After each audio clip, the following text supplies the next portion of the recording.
Beyond Good and Evil. By Friedrich Nietzsche. Translated by Helen Zimmern. Chapter 1. Prejudices of Philosophers.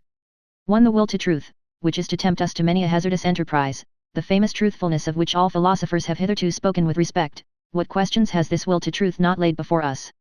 What strange, perplexing, questionable questions! It is already a long story, yet it seems as if it were hardly commenced.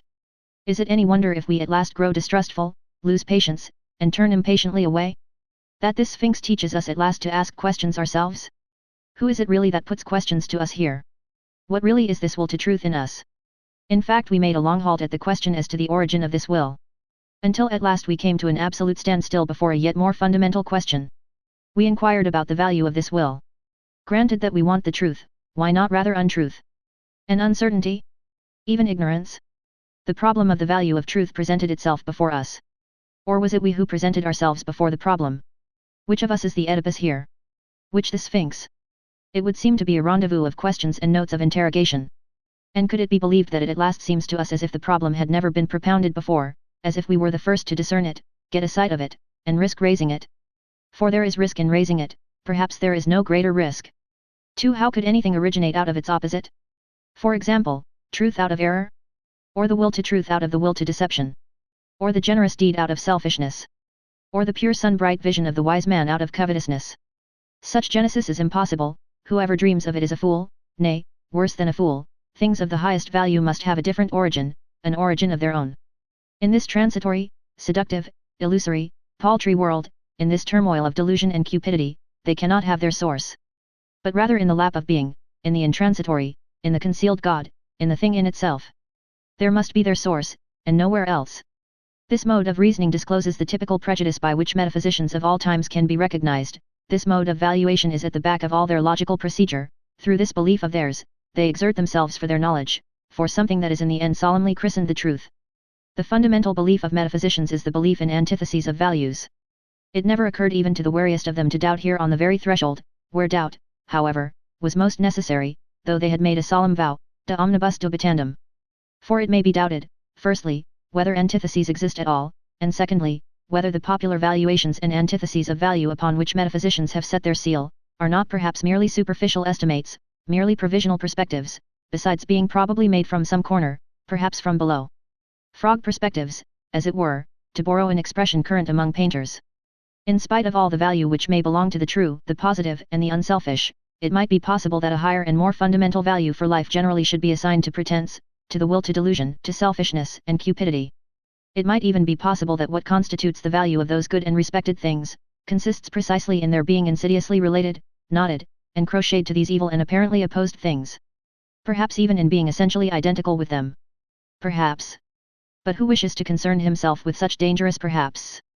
For that investigation one must await the advent of a new order of philosophers, such as will have other tastes and inclinations, the reverse of those hitherto prevalent. Philosophers of the dangerous perhaps in every sense of the term.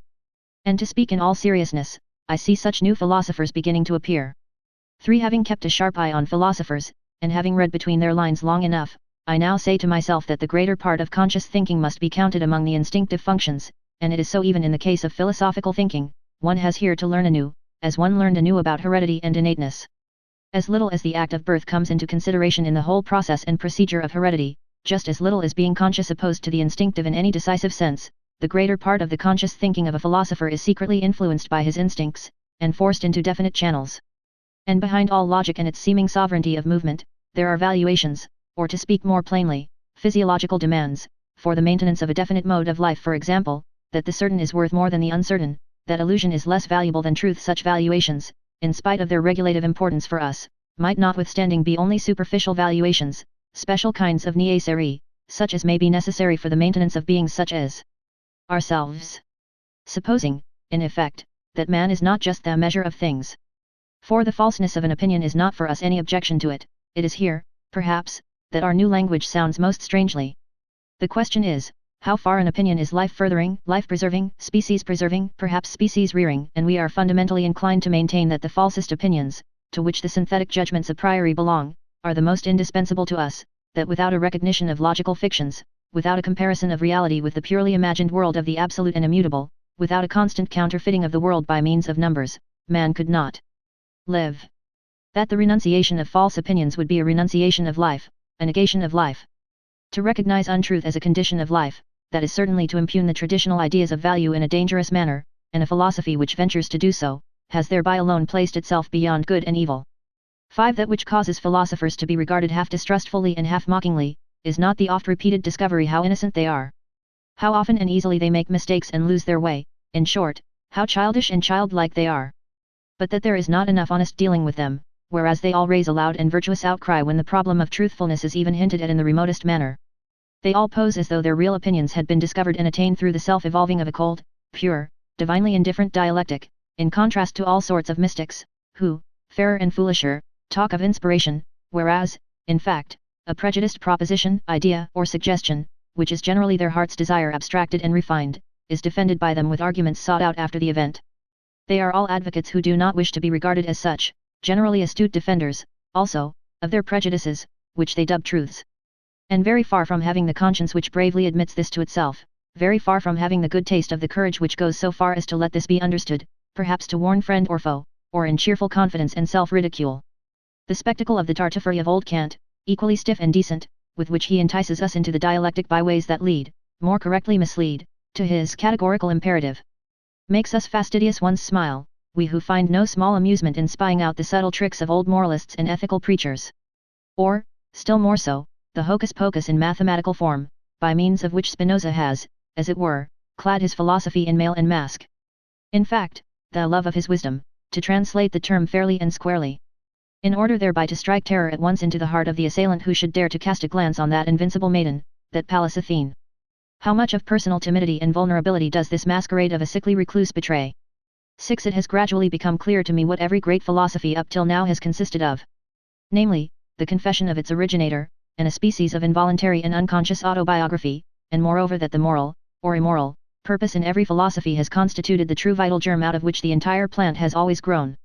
Indeed, to understand how the abstrusest metaphysical assertions of a philosopher have been arrived at, it is always well, and wise, to first ask oneself, what morality do they, or does he, aim at? Accordingly, I do not believe that an impulse to knowledge is the father of philosophy, but that another impulse, here as elsewhere, has only made use of knowledge, and mistaken knowledge, as an instrument. But whoever considers the fundamental impulses of man with a view to determining how far they may have here acted as inspiring genii, or as demons and kobolds, will find that they have all practiced philosophy at one time or another, and that each one of them would have been only too glad to look upon itself as the ultimate end of existence and the legitimate lord over all the other impulses. For every impulse is imperious, and as such, attempts to philosophize. To be sure, in the case of scholars, in the case of really scientific men, it may be otherwise. Better, if you will, there may really be such a thing as an impulse to knowledge, some kind of small, independent clockwork, which, when well wound up, works away industriously to that end, without the rest of the scholarly impulses taking any material part therein. The actual interests of the scholar, therefore, are generally in quite another direction. In the family, perhaps, or in money-making, or in politics, it is, in fact, almost indifferent at what point of research his little machine is placed, and whether the hopeful young worker becomes a good philologist, a mushroom specialist, or a chemist, he is not characterized by becoming this or that. In the philosopher, on the contrary, there is absolutely nothing impersonal, and above all, his morality furnishes a decided and decisive testimony as to who he is. That is to say, in what order the deepest impulses of his nature stand to each other. 7. How malicious philosophers can be. I know of nothing more stinging than the joke Epicurus took the liberty of making on Plato and the Platonists. He called them Dionysiocolakes. In its original sense, and on the face of it, the word signifies flatterers of Dionysius. Consequently, tyrants' accessories and lick-spittles. Besides this, however, it is as much as to say, they are all actors, there is nothing genuine about them, for Dionysiocolax was a popular name for an actor.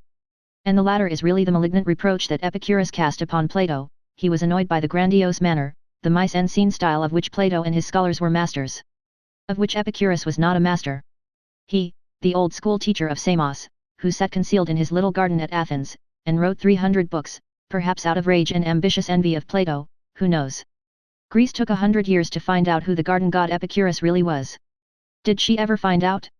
8. There is a point in every philosophy at which the conviction of the philosopher appears on the scene, or, to put it in the words of an ancient mystery, adventavit asinus, pulcher et fortissimus. 9. You desire to live according to nature? Oh, you noble Stoics, what fraud of words! Imagine to yourselves a being like nature, boundlessly extravagant, boundlessly indifferent, without purpose or consideration, without pity or justice, at once fruitful and barren and uncertain. Imagine to yourselves indifference as a power. How could you live in accordance with such indifference? To live. Is not that just endeavoring to be otherwise than this nature? Is not living valuing, preferring, being unjust, being limited, endeavoring to be different?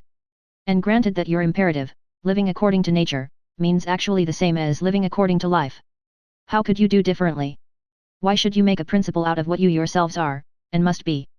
In reality, however, it is quite otherwise with you. While you pretend to read with rapture the canon of your law in nature, you want something quite the contrary, you extraordinary stage players and self-deluders. In your pride you wish to dictate your morals and ideals to nature herself, and to incorporate them therein. You insist that it shall be nature according to the Stoa, and would like everything to be made after your own image, as a vast, eternal glorification and generalism of Stoicism. With all your love for truth, you have forced yourselves so long, so persistently, and with such hypnotic rigidity to see nature falsely, that is to say, stoically, that you are no longer able to see it otherwise. And to crown all, some unfathomable superciliousness gives you the bedlamite hope that because you are able to tyrannize over yourselves. Stoicism is self-tyranny. Nature will also allow herself to be tyrannized over. Is not the Stoic a part of nature? But this is an old and everlasting story. What happened in old times with the Stoics still happens today, as soon as ever a philosophy begins to believe in itself. It always creates the world in its own image, it cannot do otherwise. Philosophy is this tyrannical impulse itself, the most spiritual will to power, the will to creation of the world, the will to the causa prima. 10. The eagerness and subtlety, I should even say craftiness, with which the problem of the real and the apparent world is dealt with at present throughout Europe, furnishes food for thought and attention, and he who hears only a will to truth in the background, and nothing else, cannot certainly boast of the sharpest ears. In rare and isolated cases, it may really have happened that such a will to truth, a certain extravagant and adventurous pluck, a metaphysician's ambition of the forlorn hope, has participated therein, that which in the end always prefers a handful of certainty to a whole cartload of beautiful possibilities. There may even be puritanical fanatics of conscience, who prefer to put their last trust in a sure nothing, rather than in an uncertain something.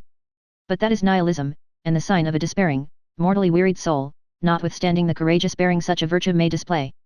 It seems, however, to be otherwise with stronger and livelier thinkers who are still eager for life.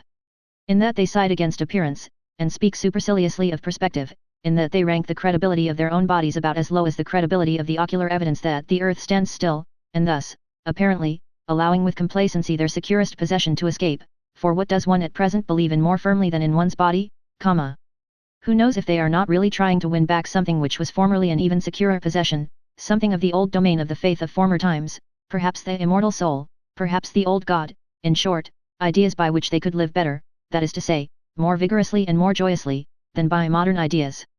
There is distrust of these modern ideas in this mode of looking at things, a disbelief in all that has been constructed yesterday and today. There is perhaps some slight admixture of satiety and scorn, which can no longer endure the bric-a-brac of ideas of the most varied origin, such as so-called positivism at present throws on the market, a disgust of the more refined taste at the village fair mottliness and patchiness of all these reality philosophosters, in whom there is nothing either new or true, except this mottliness.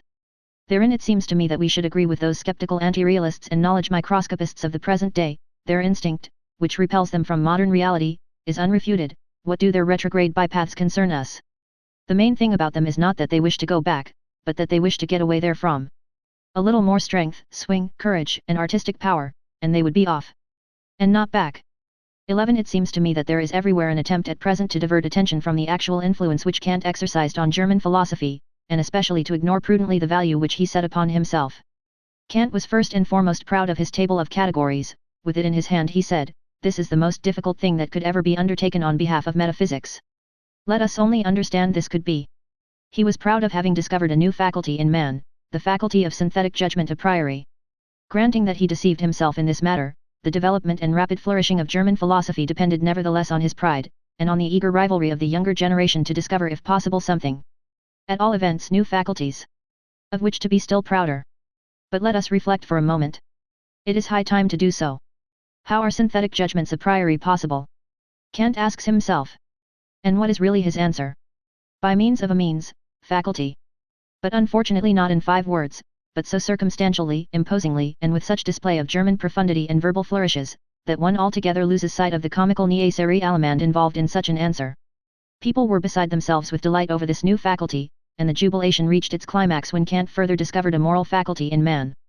For at that time Germans were still moral, not yet dabbling in the politics of hard fact. Then came the honeymoon of German philosophy. All the young theologians of the Tübingen institution went immediately into the groves, all seeking for faculties. And what did they not find? In that innocent, rich, and still youthful period of the German spirit, to which Romanticism, the malicious fairy, piped and sang, when one could not yet distinguish between finding and inventing. Above all a faculty for the transcendental, Schelling christened it, intellectual intuition, and thereby gratified the most earnest longings of the naturally pious inclined Germans. One can do no greater wrong to the whole of this exuberant and eccentric movement, which was really youthfulness, notwithstanding that it disguised itself so boldly, in hoary and senile conceptions, than to take it seriously, or even treat it with moral indignation. Enough, however. The world grew older, and the dream vanished. A time came when people rubbed their foreheads, and they still rub them today. People had been dreaming, and first and foremost. Old Kant. By means of a means, faculty. He had said, or at least meant to say. But, is that an answer? An explanation? Or is it not rather merely a repetition of the question? How does opium induce sleep? By means of a means, faculty, namely the virtus dormitiva, replies the doctor in Molière. Quia est in eo virtus dormitiva? Cujus est natura sensus supire. But such replies belong to the realm of comedy, and it is high time to replace the Kantian question, how are synthetic judgments a priori possible? By another question, why is belief in such judgments necessary? In effect, it is high time that we should understand that such judgments must be believed to be true, for the sake of the preservation of creatures like ourselves, though they still might naturally be false judgments. Or, more plainly spoken, and roughly and readily, synthetic judgments a priori should not be possible at all, we have no right to them, in our mouths they are nothing but false judgments. Only, of course, the belief in their truth is necessary, as plausible belief and ocular evidence belonging to the perspective view of life. And finally, to call to mind the enormous influence which German philosophy, I hope you understand its right to inverted commas, goose feet, has exercised throughout the whole of Europe. There is no doubt that a certain virtus dormitiva had a share in it. Thanks to German philosophy, it was a delight to the noble idlers, the virtuous, the mystics, the artistes, the three-fourths Christians, and the political obscurantists of all nations, to find an antidote to the still overwhelming sensualism which overflowed from the last century into this, in short, sensus supire. 12. As regards materialistic atomism, it is one of the best refuted theories that have been advanced, and in Europe there is now perhaps no one in the learned world so unscholarly as to attach serious signification to it, except for convenient everyday use, as an abbreviation of the means of expression. Thanks chiefly to the Pole Byskovich, he and the Pole Copernicus have hitherto been the greatest and most successful opponents of ocular evidence. For while Copernicus has persuaded us to believe, contrary to all the senses, that the earth does not stand fast, Byskovich has taught us to abjure the belief in the last thing that stood fast of the earth. The belief in substance, in matter, in the earth residuum, and particle atom, it is the greatest triumph over the senses that has hitherto been gained on earth. One must, however, go still further, and also declare war, relentless war to the knife, against the atomistic requirements which still lead a dangerous afterlife in places where no one suspects them. Like the more celebrated metaphysical requirements, one must also above all give the finishing stroke to that other and more portentous atomism which Christianity has taught best and longest, the soul atomism. Let it be permitted to designate by this expression the belief which regards the soul as something indestructible, eternal, indivisible, as a monad, as an atomin. This belief ought to be expelled from science. Between ourselves, it is not at all necessary to get rid of the soul thereby, and thus renounce one of the oldest and most venerated hypotheses. As happens frequently to the clumsiness of naturalists, who can hardly touch on the soul without immediately losing it. But the way is open for new acceptations and refinements of the soul hypothesis, and such conceptions as mortal soul, and soul of subjective multiplicity, and soul as social structure of the instincts and passions, want henceforth to have legitimate rights in science. In that the new psychologist is about to put an end to the superstitions which have hitherto flourished with almost tropical luxuriance around the idea of the soul, he is really, as it were, thrusting himself into a new desert and a new distrust. It is possible that the older psychologists had a merrier and more comfortable time of it. Eventually, however, he finds that precisely thereby he is also condemned to invent. And, who knows? Perhaps to discover the new. 13. Psychologists should bethink themselves before putting down the instinct of self-preservation as the cardinal instinct of an organic being. A living thing seeks above all to discharge its strength. Life itself is will to power, self-preservation is only one of the indirect and most frequent results thereof. In short, here, as everywhere else, let us beware of superfluous teleological principles. One of which is the instinct of self-preservation, we owe it to Spinoza's inconsistency. It is thus, in effect, that method ordains, which must be essentially economy of principles. 14. It is perhaps just dawning on 5 or 6 minds that natural philosophy is only a world exposition and world arrangement, according to us, if I may say so, and not a world explanation, but in so far as it is based on belief in the senses, it is regarded as more, and for a long time to come must be regarded as more. Namely, as an explanation. It has eyes and fingers of its own, it has ocular evidence and palpableness of its own, this operates fascinatingly, persuasively, and convincingly upon an age with fundamentally plebeian tastes. In fact, it follows instinctively the canon of truth of eternal popular sensualism. What is clear, what is explained? Only that which can be seen and felt. One must pursue every problem thus far. Obversely, however, the charm of the Platonic mode of thought, which was an aristocratic mode, consisted precisely in resistance to obvious sense evidence. Perhaps among men who enjoyed even stronger and more fastidious senses than our contemporaries. But who knew how to find a higher triumph in remaining masters of them, and this by means of pale, cold, grey conceptional networks which they threw over the motley whirl of the senses. The mob of the senses, as Plato said. In this overcoming of the world, and interpreting of the world in the manner of Plato, there was an enjoyment different from that which the physicists of today offer us. And likewise the Darwinists and anti-teleologists among the physiological workers, with their principle of the smallest possible effort, and the greatest possible blunder. Where there is nothing more to see or to grasp, there is also nothing more for men to do. That is certainly an imperative different from the Platonic one, but it may notwithstanding be the right imperative for a hardy, laborious race of machinists and bridge builders of the future, who have nothing but rough work to perform. 15. To study physiology with a clear conscience, one must insist on the fact that the sense organs are not phenomena in the sense of the idealistic philosophy, as such they certainly could not be causes. Sensualism, therefore, at least as regulative hypothesis, if not as heuristic principle. What? And others say even that the external world is the work of our organs? But then our body, as a part of this external world, would be the work of our organs. But then our organs themselves would be the work of our organs. It seems to me that this is a complete reductio ad absurdum, if the conception causa sui is something fundamentally absurd. Consequently, the external world is not the work of our organs. 16. There are still harmless self-observers who believe that there are immediate certainties, for instance, I think, or as the superstition of Schopenhauer puts it, I will, as though cognition here got hold of its object purely and simply as the thing in itself, without any falsification taking place either on the part of the subject or the object. I would repeat it, however, 100 times, that immediate certainty, as well as absolute knowledge and the thing in itself, involve a contradictionary in adjecto. We really ought to free ourselves from the misleading significance of words. The people on their part may think that cognition is knowing all about things, but the philosopher must say to himself, when I analyze the process that is expressed in the sentence, I think, I find a whole series of daring assertions, the argumentative proof of which would be difficult, perhaps impossible, for instance, that it is I who think, that there must necessarily be something that thinks. That thinking is an activity and operation on the part of a being who is thought of as a cause, that there is an ego, and finally, that it is already determined what is to be designated by thinking. That I know what thinking is.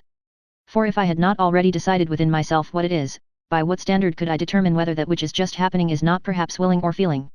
In short, the assertion I think, assumes that I compare my state at the present moment with other states of myself which I know, in order to determine what it is. On account of this retrospective connection with further knowledge, it has, at any rate, no immediate certainty for me. In place of the immediate certainty in which the people may believe in the special case, the philosopher thus finds a series of metaphysical questions presented to him, veritable conscience questions of the intellect, to wit, whence did I get the notion of thinking? Why do I believe in cause and effect? What gives me the right to speak of an ego, and even of an ego as cause, and finally of an ego as cause of thought? He who ventures to answer these metaphysical questions at once by an appeal to a sort of intuitive perception, like the person who says, I think, and know that this, at least, is true, actual, and certain, will encounter a smile and 2 notes of interrogation in a philosopher nowadays. Sir, the philosopher will perhaps give him to understand, it is improbable that you are not mistaken, but why should it be the truth? 17. With regard to the superstitions of logicians, I shall never tire of emphasizing a small, terse fact, which is unwillingly recognized by these credulous minds. Namely, that a thought comes when it wishes, and not when I wish, so that it is a perversion of the facts of the case to say that the subject I is the condition of the predicate think. One thinks, but that this one is precisely the famous old ego, is, to put it mildly, only a supposition, an assertion, and assuredly not an immediate certainty. After all, one has even gone too far with this one thinks. Even the one contains an interpretation of the process, and does not belong to the process itself. One infers here according to the usual grammatical formula. To think is an activity, Every activity requires an agency that is active, consequently, it was pretty much on the same lines that the older atomism sought, besides the operating power, the material particle wherein it resides and out of which it operates. The atom. More rigorous minds, however, learned at last to get along without this earth residuum, and perhaps someday we shall accustom ourselves, even from the logician's point of view, to get along without the little one, to which the worthy old ego has refined itself. 18. It is certainly not the least charm of a theory that it is refutable, it is precisely thereby that it attracts the more subtle minds. It seems that the 100 times refuted theory of the free will owes its persistence to this charm alone. Someone is always appearing who feels himself strong enough to refute it. 19. Philosophers are accustomed to speak of the will as though it were the best known thing in the world. Indeed, Schopenhauer has given us to understand that the will alone is really known to us, absolutely and completely known, without deduction or addition. But it again and again seems to me that in this case Schopenhauer also only did what philosophers are in the habit of doing. He seems to have adopted a popular prejudice and exaggerated it. Willing seems to me to be above all something complicated, something that is a unity only in name. And it is precisely in a name that popular prejudice lurks, which has got the mastery over the inadequate precautions of philosophers in all ages. So let us for once be more cautious, let us be unphilosophical, let us say that in all willing there is firstly a plurality of sensations, namely, the sensation of the condition away from which we go, the sensation of the condition towards which we go, the sensation of this from and towards itself. And then besides, an accompanying muscular sensation, which, even without our putting in motion arms and legs, commences its action by force of habit, directly we will anything. Therefore, just as sensations, and indeed many kinds of sensations, are to be recognized as ingredients of the will, so, in the second place, thinking is also to be recognized. In every act of the will there is a ruling thought. And let us not imagine it possible to sever this thought from the willing, as if the will would then remain over. In the third place, the will is not only a complex of sensation and thinking, but it is above all an emotion, and in fact the emotion of the command. That which is termed freedom of the will is essentially the emotion of supremacy in respect to him who must obey. I am free, he must obey. This consciousness is inherent in every will, and equally so the straining of the attention, the straight look which fixes itself exclusively on one thing. The unconditional judgment that this and nothing else is necessary now, the inward certainty that obedience will be rendered. And whatever else pertains to the position of the commander. A man who wills commands something within himself which renders obedience, or which he believes renders obedience. But now let us notice what is the strangest thing about the will. This affair so extremely complex, for which the people have only one name. Inasmuch as in the given circumstances we are at the same time the commanding and the obeying parties, and as the obeying party we know the sensations of constraint, impulsion, pressure, resistance, and motion, which usually commence immediately after the act of will, inasmuch as, on the other hand, we are accustomed to disregard this duality, and to deceive ourselves about it by means of the synthetic term I, a whole series of erroneous conclusions, and consequently of false judgments about the will itself, has become attached to the act of willing. To such a degree that he who wills believes firmly that willing suffices for action. Since in the majority of cases there has only been exercise of will when the effect of the command. Consequently obedience, and therefore action, was to be expected, the appearance has translated itself into the sentiment, as if there were a necessity of effect. In a word, he who wills believes with a fair amount of certainty that will and action are somehow one, he ascribes the success, the carrying out of the willing, to the will itself, and thereby enjoys an increase of the sensation of power which accompanies all success. Freedom of will. That is the expression for the complex state of delight of the person exercising volition, who commands and at the same time identifies himself with the executor of the order. Who, as such, enjoys also the triumph over obstacles, but thinks within himself that it was really his own will that overcame them. In this way the person exercising volition adds the feelings of delight of his successful executive instruments, the useful underwills or undersouls. Indeed, our body is but a social structure composed of many souls. To his feelings of delight as commander. LF et moi. What happens here is what happens in every well-constructed and happy commonwealth, namely, that the governing class identifies itself with the successes of the commonwealth. In all willing it is absolutely a question of commanding and obeying, on the basis, as already said, of a social structure composed of many souls. On which account a philosopher should claim the right to include willing as such within the sphere of morals. Regarded as the doctrine of the relations of supremacy under which the phenomenon of life manifests itself. 20. That the separate philosophical ideas are not anything optional or autonomously evolving, but grow up in connection and relationship with each other, that, however suddenly and arbitrarily they seem to appear in the history of thought, they nevertheless belong just as much to a system as the collective members of the fauna of a continent. Is betrayed in the end by the circumstance, how unfailingly the most diverse philosophers always fill in again a definite fundamental scheme of possible philosophies. Under an invisible spell, they always revolve once more in the same orbit, however independent of each other they may feel themselves with their critical or systematic wills, something within them leads them, something impels them in definite order the one after the other. To wit, the innate methodology and relationship of their ideas. Their thinking is, in fact, far less a discovery than a re-recognizing, a remembering, a return and a homecoming to a far-off, ancient common household of the soul, out of which those ideas formerly grew. Philosophizing is so far a kind of atavism of the highest order. The wonderful family resemblance of all Indian, Greek, and German philosophizing is easily enough explained. In fact, where there is affinity of language, owing to the common philosophy of grammar. I mean owing to the unconscious domination and guidance of similar grammatical functions. It cannot but be that everything is prepared at the outset for a similar development and succession of philosophical systems, just as the way seems barred against certain other possibilities of world interpretation. It is highly probable that philosophers within the domain of the Ural-Altaic languages, where the conception of the subject is least developed, look otherwise into the world, and will be found on paths of thought different from those of the Indo-Germans and Mussulmans. The spell of certain grammatical functions is ultimately also the spell of physiological valuations and racial conditions. So much by way of rejecting Locke's superficiality with regard to the origin of ideas. 21. The Khao Sasui is the best self-contradiction that has yet been conceived. It is a sort of logical violation and unnaturalness, but the extravagant pride of man has managed to entangle itself profoundly and frightfully with this very folly. The desire for freedom of will in the superlative, metaphysical sense, such as still holds sway, unfortunately, in the minds of the half-educated, the desire to bear the entire and ultimate responsibility for one's actions oneself, and to absolve God, the world, ancestors, chance, and society therefrom, involves nothing less than to be precisely this Khao Sasui, and, with more than Munchausen daring, to pull oneself up into existence by the hair, out of the slough of nothingness. If anyone should find out in this manner the crass stupidity of the celebrated conception of free will and put it out of his head altogether, I beg of him to carry his enlightenment a step further, and also put out of his head the contrary of this monstrous conception of free will.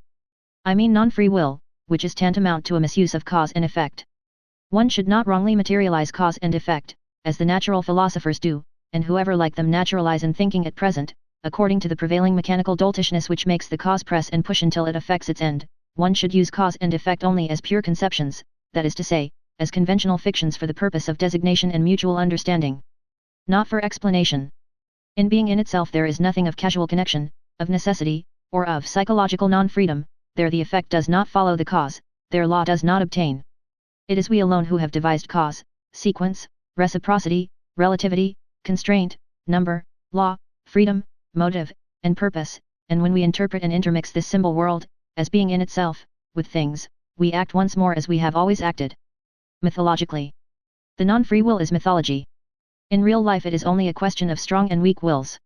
It is almost always a symptom of what is lacking in himself, when a thinker, in every causal connection and psychological necessity, manifests something of compulsion, indigence, obsequiousness, oppression, and non-freedom. It is suspicious to have such feelings.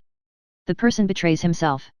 And in general, if I have observed correctly, the non-freedom of the will is regarded as a problem from two entirely opposite standpoints, but always in a profoundly personal manner. Some will not give up their responsibility, their belief in themselves, the personal right to their merits, at any price. The vain races belong to this class. Others on the contrary, do not wish to be answerable for anything, or blamed for anything, and owing to an inward self-contempt, seek to get out of the business, no matter how.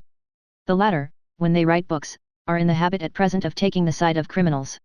A sort of socialistic sympathy is their favorite disguise. And as a matter of fact, the fatalism of the weak-willed embellishes itself surprisingly when it can pose as la religion de la souffrance humaine, that is its good taste.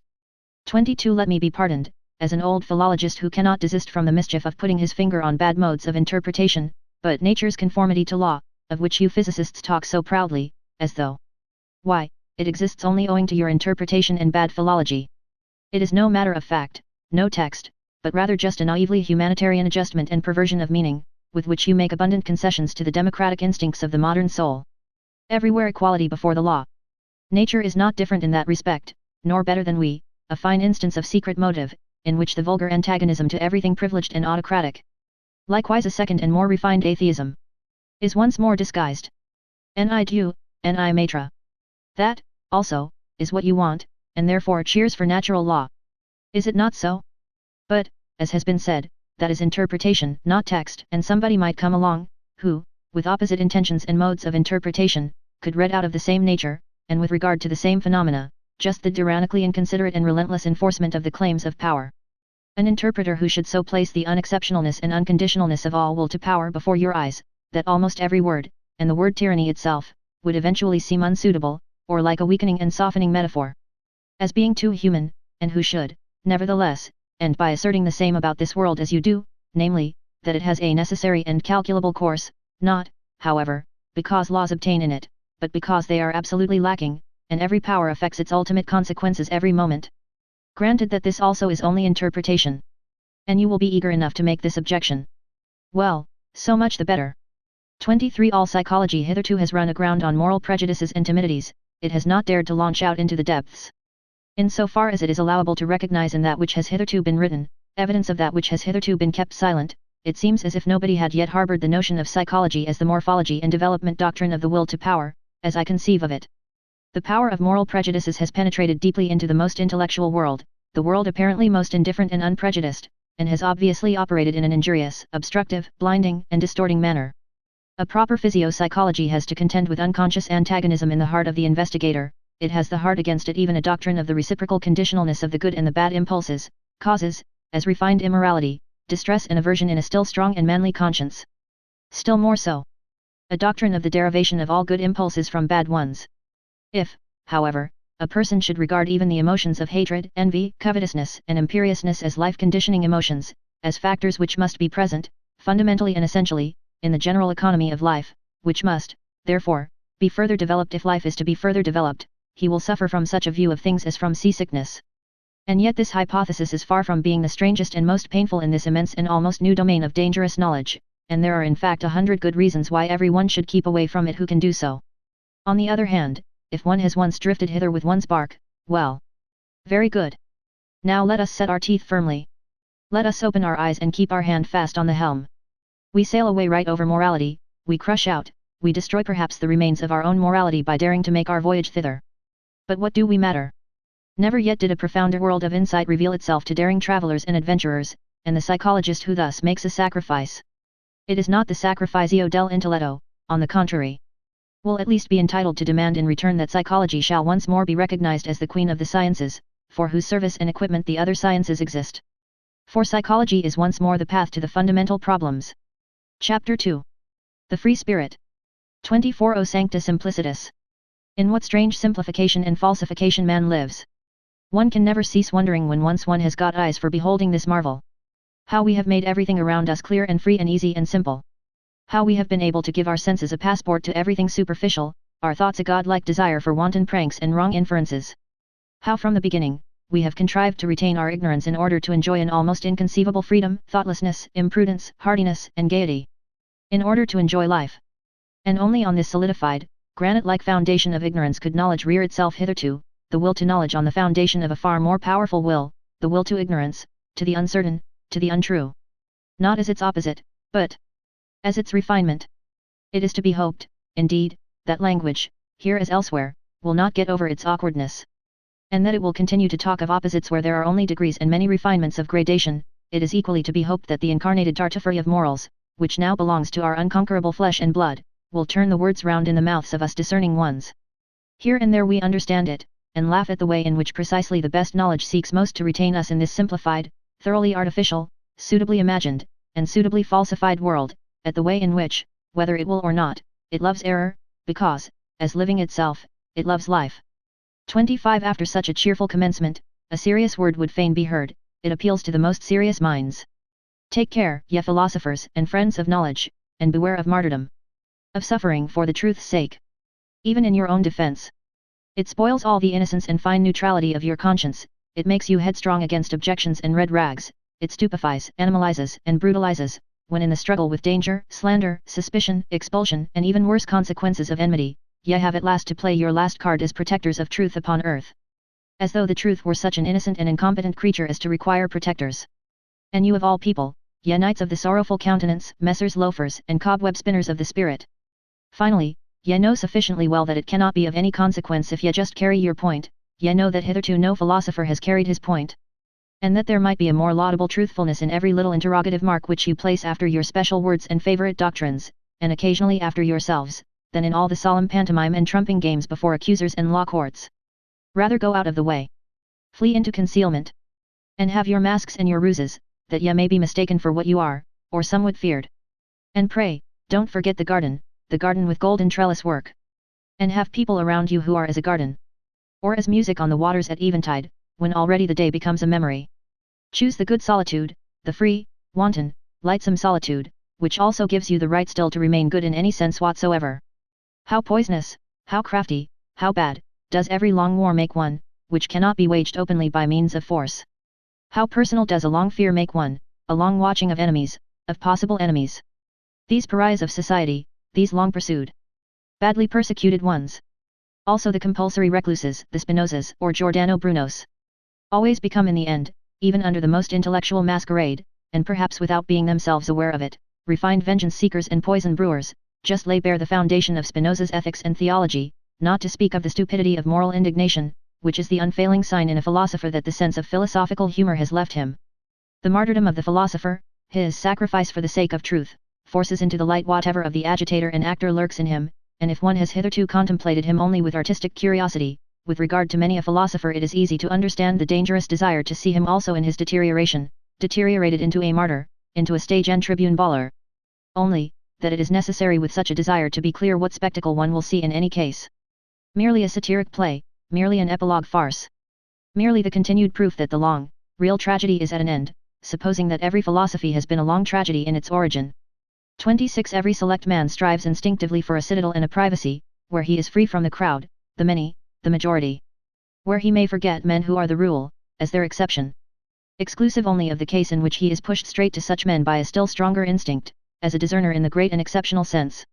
Whoever, in intercourse with men, does not occasionally glisten in all the green and grey colours of distress, owing to disgust, satiety, sympathy, gloominess, and solitariness, is assuredly not a man of elevated tastes, supposing, however, that he does not voluntarily take all this burden and disgust upon himself, that he persistently avoids it, and remains, as I said, quietly and proudly hidden in his citadel. One thing is then certain, he was not made, he was not predestined for knowledge. For as such, he would one day have to say to himself, the devil take my good taste. But the rule is more interesting than the exception. Than myself, the exception. And he would go down, and above all, he would go inside the long and serious study of the average man. And consequently much disguise, self-overcoming, familiarity, and bad intercourse, all intercourse is bad intercourse except with one's equals, that constitutes a necessary part of the life history of every philosopher, perhaps the most disagreeable, odious, and disappointing part if he is fortunate, however, as a favorite child of knowledge should be, he will meet with suitable auxiliaries who will shorten and lighten his task, I mean so-called cynics, those who simply recognize the animal, the commonplace and the rule in themselves, and at the same time have so much spirituality and ticklishness as to make them talk of themselves and their like before witnesses. Sometimes they wallow, even in books, as on their own dunghill. Cynicism is the only form in which base souls approach what is called honesty, and the higher man must open his ears to all the coarser or finer cynicism, and congratulate himself when the clown becomes shameless right before him. Or the scientific satyr speaks out. There are even cases where enchantment mixes with the disgust. Namely, whereby a freak of nature, genius is bound to some such indiscreet billy goat and ape, as in the case of the Abbé Gallieni, the profoundest, acutest, and perhaps also filthiest man of his century. He was far profounder than Voltaire, and consequently also, a good deal more silent. It happens more frequently, as has been hinted, that a scientific head is placed on an ape's body, a fine exceptional understanding in a base soul, an occurrence by no means rare, especially among doctors and moral physiologists. And whenever anyone speaks without bitterness, or rather quite innocently, of man as a belly with two requirements, and a head with one, whenever anyone sees, seeks, and wants to see only hunger, sexual instinct, and vanity as the real and only motives of human actions, in short, when anyone speaks badly, and not even ill, of man, then ought the lover of knowledge to hearken attentively and diligently, he ought, in general, to have an open ear wherever there is talk without indignation. For the indignant man, and he who perpetually tears and lacerates himself with his own teeth, or, in place of himself, the world, God, or society, may indeed, morally speaking, stand higher than the laughing and self-satisfied satyr, but in every other sense he is the more ordinary, more indifferent, and less instructive case. And no one is such a liar as the indignant man. 27 It is difficult to be understood, especially when one thinks and lives gong as rodogati footnote, like the river Ganges, presto among those only who think and live otherwise. Namely, Kurmagati footnote, like the tortoise, lento, or at best frog-like, Mondai footnote, like the frog, staccato. I do everything to be difficultly understood myself. And one should be heartily grateful for the goodwill to some refinement of interpretation. As regards the good friends, however, who are always too easygoing, and think that as friends they have a right to ease, one does well at the very first to grant them a playground and romping place for misunderstanding. One can thus laugh still, or get rid of them altogether, these good friends. And laugh then also. 28. What is most difficult to render from one language into another is the tempo of its style, which has its basis in the character of the race, or to speak more physiologically, in the average tempo of the assimilation of its nutriment. There are honestly meant translations, which, as involuntary vulgarizations, are almost falsifications of the original, merely because its lively and merry tempo, which overleaps and obviates all dangers in word and expression, could not also be rendered. A German is almost incapacitated for presto in his language, consequently also, as may be reasonably inferred, for many of the most delightful and daring nuances of free-spirited thought. And just as the buffoon and satyr are foreign to him in body and conscience, so Aristophanes and Petronius are untranslatable for him. Everything ponderous, viscous, and pompously clumsy, all long-winded and wearying species of style, are developed in profuse variety among Germans. Pardon me for stating the fact that even Goethe's prose, in its mixture of stiffness and elegance, is no exception, as a reflection of the good old time to which it belongs, and as an expression of German taste at a time when there was still a German taste, which was a Rococo taste in moribus et artibius. Lessing is an exception, owing to his histrionic nature, which understood much, and was versed in many things, he who was not the translator of Bell to no purpose, who took refuge willingly in the shadow of Diderot and Voltaire, and still more willingly among the Roman comedy writers. Lessing loved also free-spiritism in the tempo, and flight out of Germany. But how could the German language, even in the prose of Lessing, imitate the tempo of Machiavelli, who in his Principe makes us breathe the dry, fine air of Florence, and cannot help presenting the most serious events in a boisterous allegrissimo, perhaps not without a malicious artistic sense of the contrast he ventures to present. Long, heavy, difficult, dangerous thoughts, and a tempo of the gallop, and of the best, wantonest humour? Finally, who would venture on a German translation of Petronius, who, more than any great musician hitherto, was a master of presto in invention, ideas, and words? What matter in the end about the swamps of the sick, evil world, or of the ancient world, when like him, one has the feet of a wind, the rush, the breath, the emancipating scorn of a wind, which makes everything healthy, by making everything run. And with regard to Aristophanes, that transfiguring, complementary genius, for whose sake one pardons all Hellenism for having existed, provided one has understood in its full profundity all that there requires pardon and transfiguration, there is nothing that has caused me to meditate more on Plato's secrecy and sphinx-like nature, than the happily preserved petit fate that under the pillow of his deathbed there was found no Bible, nor anything Egyptian, Pythagorean, or Platonic, but a book of Aristophanes. How could even Plato have endured life? A Greek life which he repudiated, without an Aristophanes. 29. It is the business of the very few to be independent, it is a privilege of the strong. And whoever attempts it, even with the best right, but without being obliged to do so, proves that he is probably not only strong, but also daring beyond measure. He enters into a labyrinth, he multiplies 1,000-fold the dangers which life in itself already brings with it, not the least of which is that no one can see how and where he loses his way, becomes isolated, and is torn piecemeal by some minotaur of conscience. Supposing such a one comes to grief, it is so far from the comprehension of men that they neither feel it, nor sympathize with it. And he cannot any longer go back. He cannot even go back again to the sympathy of men. 30. Our deepest insights must, and should, appear as follies, and under certain circumstances as crimes, when they come unauthorizedly to the ears of those who are not disposed and predestined for them. The exoteric and the esoteric, as they were formerly distinguished by philosophers. Among the Indians, as among the Greeks, Persians, and Mussulmans, in short, wherever people believed in gradations of rank and not in equality and equal rights, are not so much in contradistinction to one another in respect to the exoteric class, standing without, and viewing, estimating, measuring, and judging from the outside, and not from the inside. The more essential distinction is that the class in question views things from below upwards, while the esoteric class views things from above downwards. There are heights of the soul from which tragedy itself no longer appears to operate tragically, and if all the woe in the world were taken together, who would dare to decide whether the sight of it would necessarily seduce and constrain to sympathy, and thus to a doubling of the woe? That which serves the higher class of men for nourishment or refreshment, must be almost poison to an entirely different and lower order of human beings. The virtues of the common man would perhaps mean vice and weakness in a philosopher. It might be possible for a highly developed man, supposing him to degenerate and go to ruin, to acquire qualities thereby alone, for the sake of which he would have to be honored as a saint in the lower world into which he had sunk. There are books which have an inverse value for the soul and the health according as the inferior soul and the lower vitality, or the higher and more powerful, make use of them. In the former case they are dangerous, disturbing, unsettling books, in the latter case they are herald calls which summon the bravest to their bravery. Books for the general reader are always ill-smelling books. The odor of paltry people clings to them. Where the populace eat and drink, and even where they reverence, it is accustomed to stink. One should not go into churches if one wishes to breathe pure air. 31 In our youthful years we still venerate and despise without the art of nuance, which is the best gain of life, and we have rightly to do hard penance for having fallen upon men and things with yet and nay. Everything is so arranged that the worst of all tastes, the taste for the unconditional, is cruelly befooled and abused, until a man learns to introduce a little art into his sentiments, and prefers to try conclusions with the artificial, as do the real artists of life.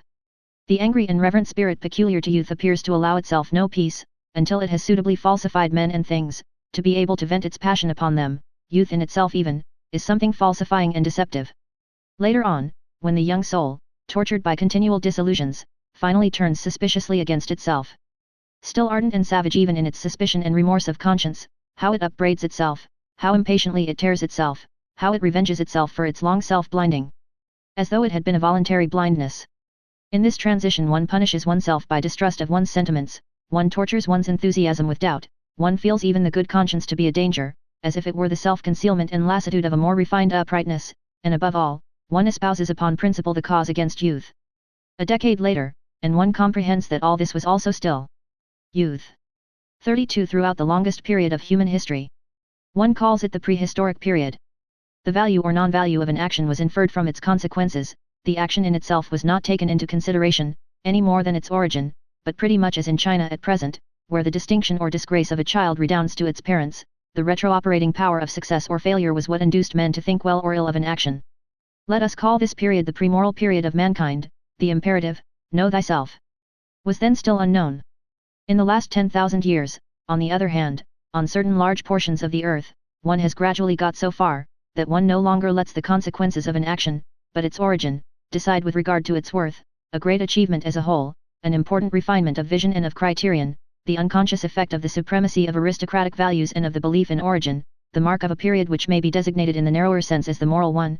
The first attempt at self-knowledge is thereby made. Instead of the consequences, the origin. What an inversion of perspective! And assuredly an inversion effected only after long struggle and wavering. To be sure, an ominous new superstition, a peculiar narrowness of interpretation, attained supremacy precisely thereby. The origin of an action was interpreted in the most definite sense possible, as origin out of an intention. People were agreed in the belief that the value of an action lay in the value of its intention. The intention as the sole origin and antecedent history of an action, under the influence of this prejudice moral praise and blame have been bestowed, and men have judged and even philosophized almost up to the present day. Is it not possible, however, that the necessity may now have arisen of again making up our minds with regard to the reversing and fundamental shifting of values, owing to a new self-consciousness and acuteness in man? Is it not possible that we may be standing on the threshold of a period which to begin with, would be distinguished negatively as ultramoral, nowadays when, at least among us immoralists, the suspicion arises that the decisive value of an action lies precisely in that which is not intentional, and that all its intentionalness, all that is seen, sensible, or sensed in it, belongs to its surface or skin, which, like every skin, betrays something, but conceals still more. In short, we believe that the intention is only a sign or symptom, which first requires an explanation. A sign, moreover, which has too many interpretations, and consequently hardly any meaning in itself alone, that morality, in the sense in which it has been understood hitherto, as intention morality, has been a prejudice, perhaps a prematureness or preliminariness, probably something of the same rank as astrology and alchemy, but in any case something which must be surmounted.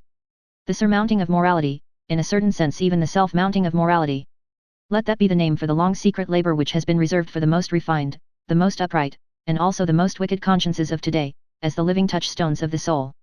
33 It cannot be helped, the sentiment of surrender, of sacrifice for one's neighbor, and all self-renunciation morality, must be mercilessly called to account, and brought to judgment, just as the aesthetics of disinterested contemplation, under which the emasculation of art nowadays seeks insidiously enough to create itself a good conscience. There is far too much witchery and sugar in the sentiments for others and not for myself, for one not needing to be doubly distrustful here, and for one asking promptly, are they not perhaps deceptions? That they please him who has them, and him who enjoys their fruit, and also the mere spectator. That is still no argument in their favor, but just calls for caution. Let us therefore be cautious. 34 At whatever standpoint of philosophy one may place oneself nowadays, seen from every position, the erroneousness of the world in which we think we live is the surest and most certain thing our eyes can light upon. We find proof after proof thereof, which would fain allure us into surmises concerning a deceptive principle in the nature of things. He, however, who makes thinking itself, and consequently the spirit, responsible for the falseness of the world. An honorable exit, which every conscious or unconscious advocatus dei avails himself of. He who regards this world, including space, time, form, and movement, as falsely deduced, would have at least good reason in the end to become distrustful also of all thinking. Has it not hitherto been playing upon us the worst of scurvy tricks? And what guarantee would it give that it would not continue to do what it has always been doing? In all seriousness, the innocence of thinkers has something touching and respect-inspiring in it, which even nowadays permits them to wait upon consciousness with the request that it will give them honest answers, for example, whether it be real or not, and why it keeps the outer world so resolutely at a distance, and other questions of the same description. The belief in immediate certainties is a moral naivete which does honor to us philosophers, but we have now to cease being merely moral men. Apart from morality, such belief is a folly which does little honor to us.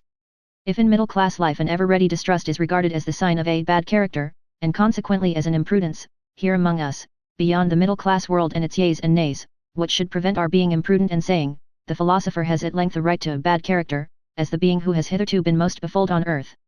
He is now under obligation to distrustfulness, to the wickedest squinting out of every abyss of suspicion. Forgive me the joke of this gloomy grimace and turn of expression, for I myself have long ago learned to think and estimate differently with regard to deceiving and being deceived, and I keep at least a couple of pokes in the ribs ready for the blind rage with which philosophers struggle against being deceived. Why not? It is nothing more than a moral prejudice that truth is worth more than semblance. It is, in fact, the worst proved supposition in the world. So much must be conceded, there could have been no life at all except upon the basis of perspective estimates and semblances, and if, with the virtuous enthusiasm and stupidity of many philosophers, one wished to do away altogether with the seeming world. Well, granted that you could do that.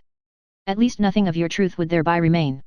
Indeed, what is it that forces us in general to the supposition that there is an essential opposition of true and false? Is it not enough to suppose degrees of seemingness, and as it were lighter and darker shades and tones of semblance? Different valeurs, as the painters say? Why might not the world which concerns us be a fiction? And to anyone who suggested, but to a fiction belongs an originator. Might it not be bluntly replied, why? May not this also belong to the fiction? Is it not at length permitted to be a little ironical towards the subject, just as towards the predicate and object? Might not the philosopher elevate himself above faith in grammar? All respect to governesses, but is it not time that philosophy should renounce governess faith? 35 O Voltaire! O humanity! O idiocy! There is something ticklish in the truth, and in the search for the truth, and if man goes about it too humanely. Il church livre que pour faire le bien. I wager he finds nothing. 36 Supposing that nothing else is given as real but our world of desires and passions, that we cannot sink or rise to any other reality but just that of our impulses.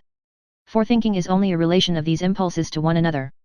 Are we not permitted to make the attempt and to ask the question whether this which is given does not suffice, by means of our counterparts, for the understanding even of the so-called mechanical, or material, world?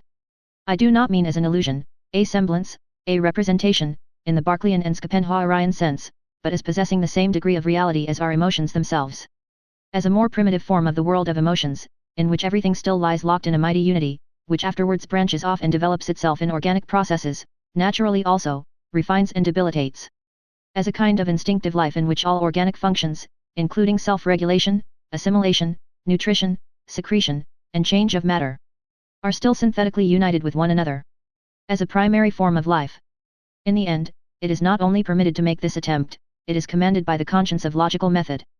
Not to assume several kinds of causality, so long as the attempt to get along with a single one has not been pushed to its furthest extent, to absurdity, if I may be allowed to say so. That is a morality of method which one may not repudiate nowadays. It follows from its definition, as mathematicians say, the question is ultimately whether we really recognize the will as operating, whether we believe in the causality of the will. If we do so, and fundamentally our belief in this is just our belief in causality itself, we must make the attempt to posit hypothetically the causality of the will as the only causality.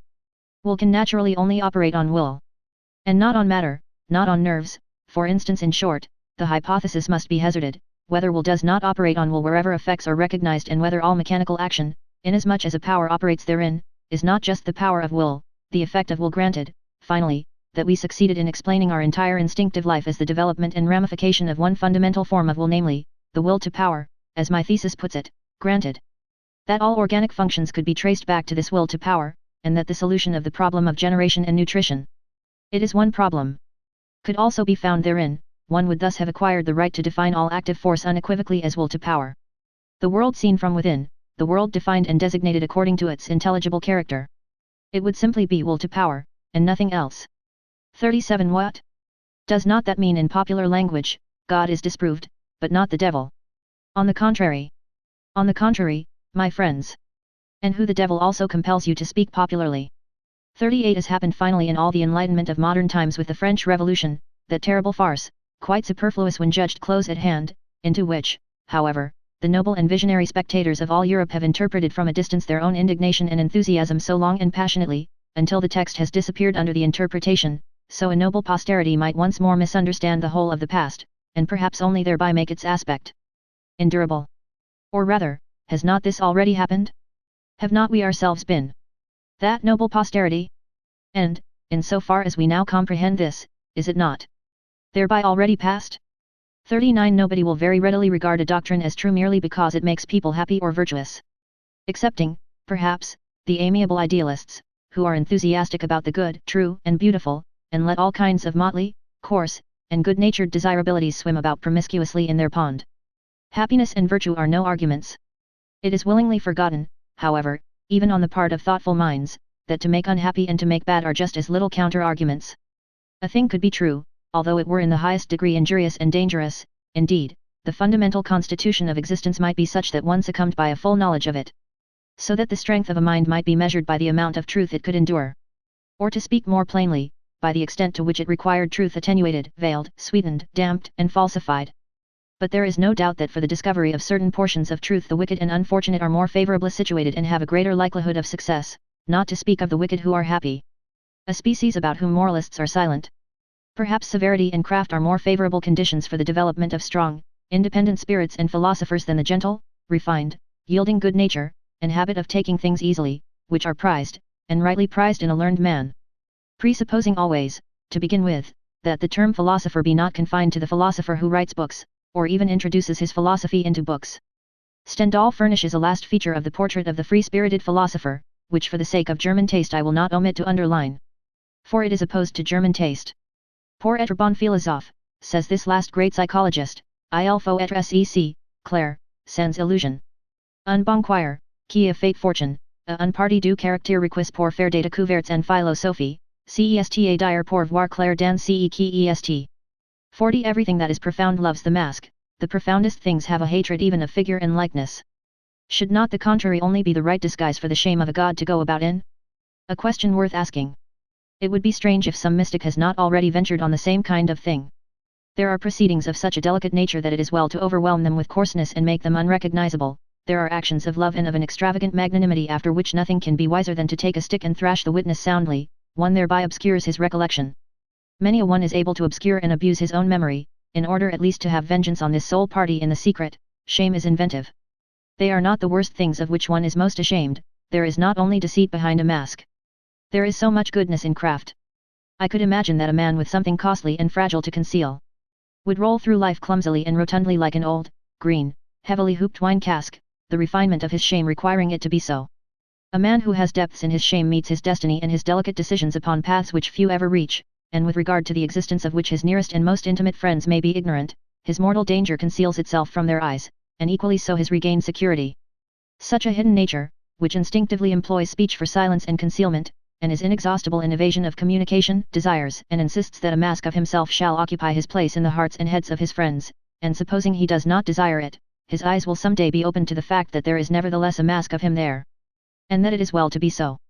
Every profound spirit needs a mask, nay, more, around every profound spirit there continually grows a mask, owing to the constantly false, that is to say, superficial interpretation of every word he utters, every step he takes, every sign of life he manifests. 41. One must subject oneself to one's own tests that one is destined for independence and command, and do so at the right time. One must not avoid one's tests, although they constitute perhaps the most dangerous game one can play, and are in the end tests made only before ourselves and before no other judge. Not to cleave to any person, be it even the dearest. Every person is a prison and also a recess. Not to cleave to a fatherland, be it even the most suffering and necessitous. It is even less difficult to detach one's heart from a victorious fatherland. Not to cleave to a sympathy, be it even for higher men, into whose peculiar torture and helplessness chance has given us an insight. Not to cleave to a science, though it tempt one with the most valuable discoveries, apparently specially reserved for us. Not to cleave to one's own liberation, to the voluptuous distance and remoteness of the bird, which always flies further aloft in order always to see more under it. The danger of the flyer. Not to cleave to our own virtues, nor become as a whole a victim to any of our specialties, to our hospitality for instance, which is the danger of dangers for highly developed and wealthy souls, who deal prodigally, almost indifferently with themselves, and push the virtue of liberality so far that it becomes a vice. One must know how to conserve oneself. The best test of independence. 42. A new order of philosophers is appearing. I shall venture to baptize them by a name not without danger. As far as I understand them, as far as they allow themselves to be understood. For it is their nature to wish to remain something of a puzzle. These philosophers of the future might rightly, perhaps also wrongly, claim to be designated as tempters. This name itself is after all only an attempt, or, if it be preferred, a temptation. 43. Will they be new friends of truth, these coming philosophers? Very probably, for all philosophers hitherto have loved their truths. But assuredly they will not be dogmatists. It must be contrary to their pride, and also contrary to their taste, that their truth should still be truth for everyone. That which has hitherto been the secret wish and ultimate purpose of all dogmatic efforts. My opinion is my opinion, another person has not easily a right to it. Such a philosopher of the future will say, perhaps. One must renounce the bad taste of wishing to agree with many people. Good is no longer good when one's neighbor takes it into his mouth. And how could there be a common good? The expression contradicts itself, that which can be common is always of small value. In the end things must be as they are and have always been. The great things remain for the great, the abysses for the profound, the delicacies and thrills for the refined, and, to sum up shortly, everything rare for the rare. 44. Need I say expressly after all this that they will be free, very free spirits, these philosophers of the future? As certainly also they will not be merely free spirits, but something more, higher, greater, and fundamentally different, which does not wish to be misunderstood and mistaken. But while I say this, I feel under obligation almost as much to them as to ourselves, we free spirits who are their heralds and forerunners, to sweep away from ourselves altogether a stupid old prejudice and misunderstanding, which, like a fog, has too long made the conception of free spirit obscure. In every country of Europe, and the same in America, there is at present something which makes an abuse of this name a very narrow, prepossessed, enchained class of spirits, who desire almost the opposite of what our intentions and instincts prompt. Not to mention that in respect to the new philosophers who are appearing, they must still more be closed windows and bolted doors. Briefly and regrettably, they belong to the levelers, these wrongly named free spirits.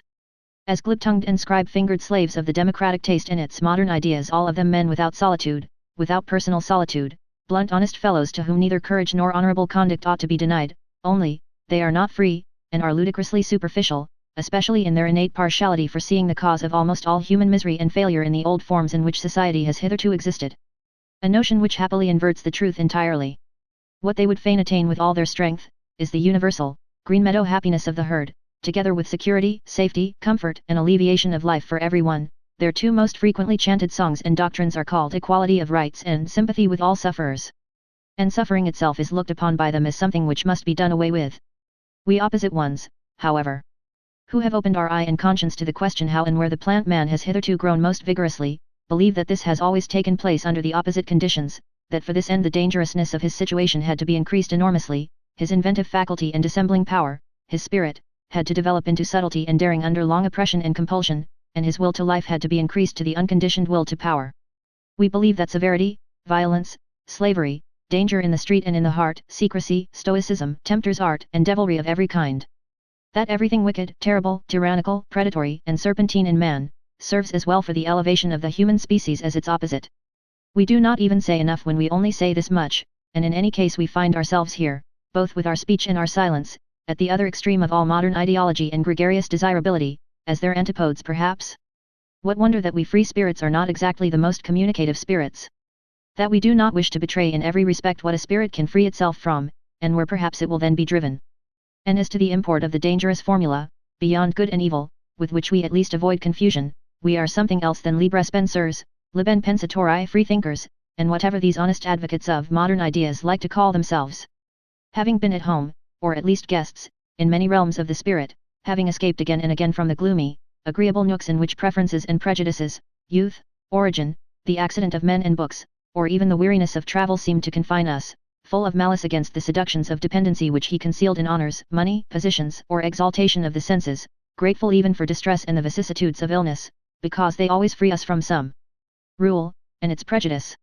Grateful to the god, devil, sheep, and worm in us, inquisitive to a fault, investigators to the point of cruelty, with unhesitating fingers for the intangible, with teeth and stomachs for the most indigestible, ready for any business that requires sagacity and acute senses, ready for every adventure, owing to an excess of free will, with anterior and posterior souls, into the ultimate intentions of which it is difficult to pry, with foregrounds and backgrounds to the end of which no foot may run, hidden ones under the mantles of light, appropriators, although we resemble heirs and spendthrifts, arrangers and collectors from morning till night, misers of our wealth in our full-crammed drawers, economical in learning and forgetting, inventive in scheming, sometimes proud of tables of categories, sometimes pedants, sometimes night owls of work even in full day, yet, if necessary, even scarecrows.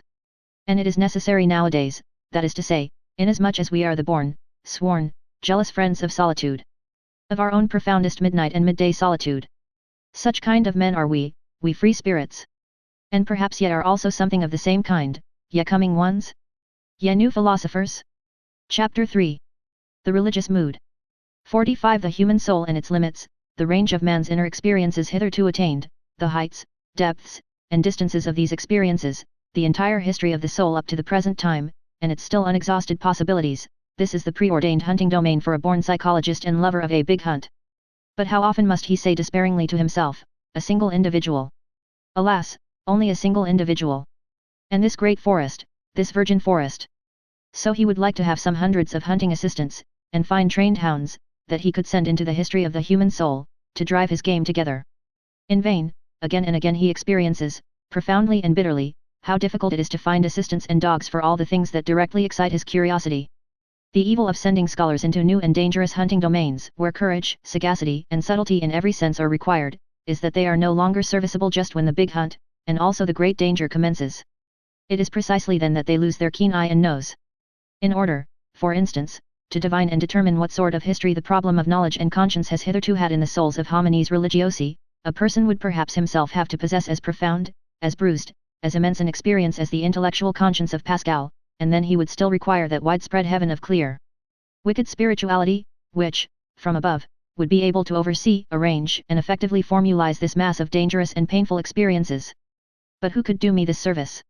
And who would have time to wait for such servants? They evidently appear too rarely, they are so improbable at all times. Eventually one must do everything oneself in order to know something, which means that one has much to do. But a curiosity like mine is once for all the most agreeable of vices. Pardon me. I mean to say that the love of truth has its reward in heaven, and already upon earth. 46. Faith, such as early Christianity desired, and not infrequently achieved in the midst of a skeptical and southernly free-spirited world, which had centuries of struggle between philosophical schools behind it and in it, counting besides the education in tolerance which the Imperium Romanum gave. This faith is not that sincere, austere slave faith by which perhaps a Luther or a Cromwell, or some other northern barbarian of the spirit remained attached to his God and Christianity. It is much rather the faith of Pascal, which resembles in a terrible manner a continuous suicide of reason. A tough, long-lived, worm-like reason, which is not to be slain at once and with a single blow. The Christian faith from the beginning, is sacrifice, the sacrifice of all freedom, all pride, all self-confidence of spirit. It is at the same time subjection, self-derision, and self-mutilation.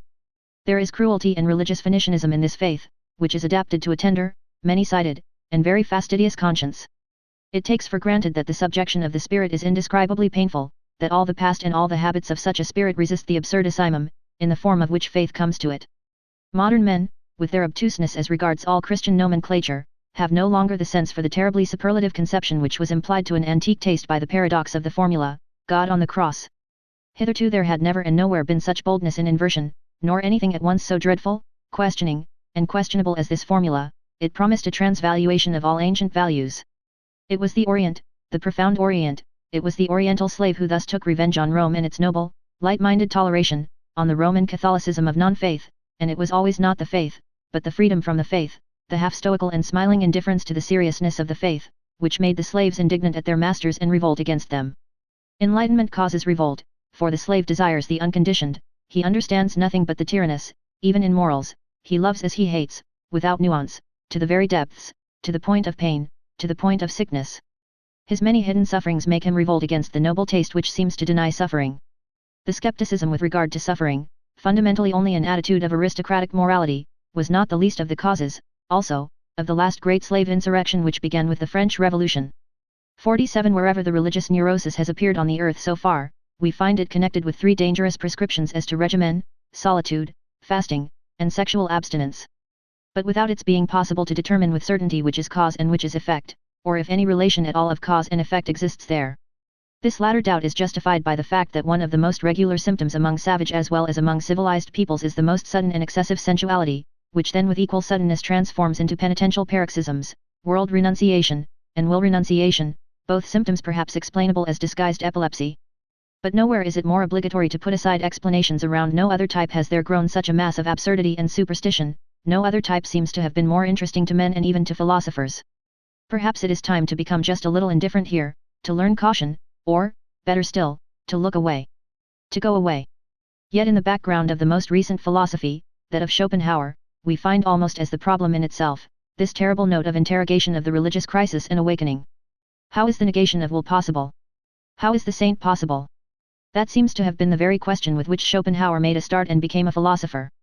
And thus it was a genuine Schopenhauerian consequence, that his most convinced adherent, perhaps also his last, as far as Germany is concerned, namely, Richard Wagner, should bring his own life work to an end just here, and should finally put that terrible and eternal type upon the stage as Kundry, type Viku, and as it loved and lived, at the very time that the mad doctors in almost all European countries had an opportunity to study the type close at hand, wherever the religious neurosis, or as I call it, the religious mood, made its latest epidemical outbreak and display as the Salvation Army. If it be a question, however, as to what has been so extremely interesting to men of all sorts in all ages, and even to philosophers, in the whole phenomenon of the saint, it is undoubtedly the appearance of the miraculous therein. Namely, the immediate succession of opposites, of states of the soul regarded as morally antithetical. It was believed here to be self-evident that a bad man was all at once turned into a saint, a good man. The hitherto existing psychology was wrecked at this point. Is it not possible it may have happened principally because psychology had placed itself under the dominion of morals, because it believed in oppositions of moral values, and saw, read, and interpreted these oppositions into the text and facts of the case? What? Miracle only an error of interpretation? A lack of philology? 48 It seems that the Latin races are far more deeply attached to their Catholicism than we Northerners are to Christianity generally, and that consequently unbelief in Catholic countries means something quite different from what it does among Protestants. Namely, a sort of revolt against the spirit of the race, while with us it is rather a return to the spirit, or non-spirit, of the race. We Northerners undoubtedly derive our origin from barbarous races, even as regards our talents for religion.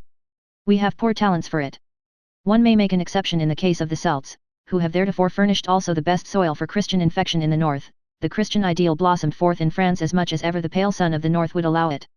How strangely pious for our taste are still these later French skeptics, whenever there is any Celtic blood in their origin. How Catholic, how un-German does Auguste Comte's sociology seem to us, with the Roman logic of its instincts. How Jesuitical that amiable and shrewd Cicerone of Port Royal, Saint Beuve, in spite of all his hostility to Jesuits.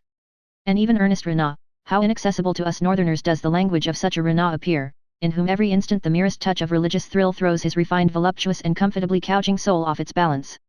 Let us repeat after him these fine sentences. And what wickedness and haughtiness is immediately aroused by way of answer in our probably less beautiful but harder souls, that is to say, in our more German souls. Dysons don hardiment que la religion est un produit de l'homme normal, que l'homme est le plus dans le vrai quant il est le plus religieux et le plus assuré d'un destin infini. C'est quand il est bon qu'il voit que la vertu corresponde à un ordre éternel, c'est quand il contemple les choses d'une manière désintéressée qu'il trouve la mort révoltante et absurde. Comment n'est pas supposer que c'est dans ces moments-là, que l'homme voit le mieux. These sentences are so extremely antipodal to my ears and habits of thought, that in my first impulse of rage on finding them, I wrote on the margin, La niaiserie religieuse par excellence. Until in my later rage I even took a fancy to them, these sentences with their truth absolutely inverted. It is so nice and such a distinction to have one's own antipodes. 49 That which is so astonishing in the religious life of the ancient Greeks is the irrestrainable stream of gratitude which it pours forth. It is a very superior kind of man who takes such an attitude towards nature and life. Later on, when the populace got the upper hand in Greece, fear became rampant also in religion, and Christianity was preparing itself. 50 The passion for God, there are churlish, honest-hearted and importunate kinds of it, like that of Luther. The whole of Protestantism lacks the southern delicatezza. There is an oriental exaltation of the mind in it, like that of an undeservedly favored or elevated slave, as in the case of St. Augustine, for instance, who lacks in an offensive manner, all nobility in bearing and desires. There is a feminine tenderness and sensuality in it, which modestly and unconsciously longs for a unio mystica et physica, as in the case of Madame de Guyon.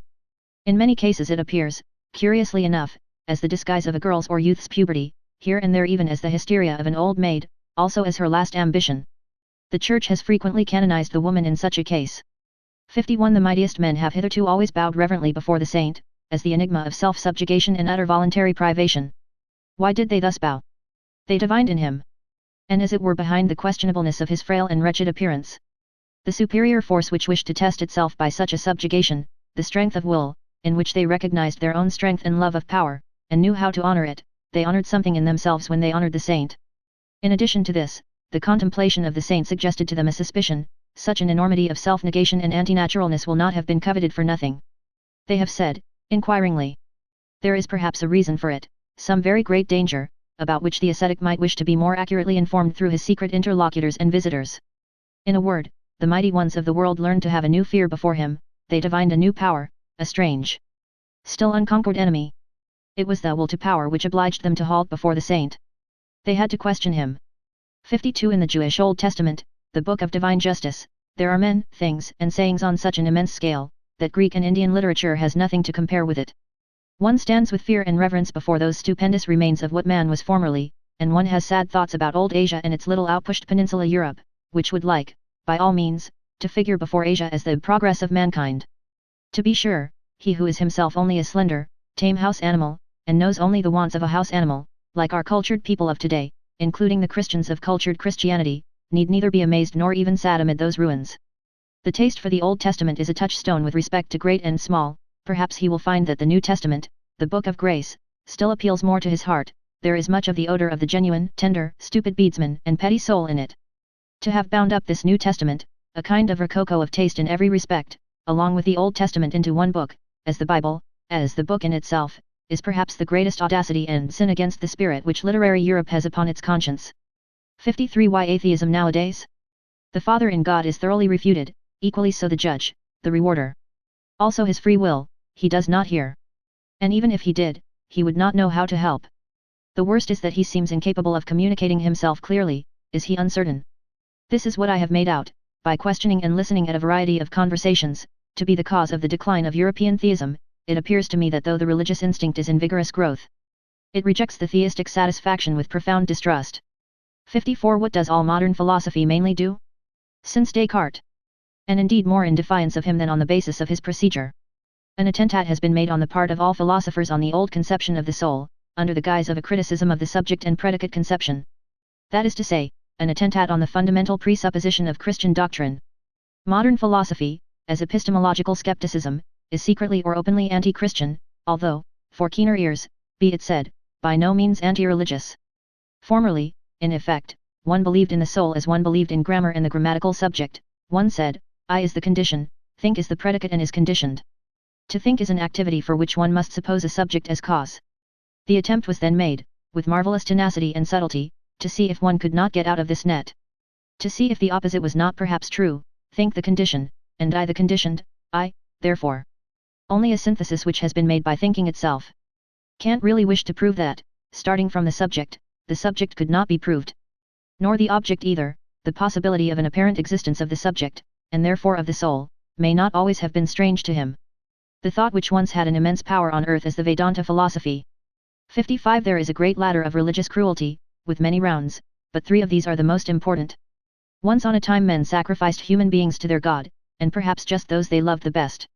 To this category belong the firstling sacrifices of all primitive religions, and also the sacrifice of the Emperor Tiberius in the Mithragrotto on the island of Capri, that most terrible of all Roman anachronisms. Then, during the moral epoch of mankind, they sacrificed to their God the strongest instincts they possessed, their nature. This festal joy shines in the cruel glances of ascetics and anti-natural fanatics. Finally, what still remained to be sacrificed? Was it not necessary in the end for men to sacrifice everything comforting, holy, healing, all hope, all faith in hidden harmonies, in future blessedness and justice? Was it not necessary to sacrifice God himself, and out of cruelty to themselves to worship stone, stupidity, gravity, fate, nothingness? To sacrifice God for nothingness. This paradoxical mystery of the ultimate cruelty has been reserved for the rising generation. We all know something thereof already.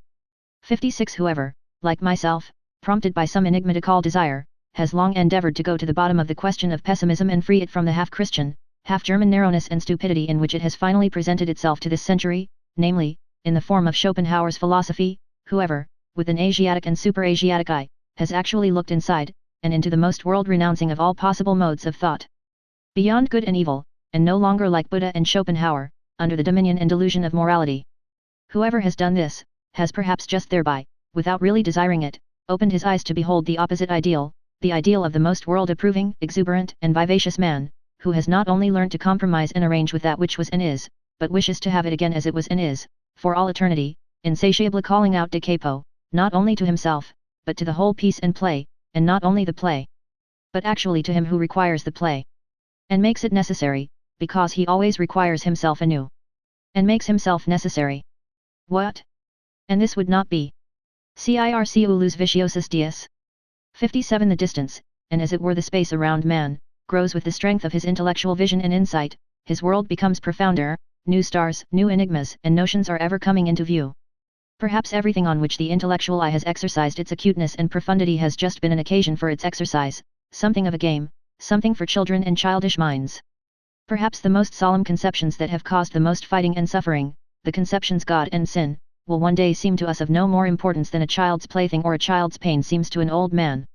And perhaps another plaything and another pain will then be necessary once more for the old man. Always childish enough, an eternal child. 58 Has it been observed to what extent outward idleness, or semi-idleness, is necessary to a real religious life, alike for its favorite microscopic labor of self-examination, and for its soft placidity called prayer, the state of perpetual readiness for the coming of God, I mean the idleness with a good conscience, the idleness of olden times and of blood, to which the aristocratic sentiment that work is dishonoring, that it vulgarizes body and soul, is not quite unfamiliar?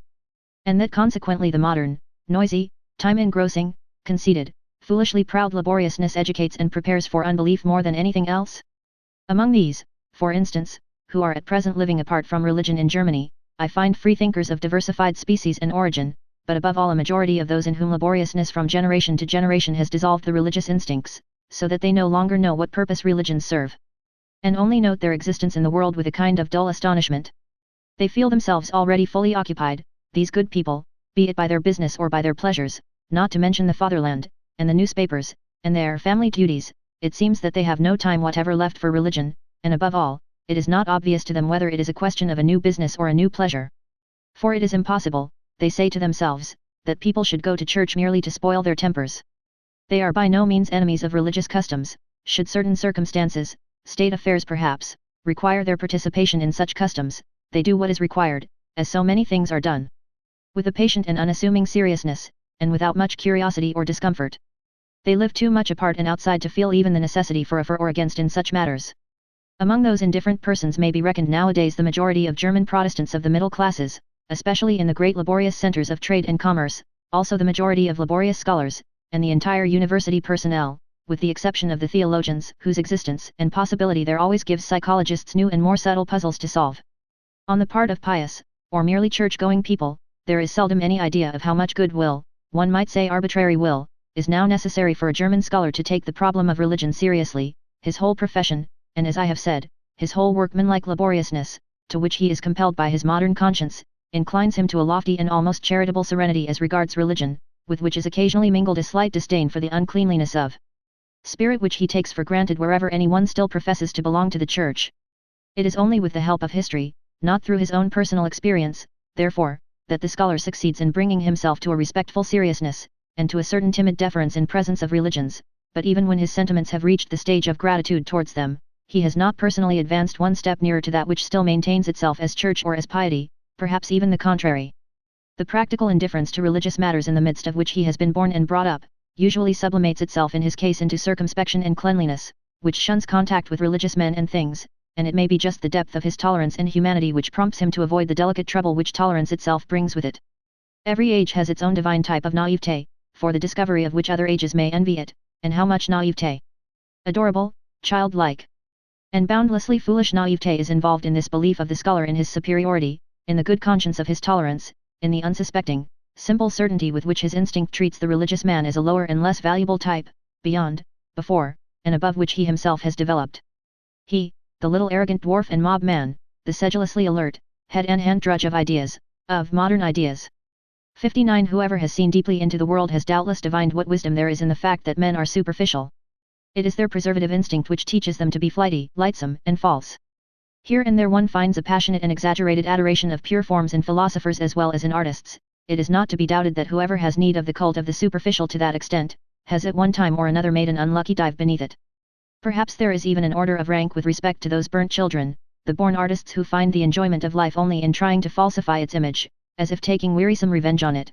One might guess to what degree life has disgusted them, by the extent to which they wish to see its image falsified, attenuated, ultrified, and deified. One might reckon the homines religiosi among the artists, as their highest rank. It is the profound, suspicious fear of an incurable pessimism which compels whole centuries to fasten their teeth into a religious interpretation of existence, the fear of the instinct which divines that truth might be attained too soon, before man has become strong enough, hard enough, artist enough. Piety, the life in God, regarded in this light, would appear as the most elaborate and ultimate product of the fear of truth, as artist adoration and artist intoxication in presence of the most logical of all falsifications, as the will to the inversion of truth, to untruth at any price. Perhaps there has hitherto been no more effective means of beautifying man than piety. By means of it man can become so artful, so superficial, so iridescent, and so good, that his appearance no longer offends. 60. To love mankind for God's sake. This has so far been the noblest and remotest sentiment to which mankind has attained. That love to mankind, without any redeeming intention in the background, is only an additional folly and brutishness, that the inclination to this love has first to get its proportion, its delicacy, its gram of salt and sprinkling of ambergris from a higher inclination. Whoever first perceived and experienced this, however his tongue may have stammered as it attempted to express such a delicate matter, let him for all time be holy and respected, as the man who has so far flown highest and gone astray in the finest fashion. 61. The philosopher, as we free spirits understand him, as the man of the greatest responsibility, who has the conscience for the general development of mankind, will use religion for his disciplining and educating work, just as he will use the contemporary political and economic conditions. The selecting and disciplining influence, destructive, as well as creative and fashioning, which can be exercised by means of religion is manifold and varied, according to the sort of people placed under its spell and protection. For those who are strong and independent, destined and trained to command, in whom the judgment and skill of a ruling race is incorporated, religion is an additional means for overcoming resistance in the exercise of authority. As a bond which binds rulers and subjects in common, betraying and surrendering to the former the conscience of the latter, their inmost heart, which would fain escape obedience. And in the case of the unique natures of noble origin, if by virtue of superior spirituality they should incline to a more retired and contemplative life, reserving to themselves only the more refined forms of government, over chosen disciples or members of an order, religion itself may be used as a means for obtaining peace from the noise and trouble of managing grosser affairs, and for securing immunity from the unavoidable filth of all political agitation. The Brahmins, for instance, understood this fact. With the help of a religious organization, they secured to themselves the power of nominating kings for the people, while their sentiments prompted them to keep apart and outside, as men with a higher and superregal mission. At the same time religion gives inducement and opportunity to some of the subjects to qualify themselves for future ruling and commanding the slowly ascending ranks and classes, in which, through fortunate marriage customs, volitional power and delight in self-control are on the increase. To them religion offers sufficient incentives and temptations to aspire to higher intellectuality, and to experience the sentiments of authoritative self-control, of silence, and of solitude.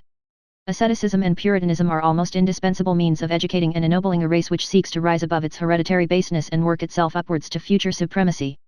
And finally, to ordinary men, to the majority of the people, who exist for service and general utility, and are only so far entitled to exist, religion gives invaluable contentedness with their lot and condition, peace of heart, ennoblement of obedience, additional social happiness and sympathy, with something of transfiguration and embellishment, something of justification of all the commonplaceness, all the meanness, all the semi-animal poverty of their souls.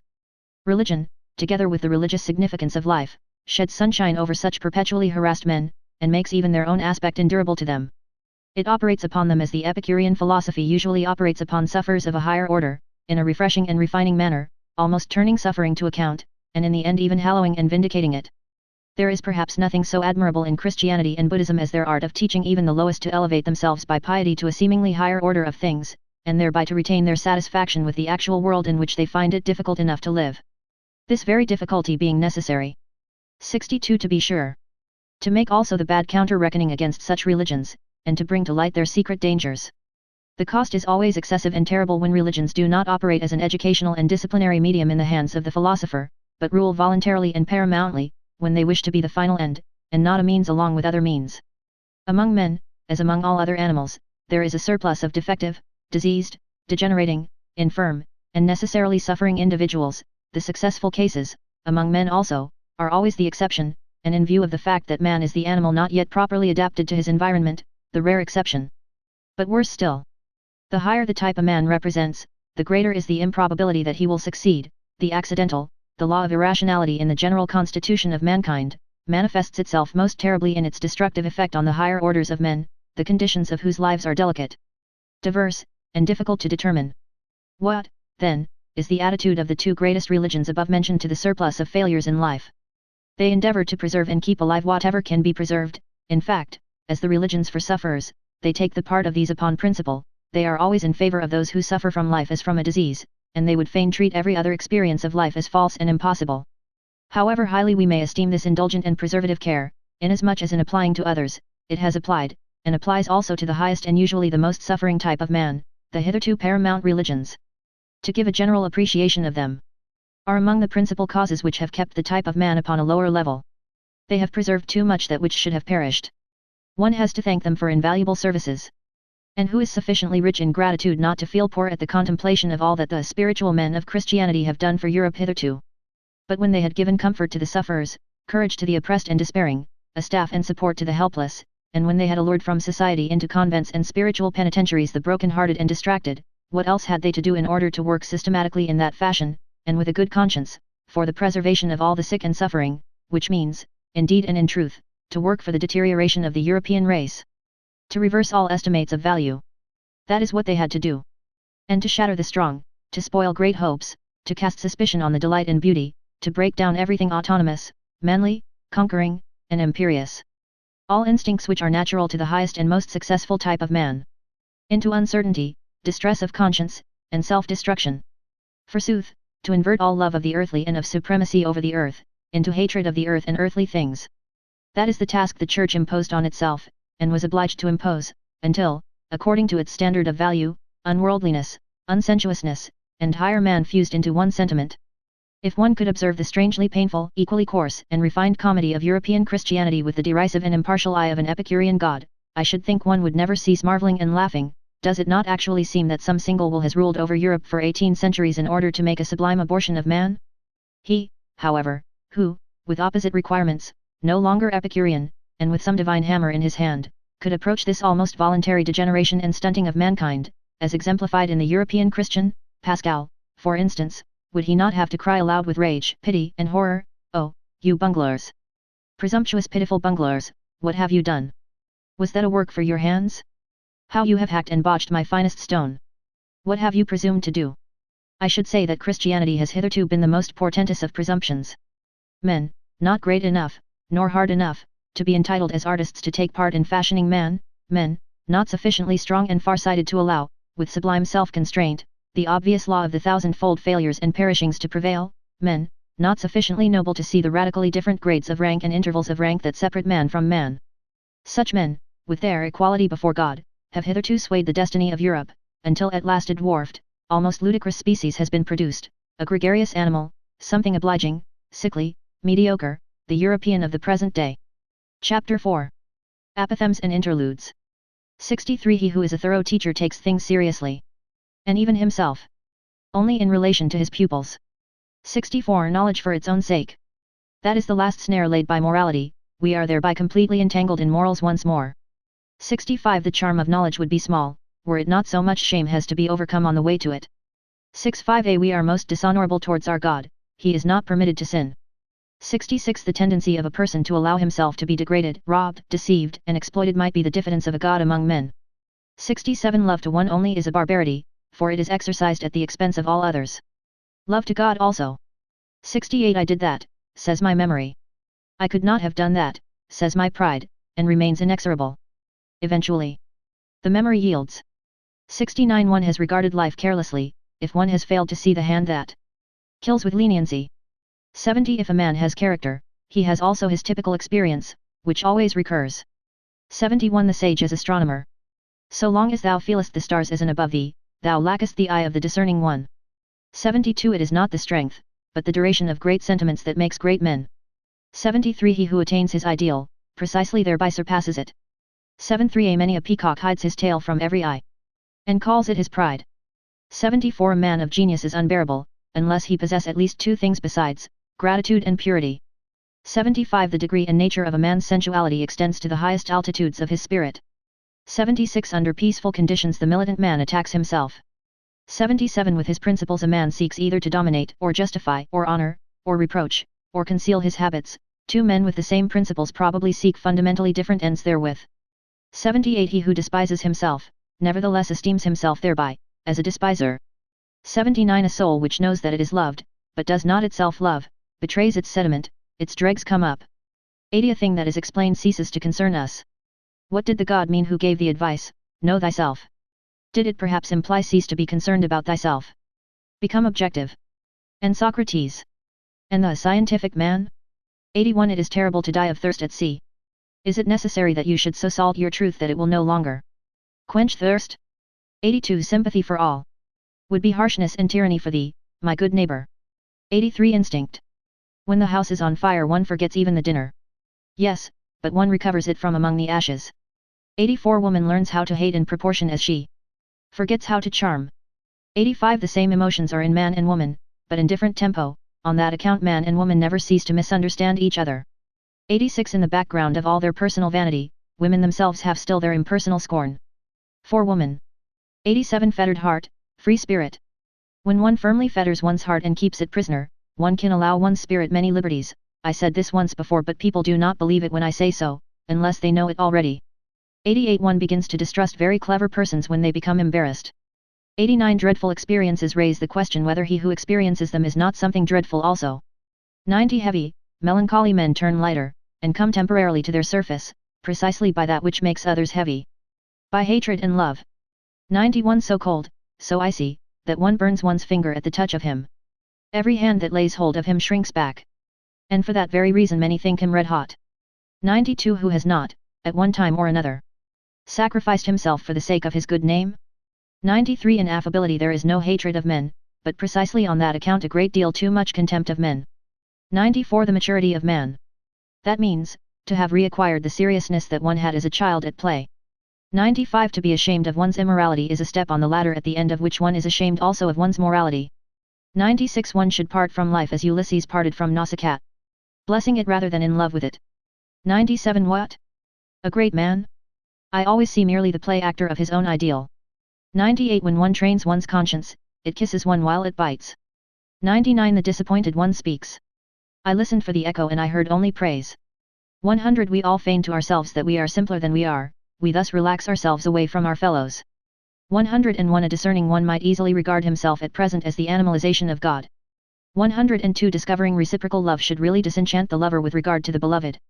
What? She is modest enough to love even you? Or stupid enough? Or 103 The danger in happiness. Everything now turns out best for me, I now love every fate. Who would like to be my fate? 104 Not their love of humanity, but the impotence of their love, prevents the Christians of today burning us. 105 The pia fraus is still more repugnant to the taste, the piety, of the free spirit, the pious man of knowledge, than the impia fraus. Hence the profound lack of judgment, in comparison with the Church, characteristic of the type free spirit. As its non-freedom. 106 By means of music the very passions enjoy themselves. 107 A sign of strong character, when once the resolution has been taken, to shut the ear even to the best counter-arguments. Occasionally, therefore, a will to stupidity. 108 There is no such thing as moral phenomena, but only a moral interpretation of phenomena. 109 The criminal is often enough not equal to his deed, he extenuates and maligns it. 110 The advocates of a criminal are seldom artists enough to turn the beautiful terribleness of the deed to the advantage of the doer. 111 Our vanity is most difficult to wound just when our pride has been wounded. 112 To him who feels himself preordained to contemplation and not to belief, all believers are too noisy and obtrusive, he guards against them. 113 You want to prepossess him in your favor? Then you must be embarrassed before him. 114 The immense expectation with regard to sexual love, and the coyness in this expectation, spoils all the perspectives of women at the outset. 115 Where there is neither love nor hatred in the game, woman's play is mediocre. 116 The great epochs of our life are at the points when we gain courage to rebaptize our badness as the best in us. 117 The will to overcome an emotion, is ultimately only the will of another, or of several other, emotions. 118 There is an innocence of admiration, it is possessed by him to whom it has not yet occurred that he himself may be admired some day. 119 Our loathing of dirt may be so great as to prevent our cleaning ourselves. Justifying ourselves. 120 Sensuality often forces the growth of love too much, so that its root remains weak, and is easily torn up. 121 It is a curious thing that God learned Greek when he wished to turn author, and that he did not learn it better. 122 To rejoice on account of praise is in many cases merely politeness of heart, and the very opposite of vanity of spirit. 123 Even concubinage has been corrupted by marriage. 124 He who exults at the stake, does not triumph over pain, but because of the fact that he does not feel pain where he expected it. A parable. 125 When we have to change an opinion about anyone, we charge heavily to his account the inconvenience he thereby causes us. 126 A nation is a detour of nature to arrive at 6 or 7 great men. Yes, and then to get round them. 127 In the eyes of all true women science is hostile to the sense of shame. They feel as if one wished to peep under their skin with it. Or worse still, under their dress and finery. 128 The more abstract the truth you wish to teach, the more must you allure the senses to it. 129 The devil has the most extensive perspectives for God, on that account he keeps so far away from him. The devil, in effect, as the oldest friend of knowledge. 130 What a person is begins to betray itself when his talent decreases. When he ceases to show what he can do. Talent is also an adornment is also a concealment. 131 The sexes deceive themselves about each other, the reason is that in reality they honor and love only themselves, or their own ideal, to express it more agreeably.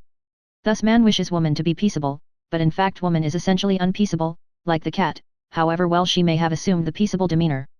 132 One is punished best for one's virtues. 133 He who cannot find the way to his ideal, lives more frivolously and shamelessly than the man without an ideal. 134 From the senses originate all trustworthiness, all good conscience, all evidence of truth. 135 Pharisaism is not a deterioration of the good man, a considerable part of it is rather an essential condition of being good. 136 The one seeks an accoucheur for his thoughts, the other seeks someone whom he can assist, a good conversation thus originates. 137 In intercourse with scholars and artists one readily makes mistakes of opposite kinds. In a remarkable scholar one not infrequently finds a mediocre man, and often, even in a mediocre artist, one finds a very remarkable man. 138 We do the same when awake as when dreaming, we only invent and imagine him with whom we have intercourse, and forget it immediately. 139 In revenge and in love woman is more barbarous than man. 140 Advice as a riddle. If the band is not to break, bite it first. Secure to make. 141 The belly is the reason why man does not so readily take himself for a god.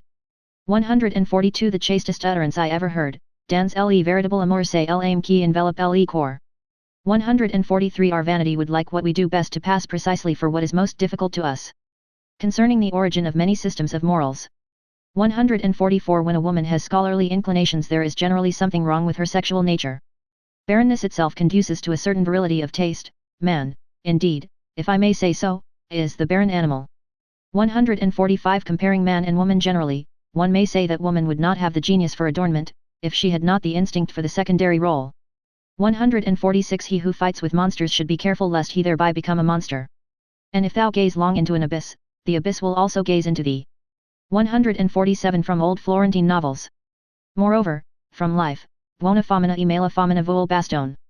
Sacchetti, November 86. 148 To seduce their neighbor to a favorable opinion, and afterwards to believe implicitly in this opinion of their neighbor. Who can do this conjuring trick so well as women? 149 That which an age considers evil is usually an unseasonable echo of what was formerly considered good. The atavism of an old ideal. 150 Around the hero everything becomes a tragedy, around the demigod everything becomes a satyr play, and around God everything becomes... what? Perhaps a world? 151 It is not enough to possess a talent, one must also have your permission to possess it. My friends? 152 Where there is the tree of knowledge, there is always paradise, so say the most ancient and the most modern serpents. 153 What is done out of love always takes place beyond good and evil. 154 Objection, evasion, joyous distrust, and love of irony are signs of health, everything absolute belongs to pathology. 155 The sense of the tragic increases and declines with sensuousness. 156 Insanity in individuals is something rare. But in groups, parties, nations, and epochs it is the rule. 157 The thought of suicide is a great consolation, by means of it one gets successfully through many a bad night. 158 Not only our reason, but also our conscience, truckles to our strongest impulse. The tyrant in us. 159 One must repay good and ill, but why just to the person who did us good or ill? 161 No longer loves one's knowledge sufficiently after one has communicated it. 161 Poets act shamelessly towards their experiences, they exploit them. 162 Our fellow creature is not our neighbor, but our neighbor's neighbor: so thinks every nation. 163 Love brings to light the noble and hidden qualities of a lover. His rare and exceptional traits, it is thus liable to be deceptive as to his normal character. 164 Jesus said to his Jews, the law was for servants. Love God as I love him, as his son. What have we sons of God to do with morals? 165 In sight of every party. A shepherd has always need of a bellwether. Or he has himself to be a wether occasionally. 166 One may indeed lie with the mouth, but with the accompanying grimace one nevertheless tells the truth. 167 To vigorous men intimacy is a matter of shame. And something precious. 168 Christianity gave Eros poison to drink, he did not die of it, certainly, but degenerated to vice. 169 To talk much about oneself may also be a means of concealing oneself. 170 In praise there is more obtrusiveness than in blame. 171 Pity has an almost ludicrous effect on a man of knowledge, like tender hands on a cyclops. 172 One occasionally embraces someone or other, out of love to mankind, because one cannot embrace all, but this is what one must never confess to the individual. 173 One does not hate as long as one disesteems, but only when one esteems equal or superior. 174 Ye utilitarians. Yet, 2, love the util only as a vehicle for your inclinations. Yet, 2, really find the noise of its wheels insupportable. 175 One loves ultimately one's desires, not the thing desired. 176 The vanity of others is only counter to our taste when it is counter to our vanity. 177 With regard to what truthfulness is, perhaps nobody has ever been sufficiently truthful. 178 One does not believe in the follies of clever men, what a forfeiture of the rights of man. 179 The consequences of our actions seize us by the forelock, very indifferent to the fact that we have meanwhile reformed. 180 There is an innocence in lying which is the sign of good faith in a cause. 181 It is inhuman to bless when one is being cursed. 182 The familiarity of superiors embitters one, because it may not be returned. 183 I am affected, not because you have deceived me, but because I can no longer believe in you. 184 There is a haughtiness of kindness which has the appearance of wickedness. 185 I dislike him. Why? I am not a match for him. Did anyone ever answer so? Chapter 5. The Natural History of Morals. 186 The moral sentiment in Europe at present is perhaps as subtle, belated, diverse, sensitive, and refined, as the science of morals belonging thereto is recent, initial, awkward, and coarse-fingered. An interesting contrast, which sometimes becomes incarnate and obvious in the very person of a moralist. Indeed, the expression, science of morals is, in respect to what is designated thereby, far too presumptuous and counter to good taste. Which is always a foretaste of more modest expressions. One ought to avow with the utmost fairness what is still necessary here for a long time, what is alone proper for the present, namely, the collection of material, the comprehensive survey and classification of an immense domain of delicate sentiments of worth, and distinctions of worth, which live, grow, propagate, and perish. And perhaps attempts to give a clear idea of the recurring and more common forms of these living crystallizations. As preparation for a theory of types of morality. To be sure, people have not hitherto been so modest. All the philosophers, with a pedantic and ridiculous seriousness, demanded of themselves something very much higher, more pretentious, and ceremonious. When they concerned themselves with morality as a science, they wanted to give a basic to morality. And every philosopher hitherto has believed that he has given it a basis. Morality itself, however, has been regarded as something given. How far from their awkward pride was the seemingly insignificant problem, left in dust and decay, of a description of forms of morality, notwithstanding that the finest hands and senses could hardly be fine enough for it. It was precisely owing to moral philosophers knowing the moral facts imperfectly, in an arbitrary epitome, or an accidental abridgment. Perhaps as the morality of their environment, their position, their church, their zeitgeist, their climate, and zone. It was precisely because they were badly instructed with regard to nations, eras, and past ages, and were by no means eager to know about these matters, that they did not even come in sight of the real problems of morals. Problems which only disclose themselves by a comparison of many kinds of morality. In every science of morals hitherto, strange as it may sound, the problem of morality itself has been omitted.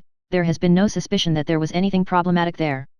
That which philosophers called giving a basis to morality, and endeavored to realize, has, when seen in a right light, proved merely a learned form of good faith in prevailing morality, a new means of its expression, consequently just a matter of fact within the sphere of a definite morality, yet, in its ultimate motive, a sort of denial that it is lawful for this morality to be called in question. And in any case the reverse of the testing, analyzing, doubting, and vivisecting of this very faith. Here, for instance, with what innocence? Almost worthy of honor. Schopenhauer represents his own task, and draw your conclusions concerning the scientificness of a science whose latest master still talks in the strain of children and old wives. The principle, he says, page 136 of the Grundproblemator Ethik, footnote, pages 54 to 55 of Schopenhauer's Basis of Morality, translated by Arthur B. Bullock, M.A. 1903. The axiom about the purport of which all moralists are practically agreed, neminem laid, immo omnes quantum potes juva, is really the proposition which all moral teachers strive to establish, the real basis of ethics which has been sought, like the philosopher's stone, for centuries. The difficulty of establishing the proposition referred to may indeed be great. It is well known that Schopenhauer also was unsuccessful in his efforts, and whoever has thoroughly realized how absurdly false and sentimental this proposition is, in a world whose essence is will to power, may be reminded that Schopenhauer, although a pessimist, actually played the flute, daily after dinner. One may read about the matter in his biography. A question by the way, a pessimist, a repudiator of God and of the world, who makes a halt at morality. Who assents to morality, and plays the flute to laid neminem morals, what? Is that really a pessimist? 187. Apart from the value of such assertions as there is a categorical imperative in us, one can always ask, what does such an assertion indicate about him who makes it? There are systems of morals which are meant to justify their author in the eyes of other people, other systems of morals are meant to tranquilize him, and make him self-satisfied, with other systems he wants to crucify and humble himself, with others he wishes to take revenge, with others to conceal himself, with others to glorify himself and gave superiority and distinction. This system of morals helps its author to forget, that system makes him, or something of him, forgotten. Many a moralist would like to exercise power and creative arbitrariness over mankind, many another, perhaps, Kant especially, gives us to understand by his morals that what is estimable in me, is that I know how to obey. And with you it shall not be otherwise than with me. In short, systems of morals are only a sign language of the emotions. 188. In contrast to laissez-aller, every system of morals is a sort of tyranny against nature and also against reason. That is, however, no objection, unless one should again decree by some system of morals, that all kinds of tyranny and unreasonableness are unlawful. What is essential and invaluable in every system of morals, is that it is a long constraint. In order to understand Stoicism, or Port Royal, or Puritanism, one should remember the constraint under which every language has attained to strength and freedom. The metrical constraint, the tyranny of rhyme and rhythm. How much trouble have the poets and orators of every nation given themselves? Not excepting some of the prose writers of today, in whose ear dwells an inexorable conscientiousness. For the sake of a folly, as utilitarian bunglers say, and thereby deem themselves wise. From submission to arbitrary laws, as the anarchists say, and thereby fancy themselves free, even free-spirited. The singular fact remains, however, that everything of the nature of freedom, elegance, boldness, dance, and masterly certainty, which exists or has existed, whether it be in thought itself, or in administration, or in speaking and persuading, in art just as in conduct, has only developed by means of the tyranny of such arbitrary law, and in all seriousness, it is not at all improbable that precisely this is nature and natural, and not laissez-aller. Every artist knows how different from the state of letting himself go, is his most natural condition, the free arranging, locating, disposing, and constructing in the moments of inspiration. And how strictly and delicately he then obeys 1,000 laws, which, by their very rigidness and precision, defy all formulation by means of ideas. Even the most stable idea has, in comparison therewith, something floating, manifold, and ambiguous in it. The essential thing in heaven and in earth is, apparently, to repeat it once more, that there should be long obedience in the same direction. Thereby results, and has always resulted in the long run, something which has made life worth living, for instance, virtue, art, music, dancing, reason, spirituality. Anything whatever that is transfiguring, refined, foolish, or divine. The long bondage of the spirit, the distrustful constraint in the communicability of ideas, the discipline which the thinker imposed on himself to think in accordance with the rules of a church or a court, or conformable to Aristotelian premises, the persistent spiritual will to interpret everything that happened according to a Christian scheme, and in every occurrence to rediscover and justify the Christian God. All this violence, arbitrariness, severity, dreadfulness, and unreasonableness, has proved itself the disciplinary means whereby the European spirit has attained its strength. Its remorseless curiosity and subtle mobility, granted also that much irrecoverable strength and spirit had to be stifled, suffocated, and spoiled in the process, for here, as everywhere, nature shows herself as she is, in all her extravagant and indifferent magnificence, which is shocking, but nevertheless noble. That for centuries European thinkers only thought in order to prove something. Nowadays, on the contrary, we are suspicious of every thinker who wishes to prove something.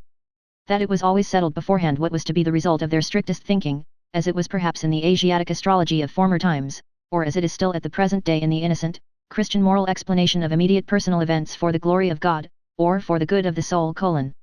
This tyranny, this arbitrariness, this severe and magnificent stupidity, has educated the spirit. Slavery, both in the coarser and the finer sense, is apparently an indispensable means even of spiritual education and discipline. One may look at every system of morals in this light. It is nature therein which teaches to hate the laissez-aller, the too great freedom, and implants the need for limited horizons, for immediate duties. It teaches the narrowing of perspectives, and thus, in a certain sense, that stupidity is a condition of life and development. Thou must obey someone, and for a long time, otherwise thou wilt come to grief, and lose all respect for thyself. This seems to me to be the moral imperative of nature, which is certainly neither categorical, as old Kant wished, consequently the otherwise, nor does it address itself to the individual. What does nature care for the individual, but to nations, races, ages, and ranks, above all, however, to the animal man generally, to mankind. 189 Industrious races find it a great hardship to be idle. It was a master stroke of English instinct to hallow and bellow Sunday to such an extent that the Englishman unconsciously hankers for his week and work day again. As a kind of cleverly devised, cleverly intercalated fast, such as is also frequently found in the ancient world, although, as is appropriate in southern nations, not precisely with respect to work. Many kinds of fasts are necessary, and wherever powerful influences and habits prevail, legislators have to see that intercalary days are appointed, on which such impulses are fettered, and learn to hunger anew. Viewed from a higher standpoint, whole generations and epochs, when they show themselves infected with any moral fanaticism, seem like those intercalated periods of restraint and fasting, during which an impulse learns to humble and submit itself. At the same time also to purify and sharpen itself. Certain philosophical sects likewise admit of a similar interpretation, for instance, the Stoa, in the midst of Hellenic culture, with the atmosphere rank and overcharged with aphrodisiacal odors. Here also is a hint for the explanation of the paradox, why it was precisely in the most Christian period of European history, and in general only under the pressure of Christian sentiments, that the sexual impulse sublimated into love, amour passion. 190 There is something in the morality of Plato which does not really belong to Plato, but which only appears in his philosophy, one might say, in spite of him, namely, Socratism, for which he himself was too noble. No one desires to injure himself, hence all evil is done unwittingly. The evil man inflicts injury on himself. He would not do so, however, if he knew that evil is evil. The evil man, therefore, is only evil through error. If one free him from error one will necessarily make him good. This mode of reasoning savors of the populace, who perceive only the unpleasant consequences of evil doing, and practically judge that it is stupid to do wrong, while they accept good as identical with useful and pleasant, without further thought. As regards every system of utilitarianism, one may at once assume that it has the same origin, and follow the scent. One will seldom err. Plato did all he could to interpret something refined and noble into the tenets of his teacher, and above all to interpret himself into them. He, the most daring of all interpreters, who lifted the entire Socrates out of the street, as a popular theme and song, to exhibit him in endless and impossible modifications. Namely, in all his own disguises and multiplicities. In jest, and in Homeric language as well, what is the Platonic Socrates, if not Greek words inserted here? 191 The old theological problem of faith and knowledge, or more plainly, of instinct and reason. The question whether, in respect to the valuation of things, instinct deserves more authority than rationality, which wants to appreciate and act according to motives, according to AY, that is to say, in conformity to purpose and utility. It is always the old moral problem that first appeared in the person of Socrates, and had divided men's minds long before Christianity. Socrates himself, following, of course, the taste of his talent, that of a surpassing dialectician, took first the side of reason, and, in fact, what did he do all his life but laugh at the awkward incapacity of the noble Athenians, who were men of instinct, like all noble men, and could never give satisfactory answers concerning the motives of their actions? In the end, however, though silently and secretly, he laughed also at himself. With his finer conscience and introspection, he found in himself the same difficulty and incapacity. But why? He said to himself. Should one on that account separate oneself from the instincts? One must set them right, and the reason also. One must follow the instincts, but at the same time persuade the reason to support them with good arguments. This was the real falseness of that great and mysterious ironist. He brought his conscience up to the point that he was satisfied with a kind of self-outwitting. In fact, he perceived the irrationality in the moral judgment. Plato, more innocent in such matters, and without the craftiness of the plebeian, wished to prove to himself, at the expenditure of all his strength, the greatest strength a philosopher had ever expended. That reason and instinct lead spontaneously to one goal, to the good, to God, and since Plato, all theologians and philosophers have followed the same path. Which means that in matters of morality, instinct, or as Christians call it, faith, or as I call it, the herd, has hitherto triumphed. Unless one should make an exception in the case of Descartes, the father of rationalism, and consequently the grandfather of the revolution, who recognized only the authority of reason, but reason is only a tool, and Descartes was superficial. 192 Whoever has followed the history of a single science, finds in its development a clue to the understanding of the oldest and commonest processes of all knowledge and cognizance. There, as here, the premature hypotheses, the fictions, the good stupid will to belief, and the lack of distrust and patience are first developed. Our senses learn late, and never learn completely, to be subtle, reliable, and cautious organs of knowledge. Our eyes find it easier on a given occasion to produce a picture already often produced, than to seize upon the divergence and novelty of an impression. The latter requires more force, more morality. It is difficult and painful for the ear to listen to anything new. We hear strange music badly. When we hear another language spoken, we involuntarily attempt to form the sounds into words with which we are more familiar and conversant. It was thus, for example, that the Germans modified the spoken word arqueballista into armbrust, crossbow.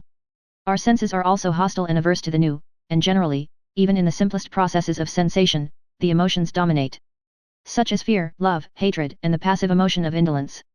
As little as a reader nowadays reads all the single words, not to speak of syllables, of a page.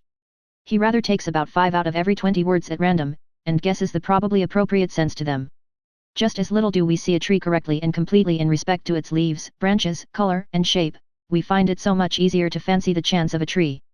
Even in the midst of the most remarkable experiences, we still do just the same. We fabricate the greater part of the experience, and can hardly be made to contemplate any event, except as inventors thereof. All this goes to prove that from our fundamental nature and from remote ages we have been accustomed to lying. Or, to express it more politely and hypocritically, in short, more pleasantly. One is much more of an artist than one is aware of. In an animated conversation, I often see the face of the person with whom I am speaking so clearly and sharply defined before me, according to the thought he expresses, or which I believe to be evoked in his mind, that the degree of distinctness far exceeds the strength of my visual faculty. The delicacy of the play of the muscles and of the expression of the eyes must therefore be imagined by me. Probably the person put on quite a different expression, or none at all. 193 Quid loose foot, tenebris agit, but also contrariwise.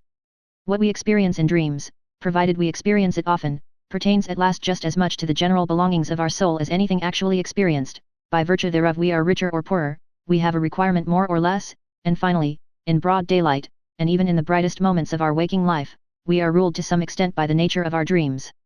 Supposing that someone has often flown in his dreams, and that at last, as soon as he dreams, he is conscious of the power and art of flying as his privilege and his peculiarly enviable happiness, such a person, who believes that on the slightest impulse, he can actualize all sorts of curves and angles, who knows the sensation of a certain divine levity, an upwards without effort or constraint, a downwards without descending or lowering, without trouble. How could the man with such dream experiences and dream habits fail to find happiness differently colored and defined, even in his waking hours? How could he fail to long differently for happiness?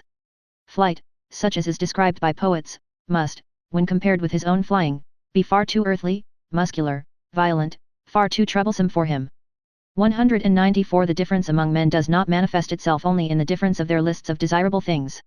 In their regarding different good things as worth striving for, and being disagreed as to the greater or less value, the order of rank, of the commonly recognized desirable things. It manifests itself much more in what they regard as actually having and possessing a desirable thing. As regards a woman, for instance, the control over her body and her sexual gratification serves as an amply sufficient sign of ownership and possession to the more modest man. Another with a more suspicious and ambitious thirst for possession, sees the questionableness, the mere apparentness of such ownership, and wishes to have finer tests in order to know especially whether the woman not only gives herself to him, but also gives up for his sake what she has or would like to have. Only then does he look upon her as possessed. A third, however, has not even here got to the limit of his distrust and his desire for possession. He asks himself whether the woman, when she gives up everything for him, does not perhaps do so for a phantom of him. He wishes first to be thoroughly, indeed, profoundly well known, in order to be loved at all he ventures to let himself be found out. Only then does he feel the beloved one fully in his possession, when she no longer deceives herself about him, when she loves him just as much for the sake of his devilry and concealed insatiability, as for his goodness, patience, and spirituality. One man would like to possess a nation, and he finds all the higher arts of Cagliostro and Catalina suitable for his purpose. Another, with a more refined thirst for possession, says to himself, one may not deceive where one desires to possess. He is irritated and impatient at the idea that a mask of him should rule in the hearts of the people. I must, therefore, make myself known. And first of all learn to know myself. Among helpful and charitable people, one almost always finds the awkward craftiness which first gets up suitably him who has to be helped, as though, for instance, he should merit help, seek just their help, and would show himself deeply grateful, attached, and subservient to them for all help. With these conceits, they take control of the needy as a property, just as in general they are charitable and helpful out of a desire for property. One finds them jealous when they are crossed or forestalled in their charity. Parents involuntarily make something like themselves out of their children. They call that education. No mother doubts at the bottom of her heart that the child she has born is thereby her property. No father hesitates about his right to his own ideas and notions of worth. Indeed, in former times fathers deemed it right to use their discretion concerning the life or death of the newly born, as among the ancient Germans. And like the father, so also do the teacher, the class, the priest, and the prince still see in every new individual an unobjectionable opportunity for a new possession. The consequence is 195. The Jews. A people born for slavery, as Tacitus and the whole ancient world say of them, the chosen people among the nations, as they themselves say and believe. The Jews performed the miracle of the inversion of valuations, by means of which life on earth obtained a new and dangerous charm for a couple of millenniums. Their prophets fused into one the expressions rich, godless, wicked, violent, sensual, and for the first time coined the word world as a term of reproach. In this inversion of valuations, in which is also included the use of the word poor as synonymous with saint and friend, the significance of the Jewish people is to be found. It is with them that the slave insurrection in morals commences. 196. It is to be inferred that there are countless dark bodies near the Sunday such as we shall never see. Among ourselves, this is an allegory, and the psychologist of morals reads the whole star writing merely as an allegorical and symbolic language in which much may be unexpressed. 197. The beast of prey and the man of prey, for instance, Caesar Borgia, are fundamentally misunderstood. Nature is misunderstood, so long as one seeks a morbidness in the constitution of these healthiest of all tropical monsters and growths, or even an innate hell in them. As almost all moralists have done hitherto. Does it not seem that there is a hatred of the virgin forest and of the tropics among moralists? And that the tropical man must be discredited at all costs, whether as disease and deterioration of mankind, or as his own hell and self-torture? And why? In favor of the temperate zones? In favor of the temperate men? The moral? The mediocre? This for the chapter, Morals as Timidity. 198. All the systems of morals which address themselves with a view to their happiness, as it is called. What else are they but suggestions for behavior adapted to the degree of danger from themselves in which the individuals live, recipes for their passions, their good and bad propensities, in so far as such have the will to power and would like to play the master, small and great expediencies and elaborations, permeated with the musty odor of old family medicines and old wife wisdom, all of them grotesque and absurd in their form. Because they address themselves to all, because they generalize where generalization is not authorized, all of them speaking unconditionally, and taking themselves unconditionally, all of them flavored not merely with one grain of salt, but rather endurable only, and sometimes even seductive, when they are overspiced and begin to smell dangerously, especially of the other world. That is all of little value when estimated intellectually, and is far from being science, much less wisdom, but, repeated once more, and 3 times repeated, it is expediency, expediency, expediency, mixed with stupidity, stupidity, stupidity. Whether it be the indifference and statuesque coldness towards the heated folly of the emotions, which the Stoics advised and fostered, or the no more laughing and no more weeping of Spinoza, the destruction of the emotions by their analysis and vivisection, which he recommended so naively, or the lowering of the emotions to an innocent mean at which they may be satisfied, the Aristotelianism of morals, or even morality as the enjoyment of the emotions in a voluntary attenuation and spiritualization by the symbolism of art, perhaps as music, or as love of God, and of mankind for God's sake. For in religion the passions are once more enfranchised, provided that, or, finally, even the complacent and wanton surrender to the emotions. As has been taught by Hafiz and Goethe, the bold letting go of the reins, the spiritual and corporeal licentiae morum in the exceptional cases of wise old codgers and drunkards, with whom it no longer has much danger. This also for the chapter, Morals as Timidity. 199. Inasmuch as in all ages, as long as mankind has existed, there have also been human herds, family alliances, communities, tribes, peoples, states, churches, and always a great number who obey in proportion to the small number who command. In view, therefore, of the fact that obedience has been most practiced and fostered among mankind hitherto, one may reasonably suppose that, generally speaking, the need thereof is now innate in every one, as a kind of formal conscience which gives the command thou shalt unconditionally do something, unconditionally refrain from something, in short, thou shalt. This need tries to satisfy itself and to fill its form with a content, according to its strength, impatience, and eagerness. It at once seizes as an omnivorous appetite with little selection, and accepts whatever is shouted into its ear by all sorts of commanders. Parents, teachers, laws, class prejudices, or public opinion. The extraordinary limitation of human development, the hesitation, protractedness, frequent retrogression, and turning thereof, is attributable to the fact that the herd instinct of obedience is transmitted best, and at the cost of the art of command. If one imagine this instinct increasing to its greatest extent, commanders and independent individuals will finally be lacking altogether, or they will suffer inwardly from a bad conscience, and will have to impose a deception on themselves in the first place in order to be able to command just as if they also were only obeying. This condition of things actually exists in Europe at present. I call it the moral hypocrisy of the commanding class. They know no other way of protecting themselves from their bad conscience than by playing the role of executors of older and higher orders, of predecessors, of the Constitution, of justice, of the law, or of God himself, or they even justify themselves by maxims from the current opinions of the herd, as first servants of their people, or instruments of the public weal. On the other hand, the gregarious European man nowadays assumes an air as if he were the only kind of man that is allowable. He glorifies his qualities, such as public spirit, kindness, deference, industry, temperance, modesty, indulgence, sympathy, by virtue of which he is gentle, endurable, and useful to the herd, as the peculiarly human virtues. In cases, however, where it is believed that the leader and bellwether cannot be dispensed with, attempt after attempt is made nowadays to replace commanders by the summing together of clever gregarious men. All representative constitutions, for example, are of this origin. In spite of all, what a blessing, what a deliverance from a weight becoming unendurable, is the appearance of an absolute ruler for these gregarious Europeans.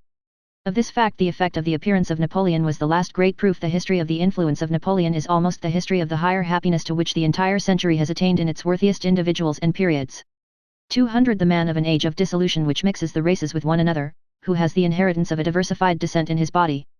That is to say, contrary, and often not only contrary, instincts and standards of value, which struggle with one another and are seldom at peace. Such a man of late culture and broken lights, will, on an average, be a weak man. His fundamental desire is that the war which is in him should come to an end.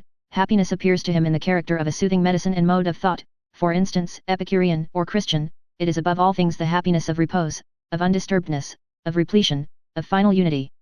It is the Sabbath of Sabbaths, to use the expression of the holy rhetorician, St. Augustine, who was himself such a man. Should, however, the contrariety and conflict in such natures operate as an additional incentive and stimulus to life. And if, on the other hand, in addition to their powerful and irreconcilable instincts, they have also inherited and indoctrinated into them a proper mastery and subtlety for carrying on the conflict with themselves, that is to say, the faculty of self-control and self-deception, there then arise those marvelously incomprehensible and inexplicable beings, those enigmatical men, predestined for conquering and circumventing others, the finest examples of which are Alcibiades and Caesar, with whom I should like to associate the first of Europeans according to my taste, the Hohenstaufen, Friedrich II, and among artists, perhaps Leonardo da Vinci. They appear precisely in the same periods when that weaker type, with its longing for repose, comes to the front. The two types are complementary to each other, and spring from the same causes. 201 As long as the utility which determines moral estimates is only gregarious utility, as long as the preservation of the community is only kept in view, and the immoral is sought precisely and exclusively in what seems dangerous to the maintenance of the community, there can be no morality of love to one's neighbor. Granted even that there is already a little constant exercise of consideration, sympathy, fairness, gentleness, and mutual assistance, granted that even in this condition of society all those instincts are already active which are latterly distinguished by honorable names as virtues, and eventually almost coincide with the conception morality, in that period they do not as yet belong to the domain of moral valuations. They are still ultra-moral.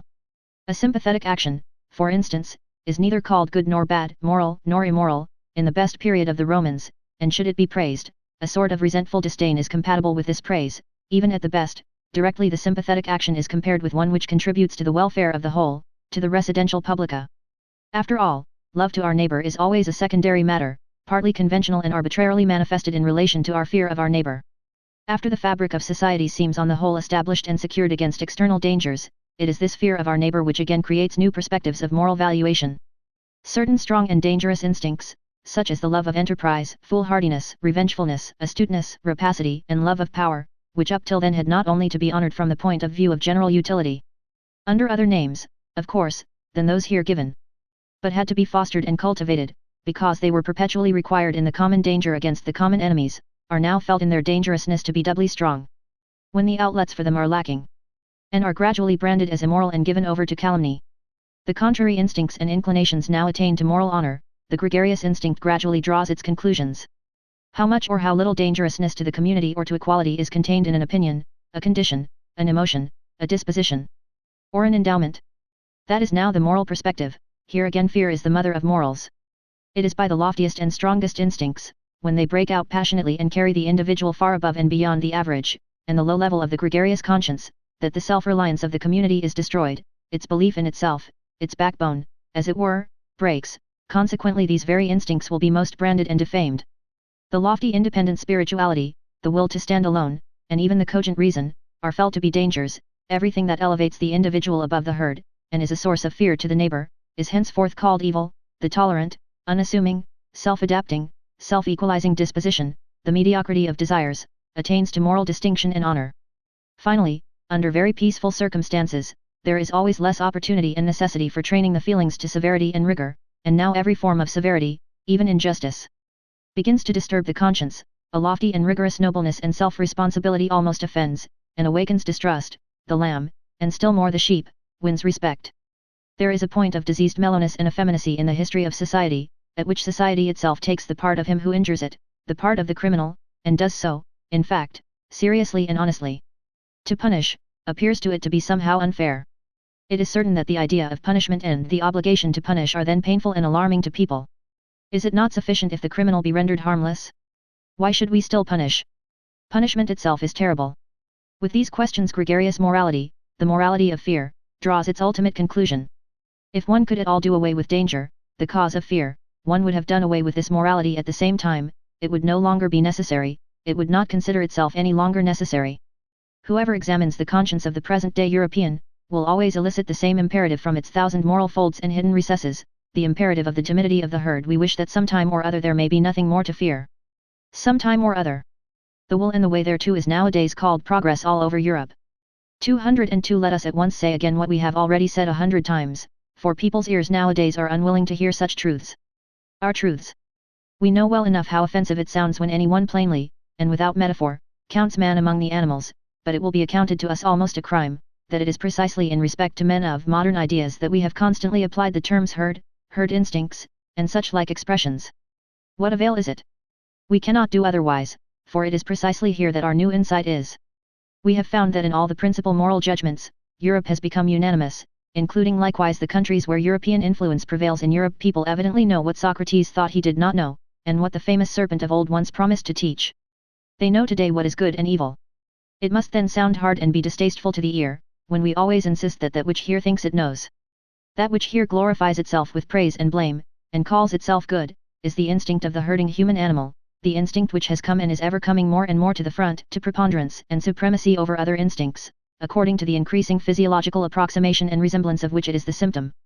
Morality in Europe at present is herding animal morality, and therefore, as we understand the matter, only one kind of human morality, beside which, before which, and after which many other moralities, and above all higher moralities, are or should be possible. Against such a possibility, against such a should be, however, this morality defends itself with all its strength. It says obstinately and inexorably, I am morality itself and nothing else is morality. Indeed, with the help of a religion which has humored and flattered the sublimest desires of the herding animal, things have reached such a point that we always find a more visible expression of this morality even in political and social arrangements. The democratic movement is the inheritance of the Christian movement. That its tempo, however, is much too slow and sleepy for the more impatient ones, for those who are sick and distracted by the herding instinct, is indicated by the increasingly furious howling, and always less disguised teeth gnashing of the anarchist dogs, who are now roving through the highways of European culture. Apparently in opposition to the peacefully industrious democrats and revolution ideologues, and still more so to the awkward philosophosters and fraternity visionaries who call themselves socialists and want a free society. Those are really at one with them all in their thorough and instinctive hostility to every form of society other than that of the autonomous herd, to the extent even of repudiating the notions master and servant. Ni tu ni matra, says a socialist formula, at one in their tenacious opposition to every special claim, every special right and privilege. This means ultimately opposition to every right, for when all are equal, no one needs rights any longer, at one in their distrust of punitive justice, as though it were a violation of the weak, unfair to the necessary consequences of all former society, but equally at one in their religion of sympathy, in their compassion for all that feels, lives, and suffers, down to the very animals, up even to God. The extravagance of sympathy for God belongs to a democratic age, altogether at one in the cry and impatience of their sympathy, in their deadly hatred of suffering generally, in their almost feminine incapacity for witnessing it or allowing it. At one in their involuntary bellowing and heart softening, under the spell of which Europe seems to be threatened with a new Buddhism, at one in their belief in the morality of mutual sympathy, as though it were morality in itself, the climax, the attained climax of mankind, the sole hope of the future, the consolation of the present, the great discharge from all the obligations of the past, altogether at one in their belief in the community as the deliverer, in the herd, and therefore in themselves. 203 We, who hold a different belief. We, who regard the democratic movement, not only as a degenerating form of political organization, but as equivalent to a degenerating, a waning type of man, as involving his mediocrising and depreciation, where have we to fix our hopes? In new philosophers. There is no other alternative, in minds strong and original enough to initiate opposite estimates of value, to transvalue and invert eternal valuations, in forerunners, in men of the future, who in the present shall fix the constraints and fasten the knots which will compel millenniums to take new paths to teach man the future of humanity as his will, as depending on human will, and to make preparation for vast hazardous enterprises and collective attempts in rearing and educating, in order thereby to put an end to the frightful rule of folly and chance which has hitherto gone by the name of history. The folly of the greatest number is only its last form. For that purpose a new type of philosopher and commander will some time or other be needed, at the very idea of which everything that has existed in the way of occult, terrible, and benevolent beings might look pale and dwarfed. The image of such leaders hovers before our eyes. Is it lawful for me to say it aloud, ye free spirits? The conditions which one would partly have to create and partly utilize for their genesis, the presumptive methods and tests by virtue of which a soul should grow up to such an elevation and power as to feel a constraint to these tasks, a transvaluation of values, under the new pressure and hammer of which a conscience should be steeled and a heart transformed into brass, so as to bear the weight of such responsibility, and on the other hand the necessity for such leaders, the dreadful danger that they might be lacking or miscarry and degenerate. These are our real anxieties and glooms, ye know it well, ye free spirits. These are the heavy distant thoughts and storms which sweep across the heaven of our life. There are few pains so grievous as to have seen, divined, or experienced how an exceptional man has missed his way and deteriorated, but he who has the rare eye for the universal danger of man himself deteriorating, he who like us has recognized the extraordinary fortuitousness which has hitherto played its game in respect to the future of mankind. A game in which neither the hand, nor even a finger of God has participated. He who divines the fate that is hidden under the idiotic unwariness and blind confidence of modern ideas, and still more under the whole of Christo-European morality, suffers from an anguish with which no other is to be compared. He sees at a glance all that could still be made out of man through a favorable accumulation and augmentation of human powers and arrangements. He knows with all the knowledge of his conviction how unexhausted man still is for the greatest possibilities. And how often in the past the type man has stood in presence of mysterious decisions and new paths. He knows still better from his painfulest recollections on what wretched obstacles promising developments of the highest rank have hitherto usually gone to pieces, broken down, sunk, and become contemptible. The universal degeneracy of mankind to the level of the man of the future, as idealized by the socialistic fools and shallow pates. This degeneracy and dwarfing of man to an absolutely gregarious animal, or as they call it, to a man of free society, this brutalizing of man into a pygmy with equal rights and claims, is undoubtedly possible. He who has thought out this possibility to its ultimate conclusion knows another loathing unknown to the rest of mankind. And perhaps also a new mission. Chapter 6. We Scholars. 204 At the risk that moralizing may also reveal itself here as that which it has always been. Namely, resolutely monter ses plays, according to Balzac. I would venture to protest against an improper and injurious alteration of rank, which quite unnoticed, and as if with the best conscience, threatens nowadays to establish itself in the relations of science and philosophy. I mean to say that one must have the right out of one's own experience. Experience, as it seems to me, always implies unfortunate experience. To treat of such an important question of rank, so as not to speak of color like the blind, or against science like women and artists, this dreadful science. Sigh their instinct and their shame, it always finds things out. The declaration of independence of the scientific man, his emancipation from philosophy, is one of the subtler after effects of democratic organization and disorganization. The self-glorification and self-conceitedness of the learned man is now everywhere in full bloom, and in its best springtime. Which does not mean to imply that in this case self-praise smells sweet. Here also the instinct of the populace cries, freedom from all masters. And after science has, with the happiest results, resisted theology, whose handmaid it had been too long, it now proposes in its wantonness and indiscretion to lay down laws for philosophy, and in its turn to play the master. What am I saying? To play the philosopher on its own account. My memory. The memory of a scientific man, if you please. Teems with the naivete of insolence which I have heard about philosophy and philosophers from young naturalists and old physicians, not to mention the most cultured and most conceited of all learned men, the philologists and schoolmasters, who are both the one and the other by profession. On one occasion it was the specialist and the Jack Horner who instinctively stood on the defensive against all synthetic tasks and capabilities, at another time it was the industrious worker who had got a scent of odium and refined luxuriousness in the internal economy of the philosopher, and felt himself aggrieved and belittled thereby. On another occasion it was the color-blindness of the utilitarian, who sees nothing in philosophy but a series of refuted systems, and an extravagant expenditure which does nobody any good. At another time the fear of disguised mysticism and of the boundary adjustment of knowledge became conspicuous, at another time the disregard of individual philosophers, which had involuntarily extended to disregard of philosophy generally. In fine, I found most frequently, behind the proud disdain of philosophy in young scholars, the evil after effect of some particular philosopher, to whom on the whole obedience had been forsworn, without, however, the spell of his scornful estimates of other philosophers having been got rid of. The result being a general ill will to all philosophy.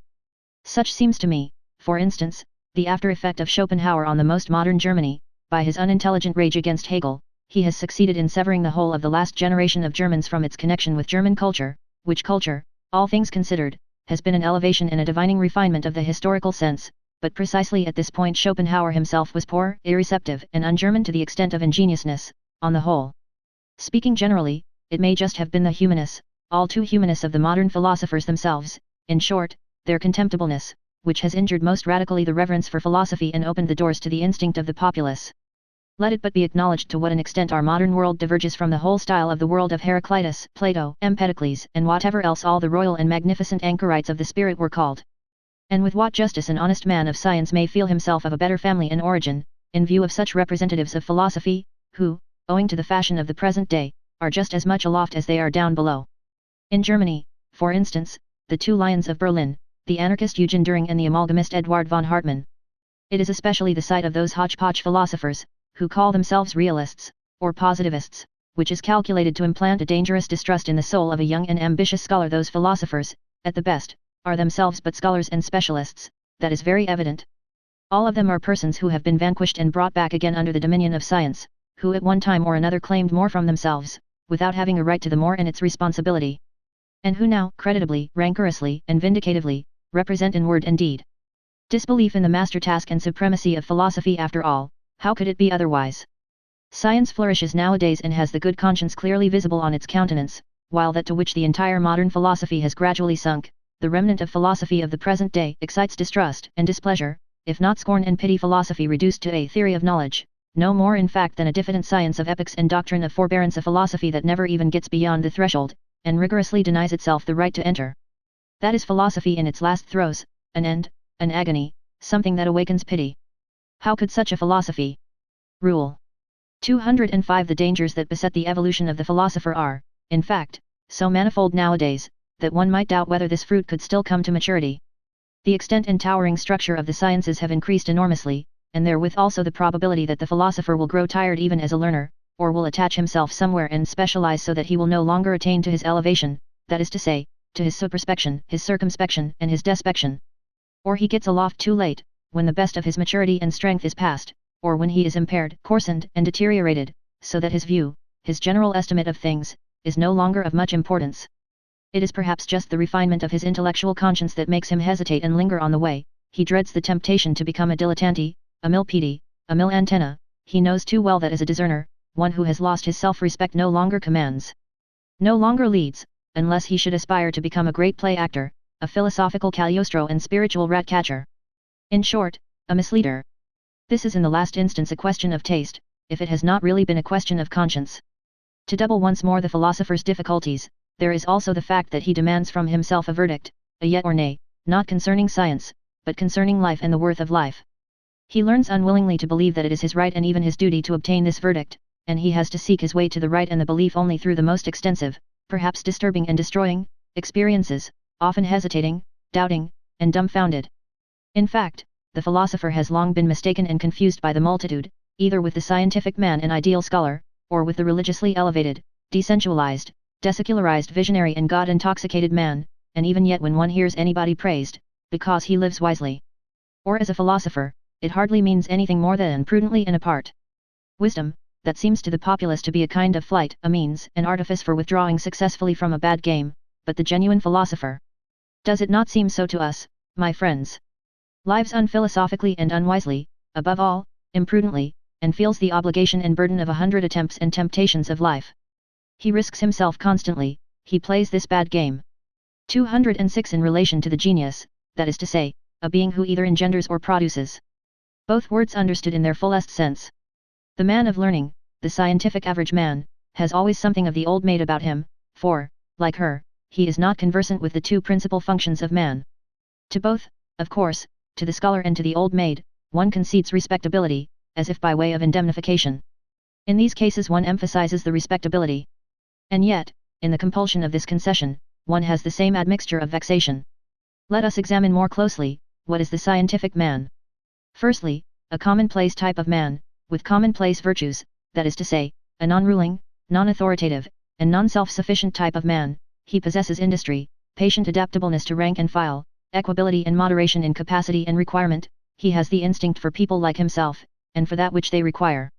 For instance, the portion of independence and green meadow without which there is no rest from labor, the claim to honor and consideration, which first and foremost presupposes recognition and recognizability, the sunshine of a good name, the perpetual ratification of his value and usefulness, with which the inward distrust which lies at the bottom of the heart of all dependent men and gregarious animals, has again and again to be overcome.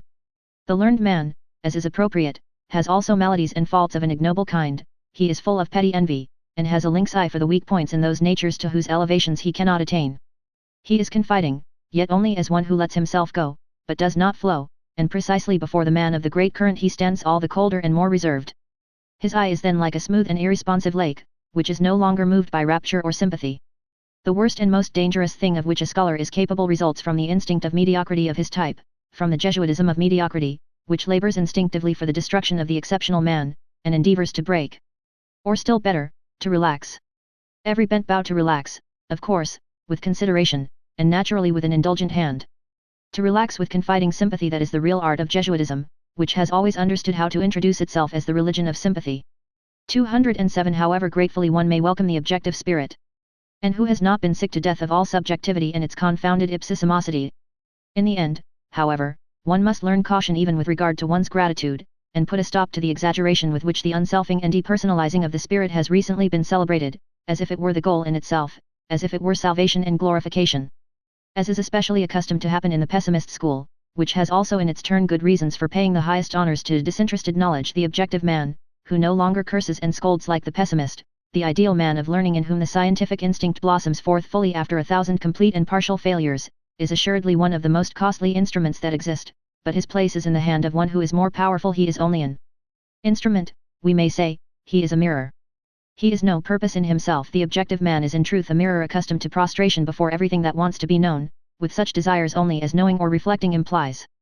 He waits until something comes, and then expands himself sensitively, so that even the light footsteps and gliding past of spiritual beings may not be lost on his surface, and film whatever personality he still possesses seems to him accidental, arbitrary, or still oftener, disturbing. So much has he come to regard himself as the passage and reflection of outside forms and events. He calls up the recollection of himself with an effort, and not infrequently wrongly. He readily confounds himself with other persons. He makes mistakes with regard to his own needs, and here only is he unrefined and negligent. Perhaps he is troubled about the health, or the pettiness and confined atmosphere of wife and friend, or the lack of companions and society.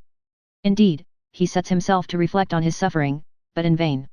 His thoughts already rove away to the more general case, and tomorrow he knows as little as he knew yesterday how to help himself. He does not now take himself seriously and devote time to himself. He is serene, not from lack of trouble, but from lack of capacity for grasping and dealing with his trouble. The habitual complaisance with respect to all objects and experiences, the radiant and impartial hospitality with which he receives everything that comes his way, his habit of inconsiderate good nature, of dangerous indifference as to yet and nay, alas!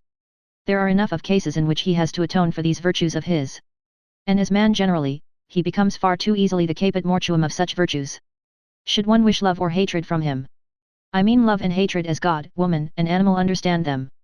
He will do what he can, and furnish what he can. But one must not be surprised if it should not be much. If he should show himself just at this point to be false, fragile, questionable, and deteriorated. His love is constrained, his hatred is artificial, and rather un tour de force, a slight ostentation and exaggeration. He is only genuine so far as he can be objective, only in his serene totality is he still nature and natural. His mirroring and eternally self-polishing soul no longer knows how to affirm, no longer how to deny, he does not command, neither does he destroy. Jene méprise presque rien. He says, with Leibniz, let us not overlook nor undervalue the presque. Neither is he a model man, he does not go in advance of anyone, nor after, either, he places himself generally too far off to have any reason for espousing the cause of either good or evil. If he has been so long confounded with the philosopher, with the Caesarian trainer and dictator of civilization, he has had far too much honor, and what is more essential in him has been overlooked. He is an instrument, something of a slave, though certainly the sublimest sort of slave, but nothing in himself. Presque rien. The objective man is an instrument, a costly, easily injured, easily tarnished measuring instrument and mirroring apparatus, which is to be taken care of and respected, but he is no goal, not outgoing nor upgoing, no complementary man in whom the rest of existence justifies itself, no termination. And still less a commencement, an engendering, or primary cause, nothing hardy, powerful, self-centered. That wants to be master, but rather only a soft, inflated, delicate, movable potter's form, that must wait for some kind of content and frame to shape itself thereto. For the most part a man without frame and content, a selfless man. Consequently, also, nothing for women, in parenthesis. 208 When a philosopher nowadays makes known that he is not a skeptic. I hope that has been gathered from the foregoing description of the objective spirit. People all hear it impatiently, they regard him on that account with some apprehension, they would like to ask so many, many questions, indeed among timid hearers, of whom there are now so many, he is henceforth said to be dangerous. With his repudiation of skepticism, it seems to them as if they heard some evil threatening sound in the distance, as if a new kind of explosive were being tried somewhere, a dynamite of the spirit, perhaps a newly discovered Russian nihiline, a pessimism boni voluntatis, that not only denies, means denial, but, dreadful thought, practices denial. Against this kind of goodwill, a will to the veritable, actual negation of life. There is, as is generally acknowledged nowadays, no better soporific and sedative than skepticism, the mild, pleasing, lulling poppy of skepticism. And Hamlet himself is now prescribed by the doctors of the day as an antidote to the spirit, and its underground noises. Are not our ears already full of bad sounds? Say the skeptics, as lovers of repose, and almost as a kind of safety police, this subterranean neigh is terrible. Be still, ye pessimistic moles. The skeptic, in effect, that delicate creature, is far too easily frightened, his conscience is schooled so as to start at every neigh, and even at that sharp, decided yet, and feels something like a bite thereby. Yet and nay. They seem to him opposed to morality, he loves, on the contrary, to make a festival to his virtue by a noble aloofness, while perhaps he says with Montaigne, what do I know? Or with Socrates, I know that I know nothing. Or, here I do not trust myself, no door is open to me. Or, even if the door were open, why should I enter immediately? Or, what is the use of any hasty hypotheses? It might quite well be in good taste to make no hypotheses at all. Are you absolutely obliged to straighten at once what is crooked? To stuff every hole with some kind of oakum? Is there not time enough for that? Has not the time leisure? Oh, ye demons, can ye not at all wait? The uncertain also has its charms, the Sphinx, too, is a Circe, and Circe, too, was a philosopher. Thus does a skeptic console himself, and in truth he needs some consolation. For skepticism is the most spiritual expression of a certain many-sided physiological temperament, which in ordinary language is called nervous debility and sickliness. It arises whenever races or classes which have been long separated, decisively and suddenly blend with one another. In the new generation, which has inherited as it were different standards and valuations in its blood, everything is disquiet, derangement, doubt and tentativeness, the best powers operate restrictively, the very virtues prevent each other growing and becoming strong, equilibrium, ballast, and perpendicular stability are lacking in body and soul. That, however, which is most diseased and degenerated in such nondescripts is the will, they are no longer familiar with independence of decision, or the courageous feeling of pleasure in willing. They are doubtful of the freedom of the will even in their dreams are present-day Europe. The scene of a senseless, precipitate attempt at a radical blending of classes, and consequently of races, is therefore skeptical in all its heights and depths, sometimes exhibiting the mobile skepticism which springs impatiently and wantonly from branch to branch, sometimes with gloomy aspect, like a cloud overcharged with interrogative signs. And often sick unto death of its will. Paralysis of will, where do we not find this cripple sitting nowadays? And yet how bedecked oftentimes how seductively ornamented.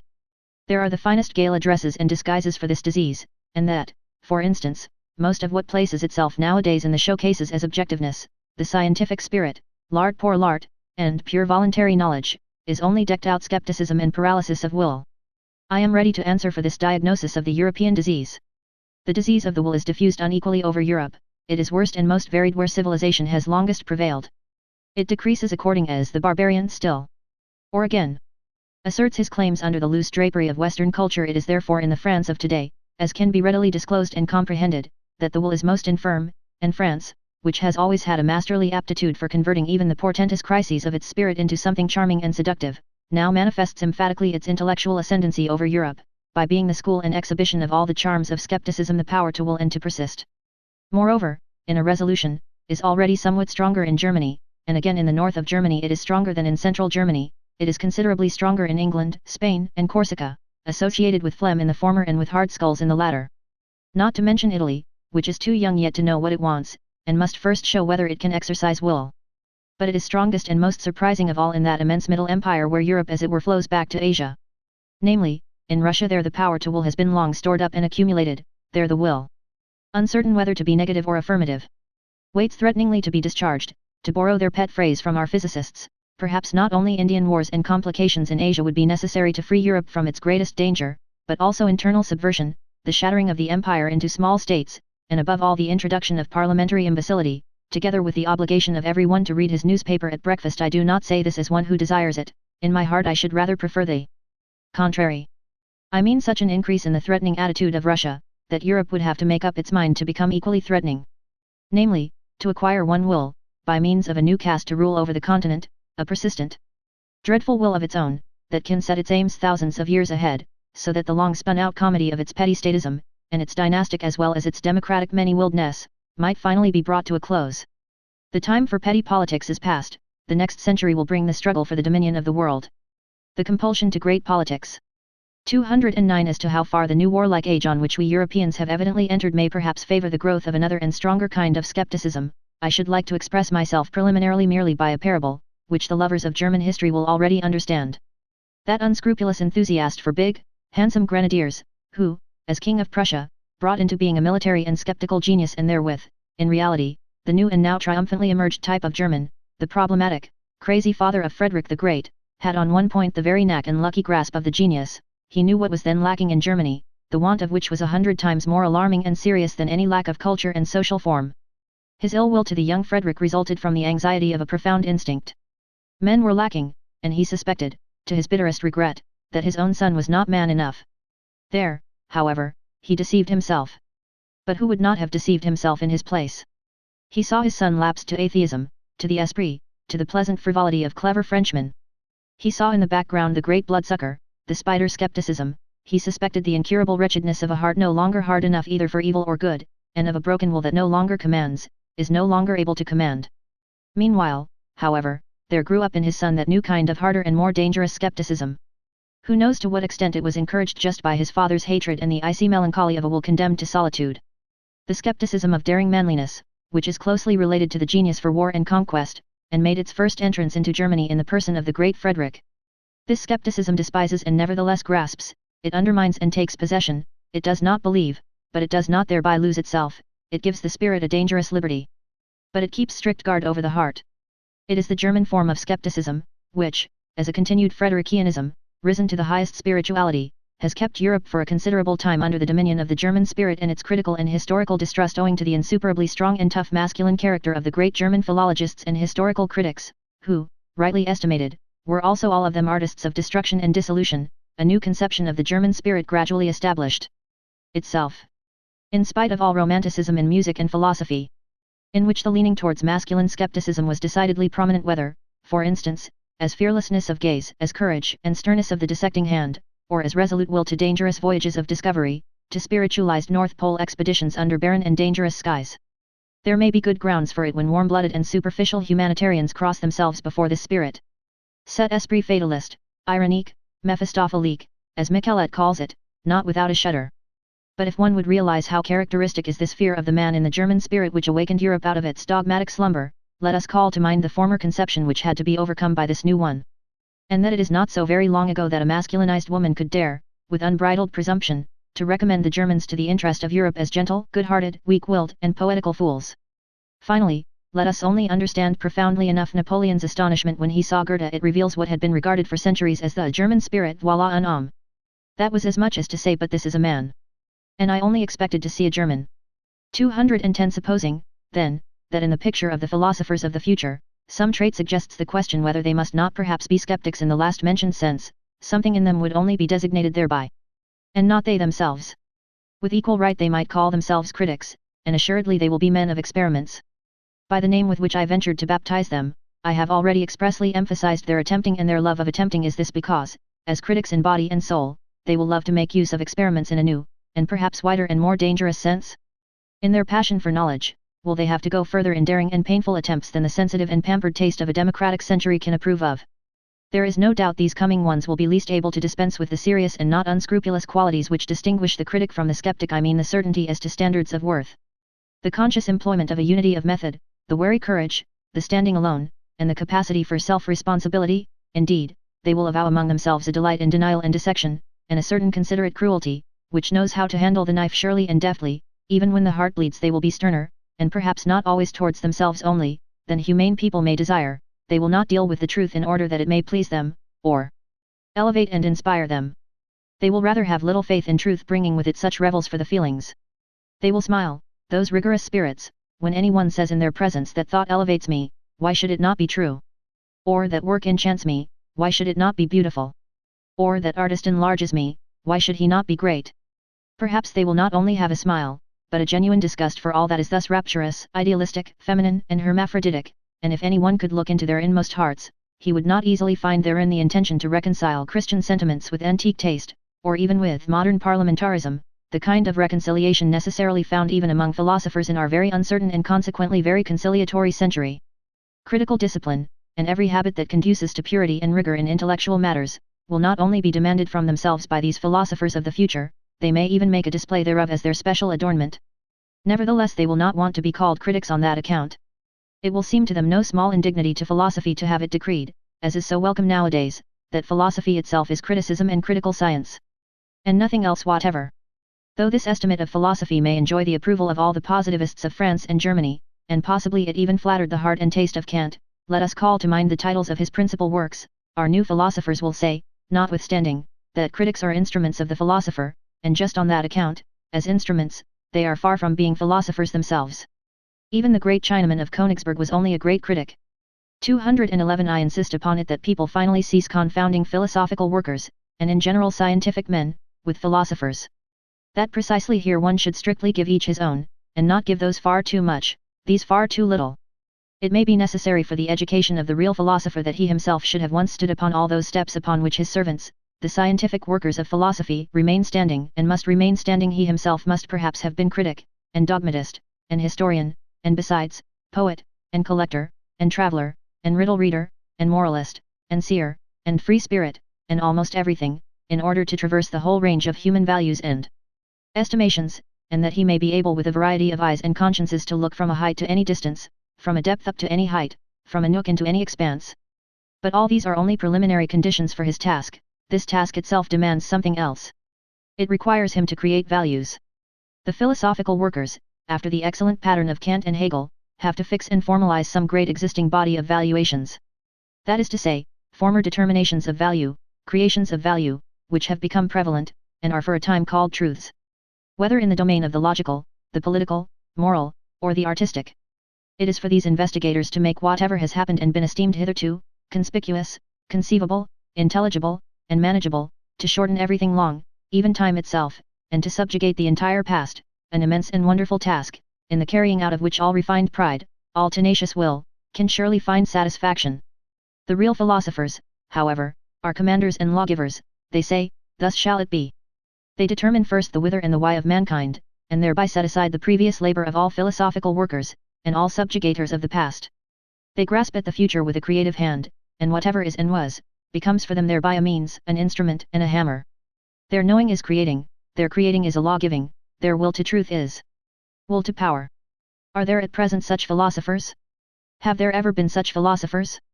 Must there not be such philosophers some day?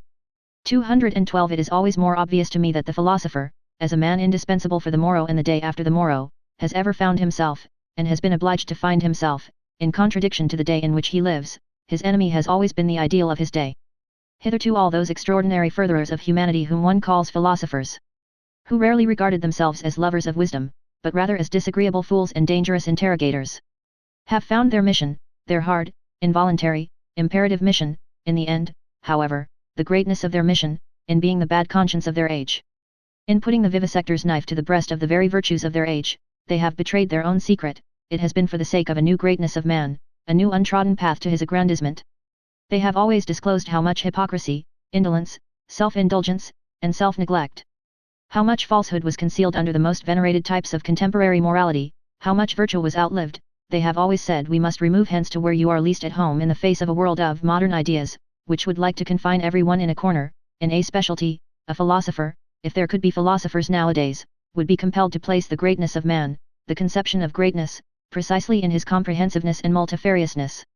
In his all-roundness, he would even determine worth and rank according to the amount and variety of that which a man could bear and take upon himself, according to the extent to which a man could stretch his responsibility. Nowadays the taste and virtue of the age weaken and attenuate the will. Nothing is so adapted to the spirit of the age as weakness of will. Consequently, in the ideal of the philosopher, strength of will, sternness, and capacity for prolonged resolution must specially be included in the conception of greatness, with as good a right as the opposite doctrine, with its ideal of a silly, renouncing, humble, selfless humanity, was suited to an opposite age, such as the 16th century, which suffered from its accumulated energy of will, and from the wildest torrents and floods of selfishness in the time of Socrates, among men only of worn-out instincts, old conservative Athenians who let themselves go for the sake of happiness, as they said, for the sake of pleasure, as their conduct indicated, and who had continually on their lips the old pompous words to which they had long forfeited the right by the life they led. Irony was perhaps necessary for greatness of soul, the wicked Socratic assurance of the old physician and plebeian, who cut ruthlessly into his own flesh, as into the flesh and heart of the noble, with a look that said plainly enough, do not dissemble before me. Here we are equal. At present, on the contrary, when throughout Europe the herding animal alone attains to honors, and dispenses honors, when equality of right can too readily be transformed into equality in wrong. I mean to say into general war against everything rare, strange, and privileged, against the higher man, the higher soul, the higher duty, the higher responsibility, the creative plenipotence and lordliness. At present it belongs to the conception of greatness to be noble, to wish to be apart, to be capable of being different, to stand alone, to have to live by personal initiative, and the philosopher will betray something of his own ideal when he asserts he shall be the greatest who can be the most solitary, the most concealed, the most divergent, the man beyond good and evil, the master of his virtues, and of superabundance of will. Precisely this shall be called greatness, as diversified as can be entire, as ample as can be full. And to ask once more the question, is greatness possible nowadays? 213. It is difficult to learn what a philosopher is, because it cannot be taught. One must know it by experience, or one should have the pride not to know it. The fact that at present people all talk of things of which they cannot have any experience, is true more especially and unfortunately as concerns the philosopher and philosophical matters. The very few know them, are permitted to know them, and all popular ideas about them are false. Thus, for instance, the truly philosophical combination of a bold, exuberant spirituality which runs at presto pace, and a dialectic rigor and necessity which makes no false step, is unknown to most thinkers and scholars from their own experience, and therefore, should anyone speak of it in their presence, it is incredible to them. They conceive of every necessity as troublesome, as a painful compulsory obedience and state of constraint. Thinking itself is regarded by them as something slow and hesitating, almost as a trouble, and often enough as worthy of the sweat of the noble, but not at all as something easy and divine, closely related to dancing and exuberance. To think and to take a matter seriously, arduously, that is one and the same thing to them. Such only has been their experience. Artists have here perhaps a finer intuition, they who know only too well that precisely when they no longer do anything arbitrarily, and everything of necessity, their feeling of freedom, of subtlety, of power, of creatively fixing, disposing, and shaping, reaches its climax. In short, that necessity and freedom of will are then the same thing with them. There is, in fine, a gradation of rank in psychical states, to which the gradation of rank in the problems corresponds, and the highest problems repel ruthlessly every one who ventures too near them, without being predestined for their solution by the loftiness and power of his spirituality. Of what use is it for nimble, everyday intellects, or clumsy, honest mechanics and empiricists to press, in their plebeian ambition, close to such problems, and as it were into this holy of holies, as so often happens nowadays? But coarse feet must never tread upon such carpets. This is provided for in the primary law of things. The doors remain closed to those intruders, though they may dash and break their heads thereon.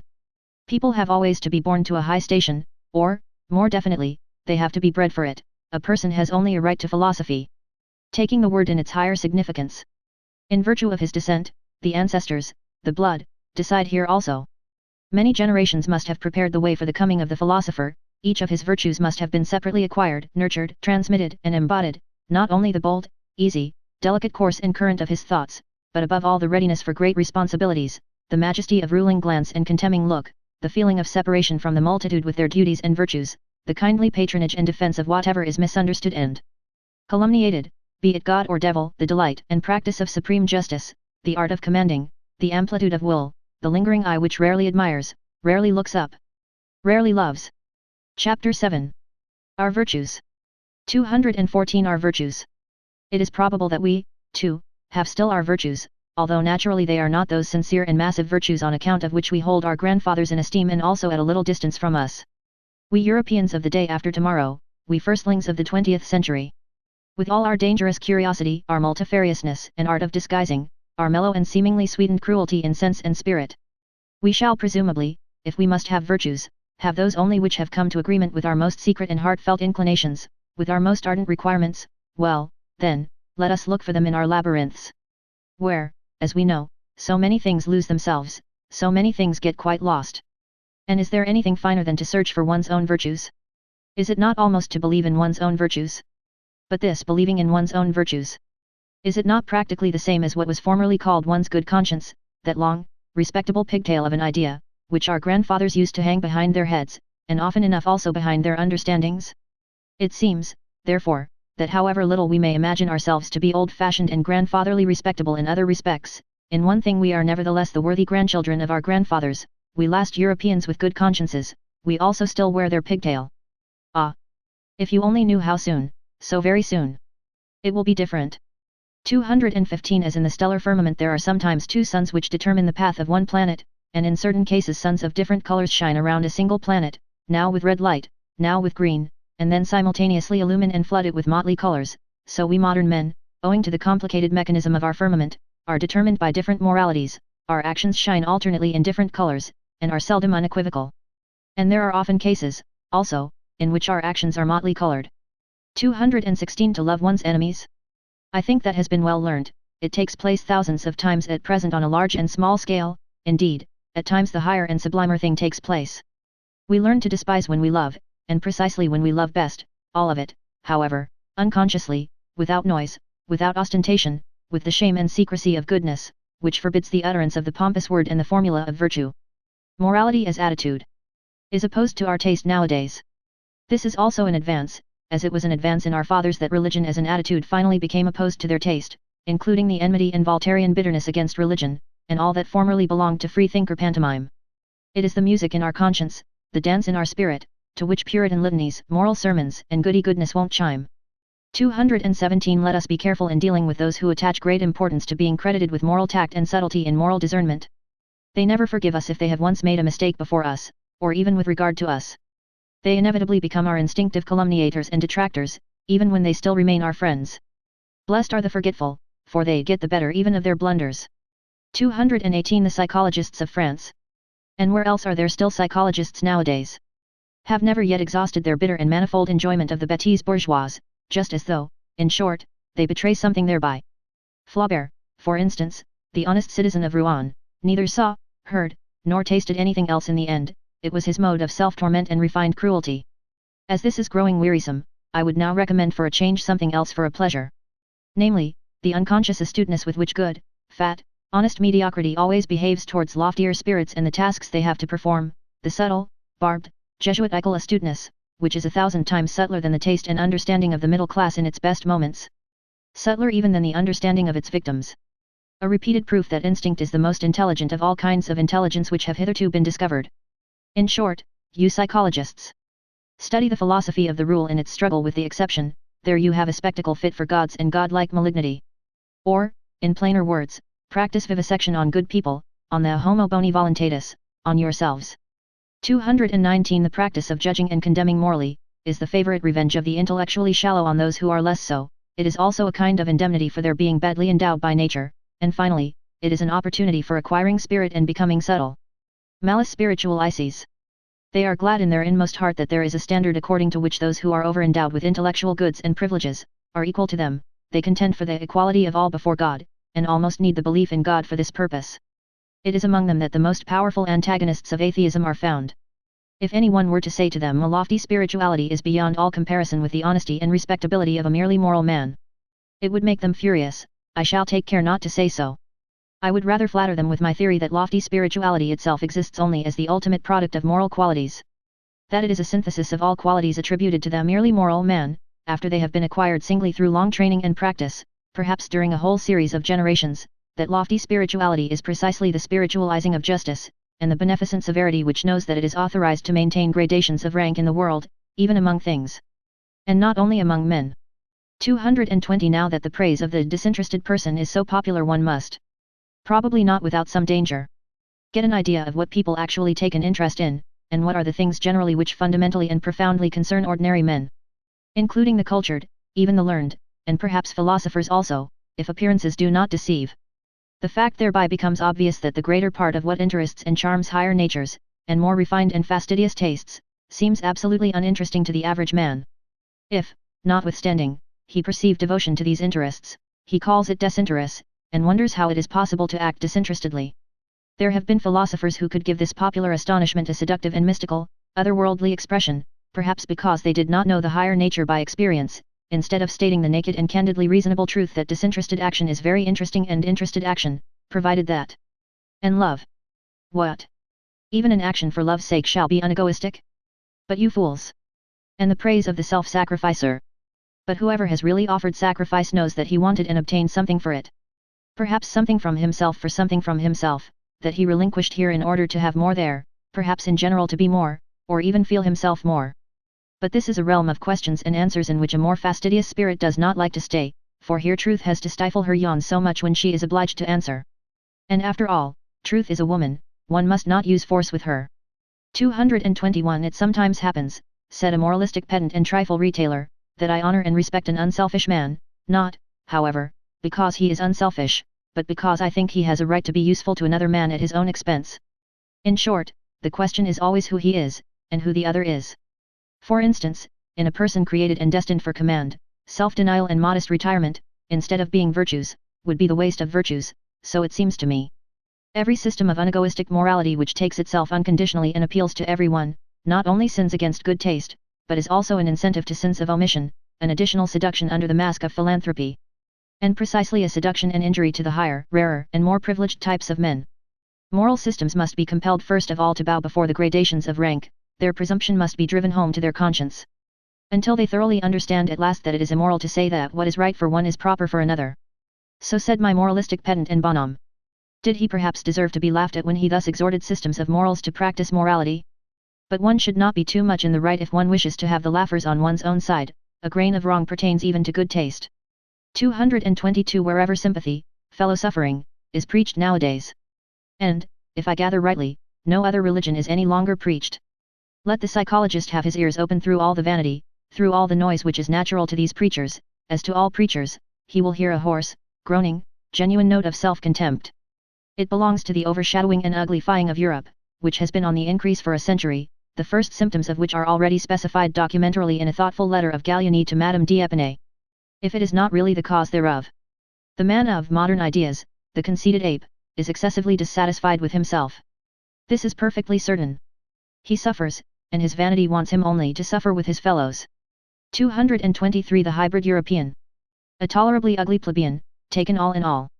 Absolutely requires a costume, he needs history as a storeroom of costumes. To be sure, he notices that none of the costumes fit him properly. He changes and changes. Let us look at the 19th century with respect to these hasty preferences and changes in its masquerades of style, and also with respect to its moments of desperation on account of nothing suiting us. It is in vain to get ourselves up as romantic, or classical, or Christian, or Florentine, or Barocco, or national, in moribus et artibius, it does not clothe us. But the spirit, especially the historical spirit, profits even by this desperation. Once and again a new sample of the past or of the foreign is tested, put on, taken off, packed up, and above all studied. We are the first studious age in puncto of costumes, I mean as concerns morals, articles of belief, artistic tastes, and religions. We are prepared as no other age has ever been for a carnival in the grand style, for the most spiritual festival.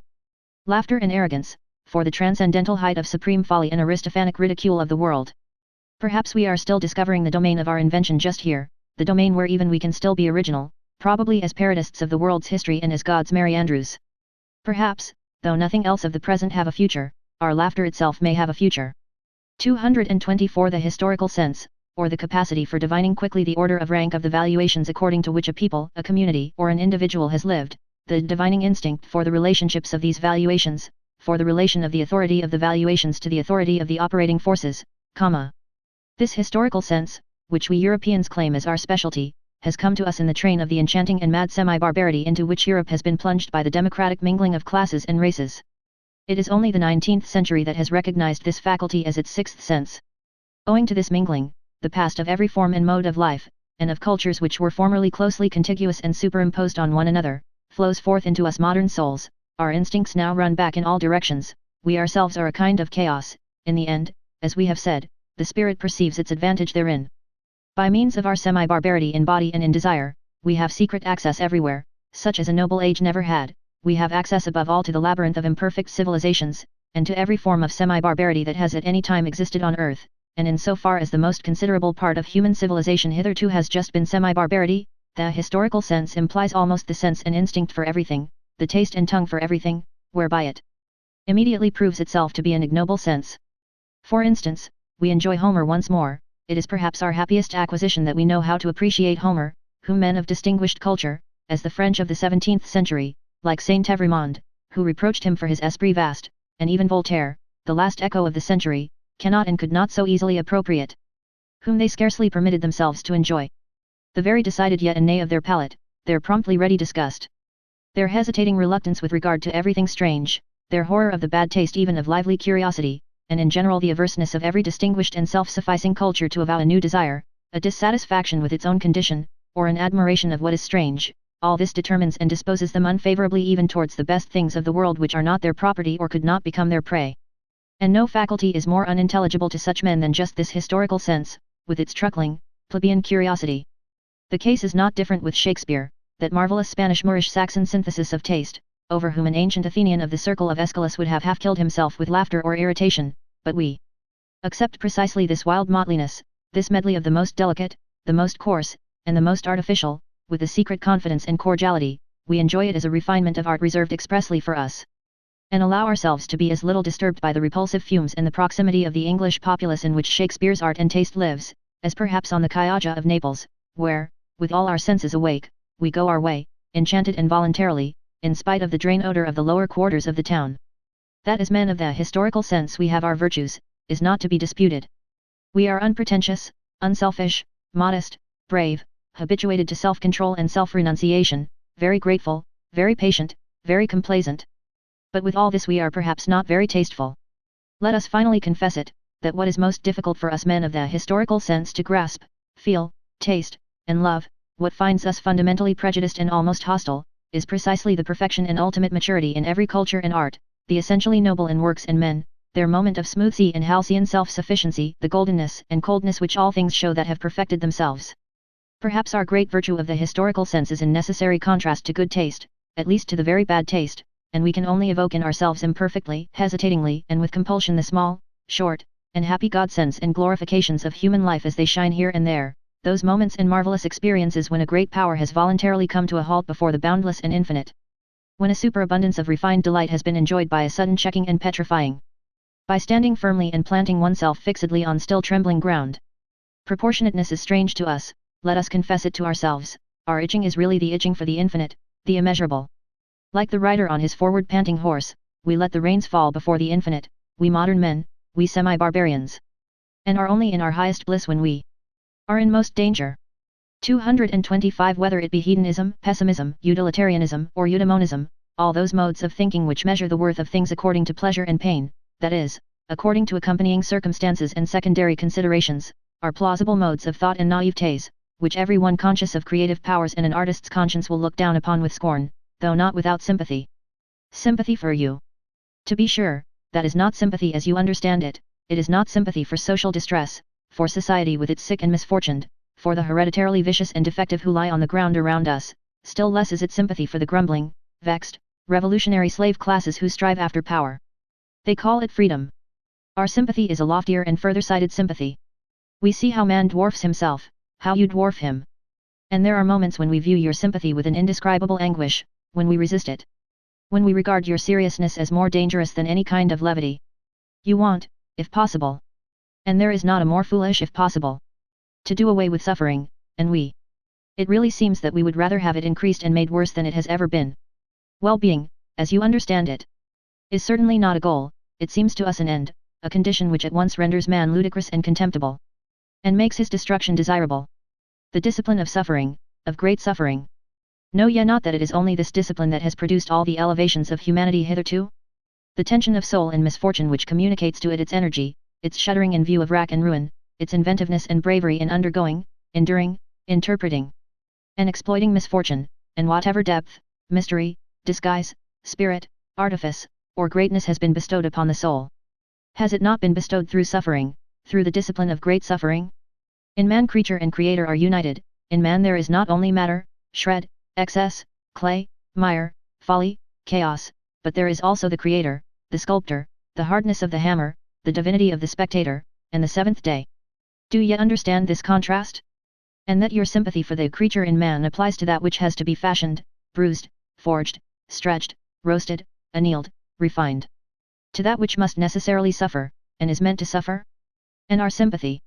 Do ye not understand what our reverse sympathy applies to, when it resists your sympathy as the worst of all pampering and enervation? So it is sympathy against sympathy. But to repeat it once more, there are higher problems than the problems of pleasure and pain and sympathy. And all systems of philosophy which deal only with these are naivete. 226 We immoralists. This world with which we are concerned, in which we have to fear and love, this almost invisible, inaudible world of delicate command and delicate obedience, a world of almost in every respect, captious, insidious, sharp, and tender. Yes, it is well protected from clumsy spectators and familiar curiosity. We are woven into a strong net and garment of duties, and cannot disengage ourselves. Precisely here, we are men of duty, even we. Occasionally, it is true, we dance in our chains and betwixt our swords, it is none the less true that more often we gnash our teeth under the circumstances, and are impatient at the secret hardship of our lot but do what we will. Fools and appearances say of us, these are men without duty. We have always fools and appearances against us. 227 Honesty, granting that it is the virtue of which we cannot rid ourselves, we free spirits. Well, we will labor at it with all our perversity and love, and not tire of perfecting ourselves in our virtue, which alone remains. May its glance some day overspread like a gilded, blue, mocking twilight this aging civilization with its dull gloomy seriousness. And if, nevertheless, our honesty should one day grow weary, and sigh, and stretch its limbs, and find us too hard, and would fain have it pleasanter, easier, and gentler, like an agreeable vice, let us remain hard, we latest Stoics, and let us send to its help whatever devilry we have in us. Our disgust at the clumsy and undefined, our nidamur inventum, our love of adventure, our sharpened and fastidious curiosity, our most subtle, disguised, intellectual will to power and universal conquest, which rambles and roves avidiously around all the realms of the future. Let us go with all our devils to the help of our God. It is probable that people will misunderstand and mistake us on that account. What does it matter? They will say, their honesty. That is their devilry, and nothing else. What does it matter? And even if they were right, have not all gods hitherto been such sanctified, rebaptized devils? And after all, what do we know of ourselves? And what the spirit that leads us wants to be called? It is a question of names, and how many spirits we harbor? Our honesty, we free spirits. Let us be careful lest it become our vanity, our ornament and ostentation, our limitation, our stupidity. Every virtue inclines to stupidity, every stupidity to virtue, stupid to the point of sanctity, they say in Russia. Let us be careful lest out of pure honesty we eventually become saints and bores. Is not life 100 times too short for us to bore ourselves? One would have to believe in eternal life in order to. 228 I hope to be forgiven for discovering that all moral philosophy hitherto has been tedious and has belonged to the soporific appliances. And that virtue, in my opinion, has been more injured by the tediousness of its advocates than by anything else. At the same time, however, I would not wish to overlook their general usefulness. It is desirable that as few people as possible should reflect upon morals, and consequently it is very desirable that morals should not some day become interesting. But let us not be afraid. Things still remain today as they have always been. I see no one in Europe who has, or discloses, an idea of the fact that philosophizing concerning morals might be conducted in a dangerous, captious, and ensnaring manner. That calamity might be involved therein.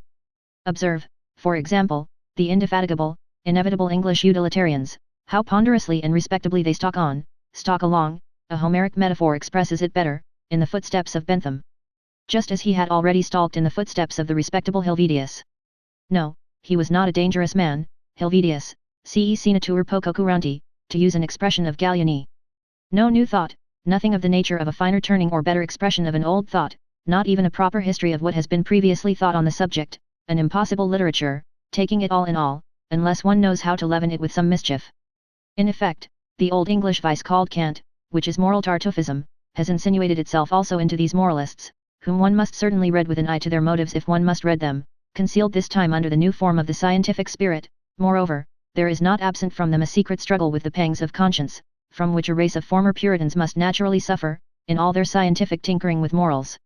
Is not a moralist the opposite of a Puritan, that is to say, as a thinker who regards morality as questionable, as worthy of interrogation, in short, as a problem, is moralizing not immoral? In the end, they all want English morality to be recognized as authoritative, inasmuch as mankind, or the general utility, or the happiness of the greatest number. No. The happiness of England, will be best served thereby. They would like, by all means, to convince themselves that the striving after English happiness, I mean after comfort and fashion, and in the highest instance, a seat in Parliament, is at the same time the true path of virtue, in fact, that in so far as there has been virtue in the world hitherto, it has just consisted in such striving. Not one of those ponderous, conscience-stricken herding animals, who undertake to advocate the cause of egoism as conducive to the general welfare, wants to have any knowledge or inkling of the facts that the general welfare is no ideal, no goal. No notion that can be at all grasped, but is only a nostrum. That what is fair to one may not at all be fair to another, that the requirement of one morality for all is really a detriment to higher men, in short, that there is a distinction of rank between man and man, and consequently between morality and morality. They are an unassuming and fundamentally mediocre species of men, these utilitarian Englishmen, and, as already remarked, in so far as they are tedious, one cannot think highly enough of their utility. One ought even to encourage them, as has been partially attempted in the following rhymes. Hail, ye worthies, barrow wheeling. Longer. Better, I revealing. Stiffer eye in head and knee. Unenraptured, never jesting. Mediocre everlasting. Sens genie et sens esprit. 229 In these later ages, which may be proud of their humanity, there still remains so much fear, so much superstition of the fear, of the cruel wild beast, the mastering of which constitutes the very pride of these humaner ages. That even obvious truths, as if by the agreement of centuries, have long remained unuttered, because they have the appearance of helping the finally slain wild beast back to life again.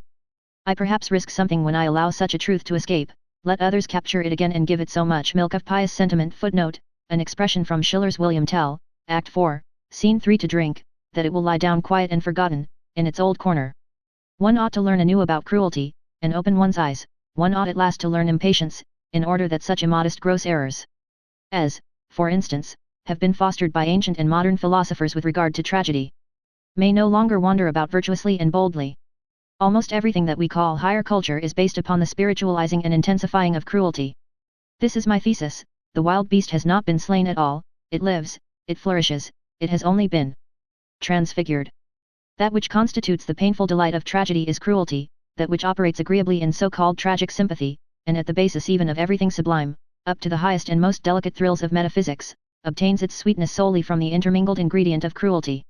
What the Roman enjoys in the arena, the Christian in the ecstasies of the cross, the Spaniard at the sight of the faggot and stake, or of the bullfight, the present-day Japanese who presses his way to the tragedy, the workman of the Parisian suburbs who has a homesickness for bloody revolutions, the Wagnerian who, with unhinged will, undergoes the performance of Tristan and Isolde. What all these enjoy, and strive with mysterious ardor to drink in, is the filter of the great Circe cruelty. Here, to be sure, we must put aside entirely the blundering psychology of former times, which could only teach with regard to cruelty that it originated at the sight of the suffering of others. There is an abundant, superabundant enjoyment even in one's own suffering, in causing one's own suffering. And wherever man has allowed himself to be persuaded to self-denial in the religious sense, or to self-mutilation, as among the Phoenicians and ascetics, or in general, to desensualization, decarnalization, and contrition, to puritanical repentance spasms, to vivisection of conscience and to Pascal-like sacrificia del intelletto, he is secretly allured and impelled forwards by his cruelty, by the dangerous thrill of cruelty towards himself. Finally, let us consider that even the seeker of knowledge operates as an artist and glorifier of cruelty, in that he compels his spirit to perceive against its own inclination, and often enough against the wishes of his heart. He forces it to say nay. Where he would like to affirm, love, and adore, indeed, every instance of taking a thing profoundly and fundamentally, is a violation, an intentional injuring of the fundamental will of the spirit, which instinctively aims at appearance and superficiality. Even in every desire for knowledge there is a drop of cruelty. 230 Perhaps what I have said here about a fundamental will of the spirit may not be understood without further details. I may be allowed a word of explanation. That imperious something which is popularly called the spirit, wishes to be master internally and externally, and to feel itself master. It has the will of a multiplicity for a simplicity, a binding, taming, imperious, and essentially ruling will. Its requirements and capacities here are the same as those assigned by physiologists to everything that lives, grows, and multiplies.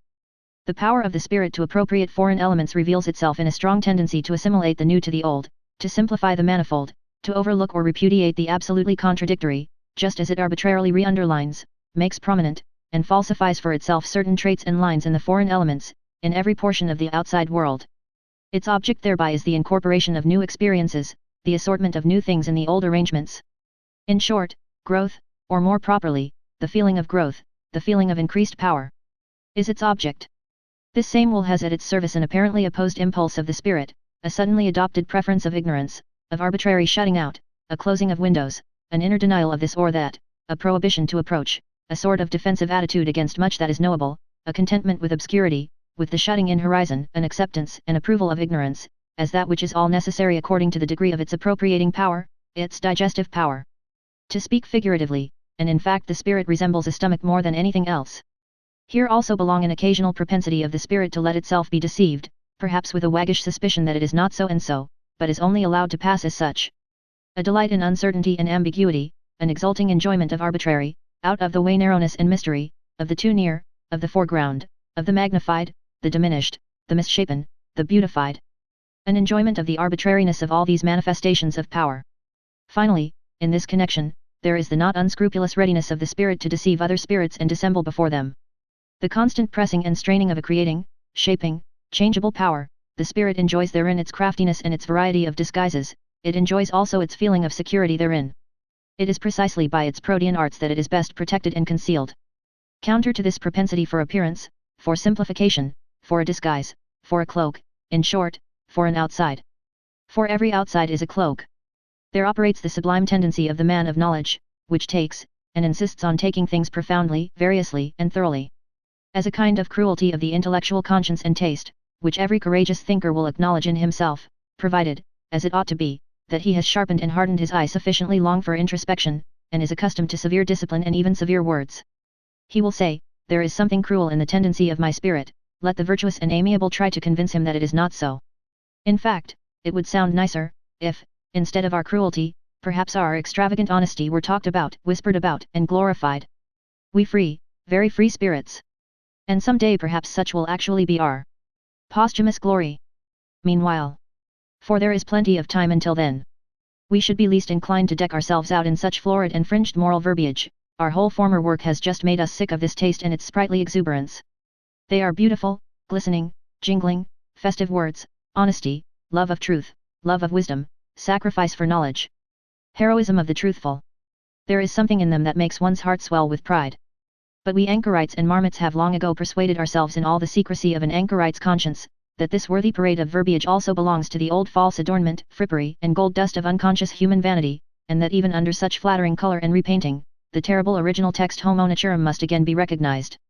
In effect, to translate man back again into nature, to master the many vain and visionary interpretations and subordinate meanings which have hitherto been scratched and daubed over the eternal original text, homo natura, to bring it about that man shall henceforth stand before man as he now, hardened by the discipline of science, stands before the other forms of nature, with fearless Oedipus eyes, and stopped Ulysses ears, deaf to the enticements of old metaphysical bird-catchers, who have piped to him far too long, thou art more. Thou art higher. Thou hast a different origin. This may be a strange and foolish task, but that it is a task, who can deny? Why did we choose it, this foolish task? Or, to put the question differently, why knowledge at all? Everyone will ask us about this.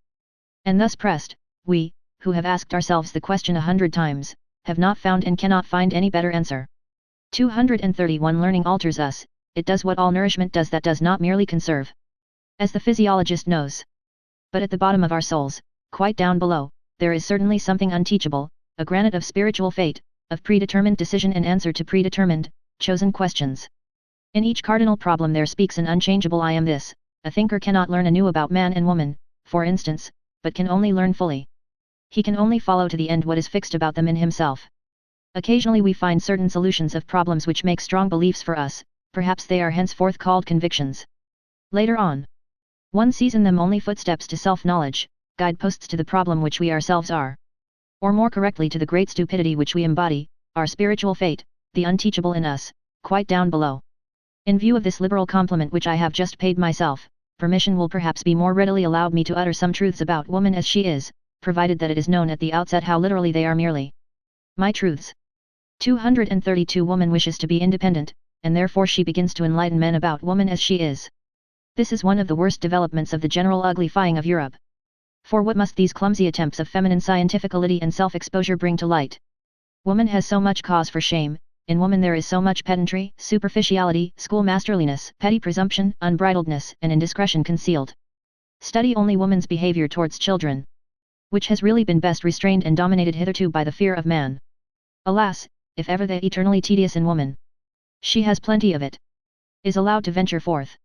If she begins radically and on principle to unlearn her wisdom and art of charming, of playing, of frightening away sorrow, of alleviating and taking easily, if she forgets her delicate aptitude for agreeable desires. Female voices are already raised, which, by Saint Aristophanes, make one afraid. With medical explicitness it is stated in a threatening manner what woman first and last requires from man. Is it not in the very worst taste that woman thus sets herself up to be scientific? Enlightenment hitherto has fortunately been men's affair, men's gift.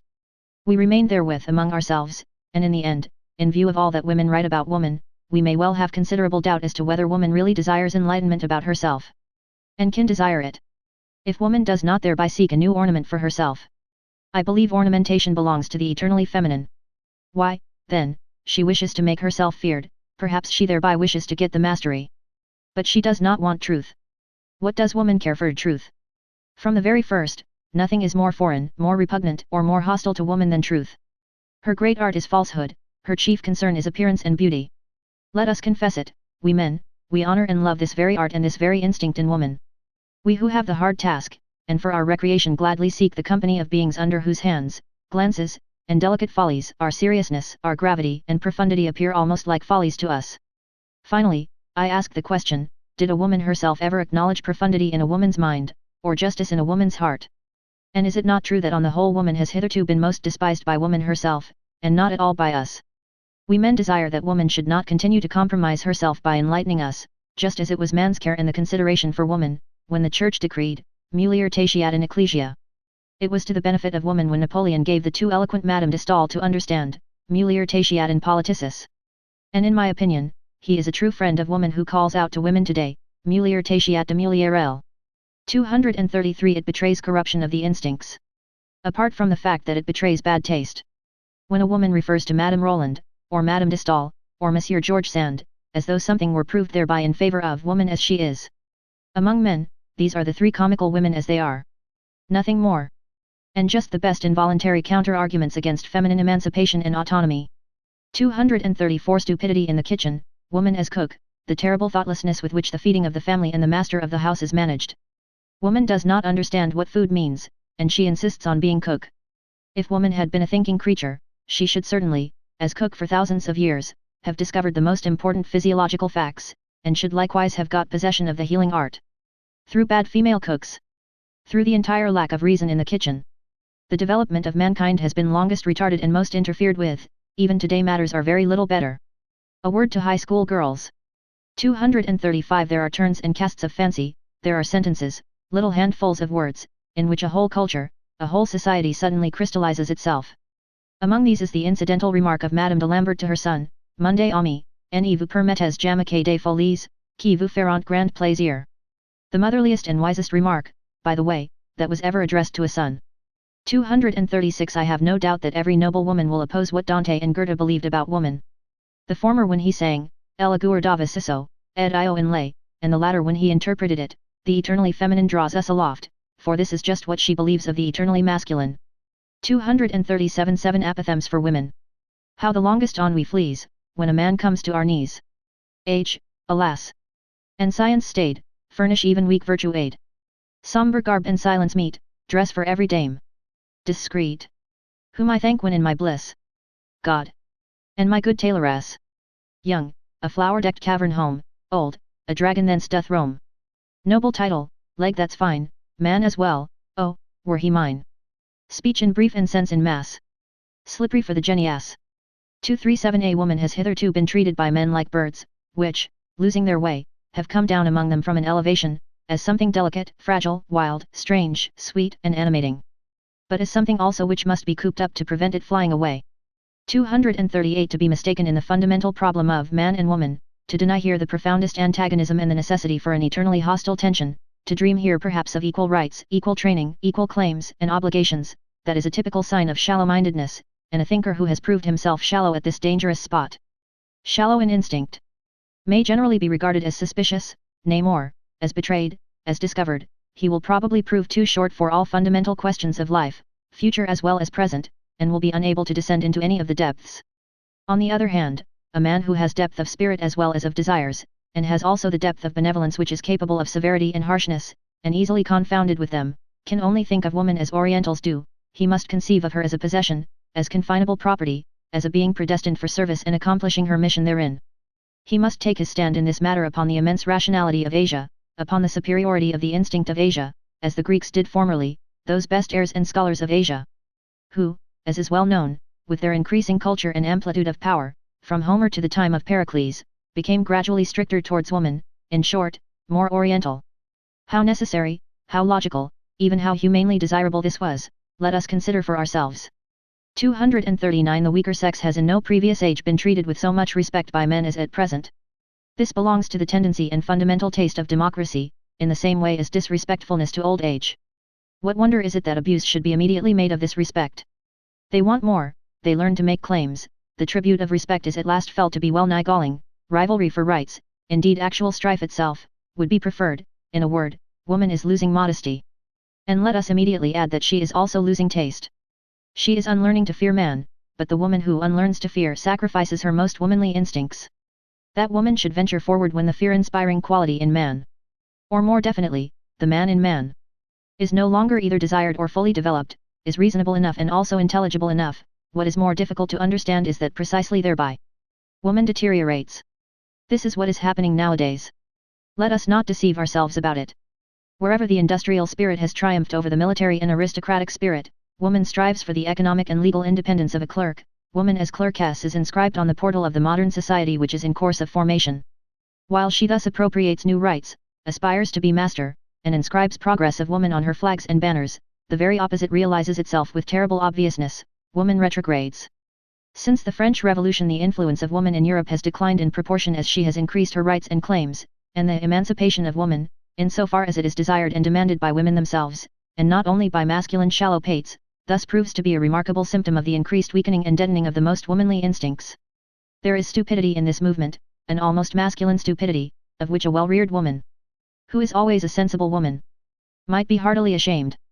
To lose the intuition as to the ground upon which she can most surely achieve victory, to neglect exercise in the use of her proper weapons, to let herself go before man, perhaps even to the book, where formerly she kept herself in control and in refined, artful humility, to neutralize with her virtuous audacity man's faith in a veiled, fundamentally different ideal in woman, something eternally, necessarily feminine, to emphatically and loquaciously dissuade man from the idea that woman must be preserved, cared for, protected, and indulged, like some delicate, strangely wild, and often pleasant domestic animal, the clumsy and indignant collection of everything of the nature of servitude and bondage which the position of woman in the hitherto existing order of society has entailed and still entails, as though slavery were a counter-argument, and not rather a condition of every higher culture, of every elevation of culture. What does all this betoken? If not a disintegration of womanly instincts, a dehumanizing? Certainly, there are enough of idiotic friends and corrupters of woman among the learned asses of the masculine sex, who advise woman to dehumanize herself in this manner, and to imitate all the stupidities from which man in Europe, European manliness, suffers. Who would like to lower woman to general culture, indeed even to newspaper reading and meddling with politics. Here and there they wish even to make women into free spirits and literary workers, as though a woman without piety would not be something perfectly obnoxious or ludicrous to a profound and godless man. Almost everywhere her nerves are being ruined by the most morbid and dangerous kind of music, our latest German music, and she is daily being made more hysterical and more incapable of fulfilling her first and last function, that of bearing robust children. They wish to cultivate her in general still more, and intend, as they say, To make the weaker sex strong by culture, as if history did not teach in the most emphatic manner that the cultivating of mankind and his weakening, that is to say, the weakening, dissipating, and languishing of his force of will, have always kept pace with one another, and that the most powerful and influential women in the world, and lastly, the mother of Napoleon, had just to thank their force of will, and not their schoolmasters, for their power and ascendancy over men. That which inspires respect in woman, and often enough fear also, is her nature, which is more natural than that of man, her genuine, carnivore-like, cunning flexibility, her tiger claws beneath the glove, her naivete and egoism, her untrainableness and innate wildness, the incomprehensibleness, extent, and deviation of her desires and virtues. That which, in spite of fear, excites one's sympathy for the dangerous and beautiful cat, woman, is that she seems more afflicted, more vulnerable, more necessitous of love, and more condemned to disillusionment than any other creature. Fear and sympathy, it is with these feelings that man has hitherto stood in the presence of woman, always with one foot already in tragedy, which rends while it delights. What? And all that is now to be at an end? And the disenchantment of woman is in progress? The tediousness of woman is slowly evolving? O Europe! Europe! We know the horned animal which was always most attractive to thee, from which danger is ever again threatening thee. Thy old fable might once more become history. An immense stupidity might once again overmaster thee and carry thee away. And no God concealed beneath it. No. Only an idea, a modern idea. Chapter 8. Peoples and Countries. 240 I heard, once again for the first time, Richard Wagner's overture to the Master Singer. It is a piece of magnificent, gorgeous, heavy, latter-day art, which has the pride to presuppose 2 centuries of music as still living, in order that it may be understood. It is an honor to Germans that such a pride did not miscalculate. What flavors and forces, what seasons and climes do we not find mingled in it?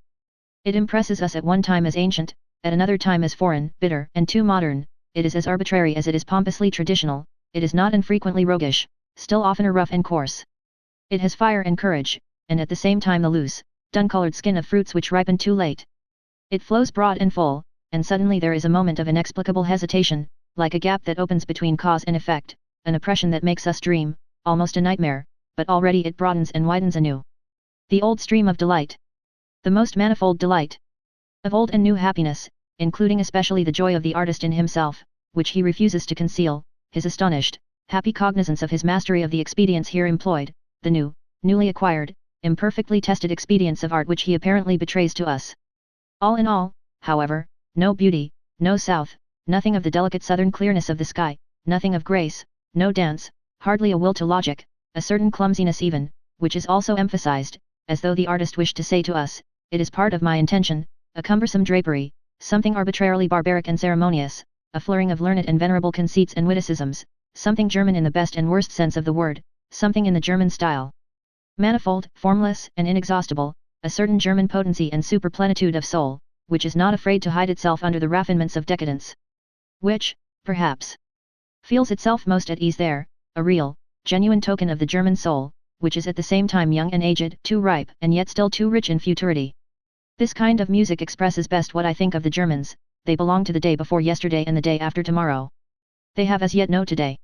241 We good Europeans, we also have hours when we allow ourselves a warm-hearted patriotism, a plunge and relapse into old loves and narrow views. I have just given an example of it. Hours of national excitement, of patriotic anguish, and all other sorts of old-fashioned floods of sentiment. Duller spirits may perhaps only get done with what confines its operations in us to hours and plays itself out in hours. In a considerable time, some in half a year, others in half a lifetime, according to the speed and strength with which they digest and change their material. Indeed, I could think of sluggish, hesitating races, which even in our rapidly moving Europe, would require half a century ere they could surmount such atavistic attacks of patriotism and soil attachment, and return once more to reason, that is to say, to good Europeanism. And while digressing on this possibility, I happened to become an ear witness of a conversation between 2 old patriots. They were evidently both hard of hearing and consequently spoke all the louder. He has as much, and knows as much, philosophy as a peasant or a corps student, said the one. He is still innocent. But what does that matter nowadays? It is the age of the masses, they lie on their belly before everything that is massive. And so also in politicis. A statesman who rears up for them a new Tower of Babel, some monstrosity of empire and power, they call great. What does it matter that we more prudent and conservative ones do not meanwhile give up the old belief that it is only the great thought that gives greatness to an action or affair? Supposing a statesman were to bring his people into the position of being obliged henceforth to practice high politics, for which they were by nature badly endowed and prepared, so that they would have to sacrifice their old and reliable virtues, out of love to a new and doubtful mediocrity. Supposing a statesman were to condemn his people generally to practice politics, when they have hitherto had something better to do and think about, and when in the depths of their souls they have been unable to free themselves from a prudent loathing of the restlessness, emptiness, and noisy wranglings of the essentially politics-practicing nations. Supposing such a statesman were to stimulate the slumbering passions and avidities of his people, were to make a stigma out of their former diffidence and delight in aloofness, an offence out of their exoticism and hidden permanency, were to depreciate their most radical proclivities, subvert their consciences, make their minds narrow, and their tastes national. What? A statesman who should do all this, which his people would have to do penance for throughout their whole future, if they had a future, such a statesman would be great, would he? Undoubtedly. Replied the other old patriot vehemently, otherwise he could not have done it. It was mad perhaps to wish such a thing. But perhaps everything great has been just as mad at its commencement. Misuse of words. Cried his interlocutor, contradictorily. Strong. Strong. Strong and mad. Not great. The old men had obviously become heated as they thus shouted their truths in each other's faces, but I, in my happiness and apartness, considered how soon a stronger one may become master of the strong, and also that there is a compensation for the intellectual superficializing of a nation. Namely, in the deepening of another. 242 Whether we call it civilization, or humanizing, or progress, which now distinguishes the European, whether we call it simply, without praise or blame, by the political formula the democratic movement in Europe. Behind all the moral and political foregrounds pointed to by such formulas, an immense physiological process goes on, which is ever extending the process of the assimilation of Europeans, their increasing detachment from the conditions under which, climatically and hereditarily, united races originate, their increasing independence of every definite milieu, that for centuries would fain inscribe itself with equal demands on soul and body.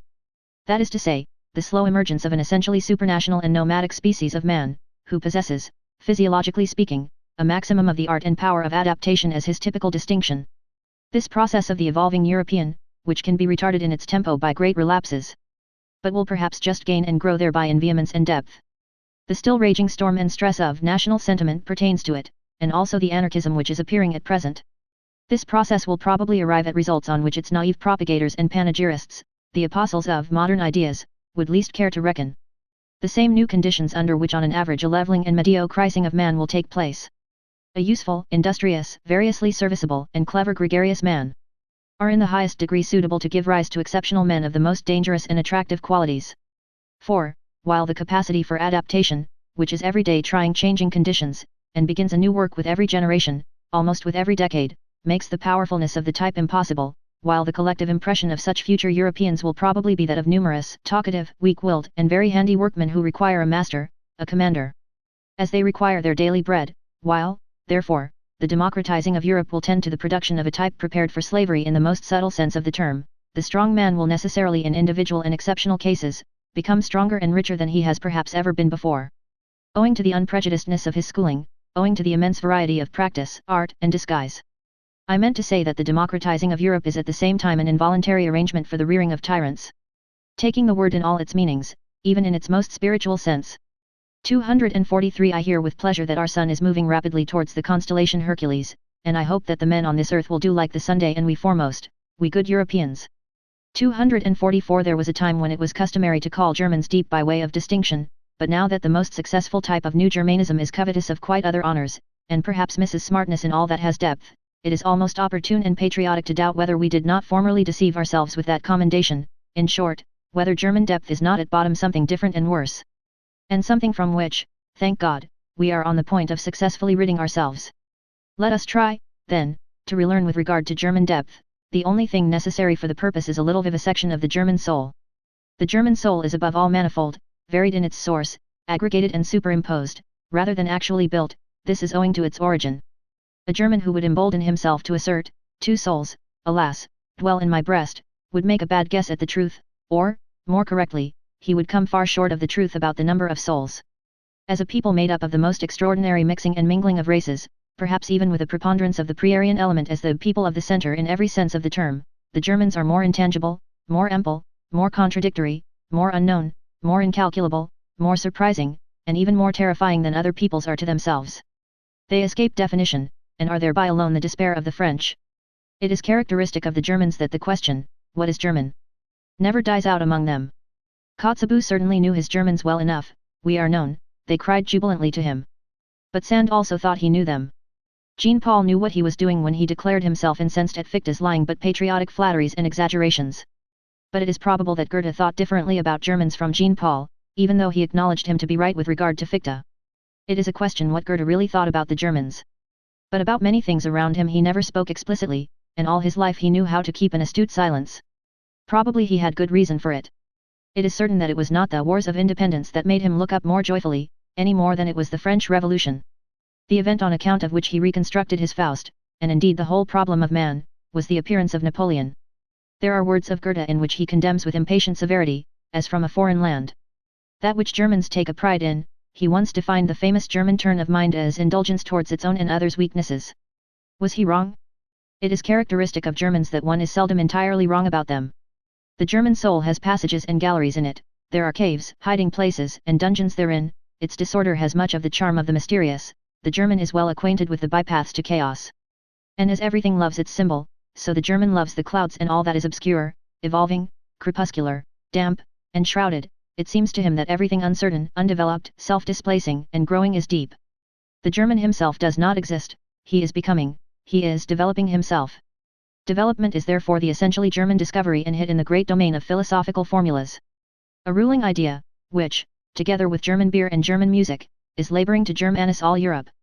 Foreigners are astonished and attracted by the riddles which the conflicting nature at the basis of the German soul propounds to them, riddles which Hegel systematized and Richard Wagner has in the end set to music.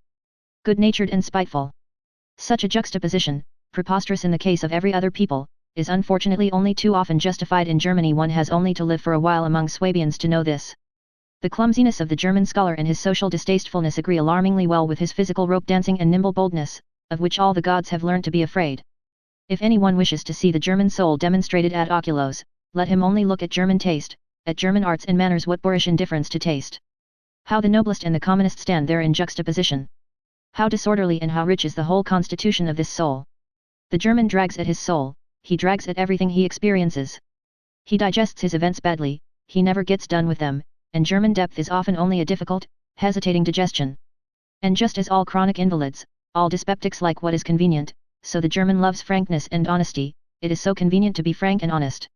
This confidingness, this complaisance, this showing the cards of German honesty, is probably the most dangerous and most successful disguise which the German is up to nowadays. It is his proper Mephistophelian art, with this he can still achieve much. The German lets himself go, and thereby gazes with faithful, blue, empty German eyes. And other countries immediately confound him with his dressing gown. I meant to say that, let German depth be what it will. Among ourselves alone we perhaps take the liberty to laugh at it. We shall do well to continue henceforth to honor its appearance and good name, and not barter away too cheaply our old reputation as a people of depth for Prussian smartness, and Berlin wit and sand. It is wise for a people to pose, and let itself be regarded, as profound, clumsy, good-natured, honest, and foolish. It might even be profound to do so. Finally, we should do honor to our name. We are not called the Tiesche folk, deceptive people, for nothing. 245 The good old time is past, it sang itself out in Mozart. How happy are we that his Rococo still speaks to us, that his good company, his tender enthusiasm, his childish delight in the Chinese and its flourishes, his courtesy of heart, his longing for the elegant, the amorous, the tripping, the tearful, and his belief in the South, can still appeal to something left in us. Ah, some time or other it will be over with it. But who can doubt that it will be over still sooner with the intelligence and taste for Beethoven? For he was only the last echo of a break and transition in style, and not, like Mozart, the last echo of a great European taste which had existed for centuries.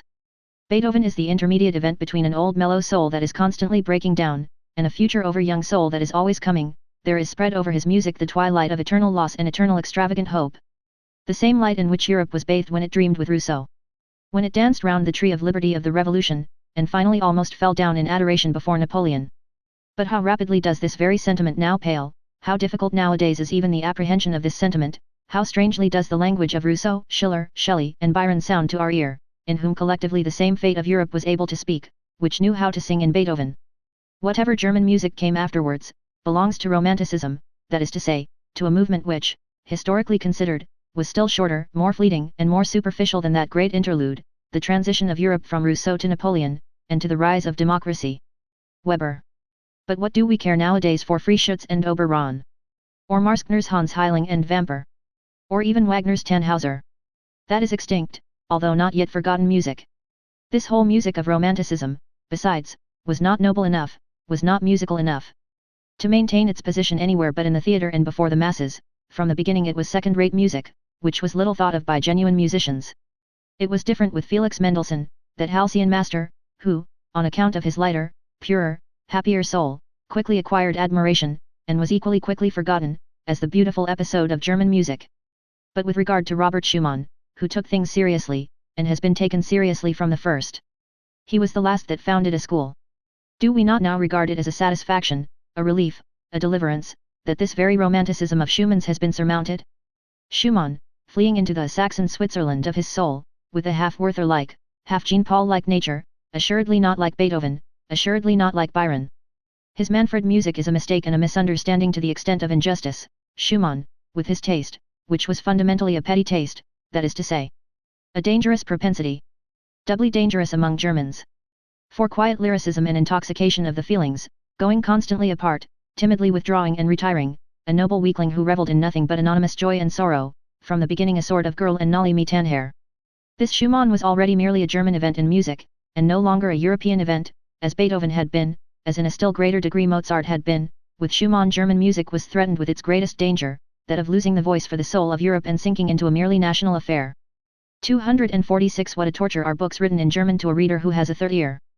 How indignantly he stands beside the slowly turning swamp of sounds without tune and rhythms without dance, which Germans call a book. And even the German who reads books. How lazily, how reluctantly, how badly he reads. How many Germans know, and consider it obligatory to know, that there is art in every good sentence. Art which must be divined, if the sentence is to be understood. If there is a misunderstanding about its tempo, for instance, the sentence itself is misunderstood. That one must not be doubtful about the rhythm determining syllables, that one should feel the breaking of the too rigid symmetry as intentional and as a charm, that one should lend a fine and patient ear to every staccato and every rubato, that one should divine the sense in the sequence of the vowels and diphthongs, and how delicately and richly they can be tinted and retinted in the order of their arrangement. Who among book-reading Germans is complacent enough to recognize such duties and requirements, and to listen to so much art and intention in language? After all, one just has no ear for it, and so the most marked contrasts of style are not heard, and the most delicate artistry is as it were squandered on the deaf. These were my thoughts when I noticed how clumsily and unintuitively two masters in the art of prose writing have been confounded, one, whose words drop down hesitatingly and coldly, as from the roof of a damp cave. He counts on their dull sound and echo, and another who manipulates his language like a flexible sword, and from his arm down into his toes feels the dangerous bliss of the quivering, over-sharp blade, which wishes to bite, hiss, and cut. 247 How little the German style has to do with harmony and with the ear, is shown by the fact that precisely our good musicians themselves write badly. The German does not read aloud, he does not read for the ear, but only with his eyes. He has put his ears away in the drawer for the time. In antiquity when a man read, which was seldom enough, he read something to himself, and in a loud voice, they were surprised when anyone read silently, and sought secretly the reason of it. In a loud voice, that is to say, with all the swellings, inflections and variations of key and changes of tempo, in which the ancient public world took delight. The laws of the written style were then the same as those of the spoken style, and these laws depended partly on the surprising development and refined requirements of the ear and larynx, partly on the strength, endurance, and power of the ancient lungs. In the ancient sense, a period is above all a physiological whole, inasmuch as it is comprised in one breath. Such periods as occur in Demosthenes and Cicero, swelling twice and sinking twice, and all in one breath, were pleasures to the men of antiquity, who knew by their own schooling how to appreciate the virtue therein, the rareness and the difficulty in the deliverance of such a period. We have really no right to the big period, we modern men, who are short of breath in every sense. Those ancients, indeed, were all of them dilettanti in speaking, consequently connoisseurs, consequently critics. They thus brought their orators to the highest pitch, in the same manner as in the last century, when all Italian ladies and gentlemen knew how to sing, the virtuosoship of song, and with it also the art of melody, reached its elevation. In Germany, however, until quite recently when a kind of platform eloquence began shyly and awkwardly enough to flutter its young wings, there was properly speaking only one kind of public and approximately artistical discourse. That delivered from the pulpit. The preacher was the only one in Germany who knew the weight of a syllable or a word, in what manner a sentence strikes, springs, rushes, flows, and comes to a close. He alone had a conscience in his ears, often enough a bad conscience, for reasons are not lacking why proficiency in oratory should be especially seldom attained by a German, or almost always too late. The masterpiece of German prose is therefore with good reason the masterpiece of its greatest preacher, the Bible has hitherto been the best German book. Compared with Luther's Bible, almost everything else is merely literature. Something which has not grown in Germany, and therefore has not taken and does not take root in German hearts, as the Bible has done. 248 There are two kinds of geniuses, one which above all engenders and seeks to engender, and another which willingly lets itself be fructified and brings forth. And similarly, among the gifted nations, there are those on whom the woman's problem of pregnancy has devolved, and the secret task of forming, maturing, and perfecting. The Greeks, for instance, were a nation of this kind, and so are the French, and others which have to fructify and become the cause of new modes of life. Like the Jews, the Romans, and, in all modesty be it asked, like the Germans. Nations tortured and enraptured by unknown fevers and irresistibly forced out of themselves, amorous and longing for foreign races, for such as let themselves be fructified, and withal imperious, like everything conscious of being full of generative force, and consequently empowered by the grace of God. These two kinds of geniuses seek each other like man and woman, but they also misunderstand each other. Like man and woman. 249 Every nation has its own tartuffery, and calls that its virtue. One does not know, cannot know, the best that is in one. 250 What Europe owes to the Jews. Many things, good and bad, and above all one thing of the nature both of the best and the worst, the grand style and morality, the fearfulness and majesty of infinite demands, of infinite significations, the whole romanticism and sublimity of moral questionableness. And consequently just the most attractive, ensnaring, and exquisite element in those iridescences and allurements to life, in the aftersheen of which the sky of our European culture, its evening sky, now glows. Perhaps glows out. For this, we artists among the spectators and philosophers, are grateful to the Jews. 251 It must be taken into the bargain, if various clouds and disturbances, in short, slight attacks of stupidity, pass over the spirit of a people that suffers and wants to suffer from national nervous fever and political ambition. For instance, among present-day Germans there is alternately the anti-French folly, the anti-Semitic folly, the anti-Polish folly, the Christian romantic folly, the Wagnerian folly, the Teutonic folly, the Prussian folly. Just look at those poor historians, the Sibyls and Treitschkes, and their closely bandaged heads, and whatever else these little obscurations of the German spirit and conscience may be called. May it be forgiven me that I, too, when on a short daring sojourn on very infected ground, did not remain wholly exempt from the disease, but like everyone else, began to entertain thoughts about matters which did not concern me.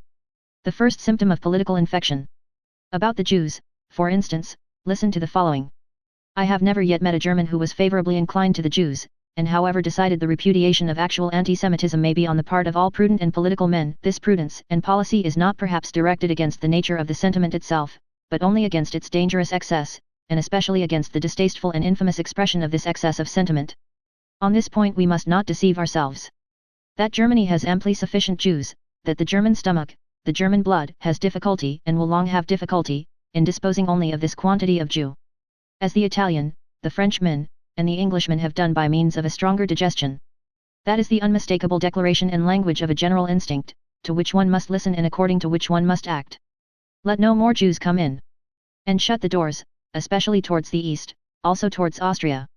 Thus commands the instinct of a people whose nature is still feeble and uncertain, so that it could be easily wiped out, easily extinguished, by a stronger race. The Jews, however, are beyond all doubt the strongest, toughest, and purest race at present living in Europe.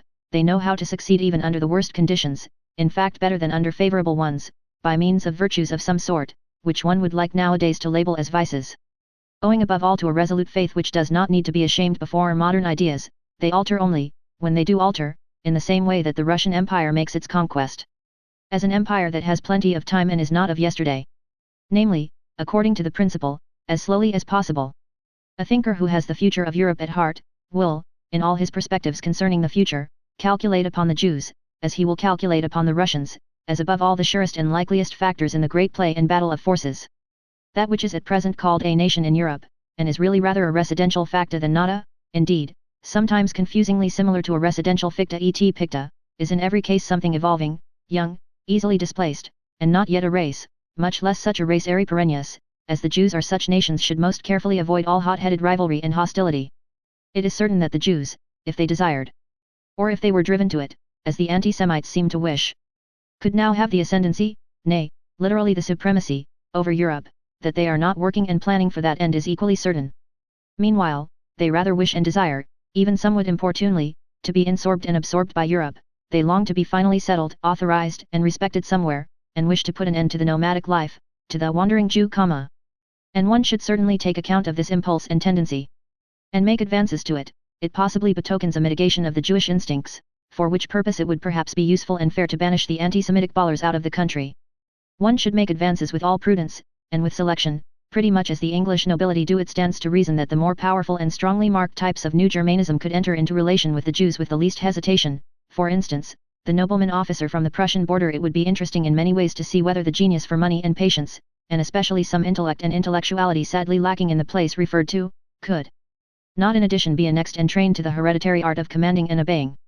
For both of which the country in question has now a classic reputation. But here it is expedient to break off my festal discourse and my sprightly Teutonomania, for I have already reached my serious topic, the European problem. As I understand it, the rearing of a new ruling caste for Europe. 252. They are not a philosophical race. The English. Bacon represents an attack on the philosophical spirit generally, Hobbes, Hume, and Locke, an abasement, and a depreciation of the idea of a philosopher for more than a century. It was against Hume that Kant uprose and raised himself. It was Locke of whom Schelling rightly said, Je méprise Locke, in the struggle against the English mechanical stultification of the world. Hegel and Schopenhauer, along with Goethe, were of one accord, the two hostile brother geniuses in philosophy, who pushed in different directions towards the opposite poles of German thought, and thereby wronged each other as only brothers will do.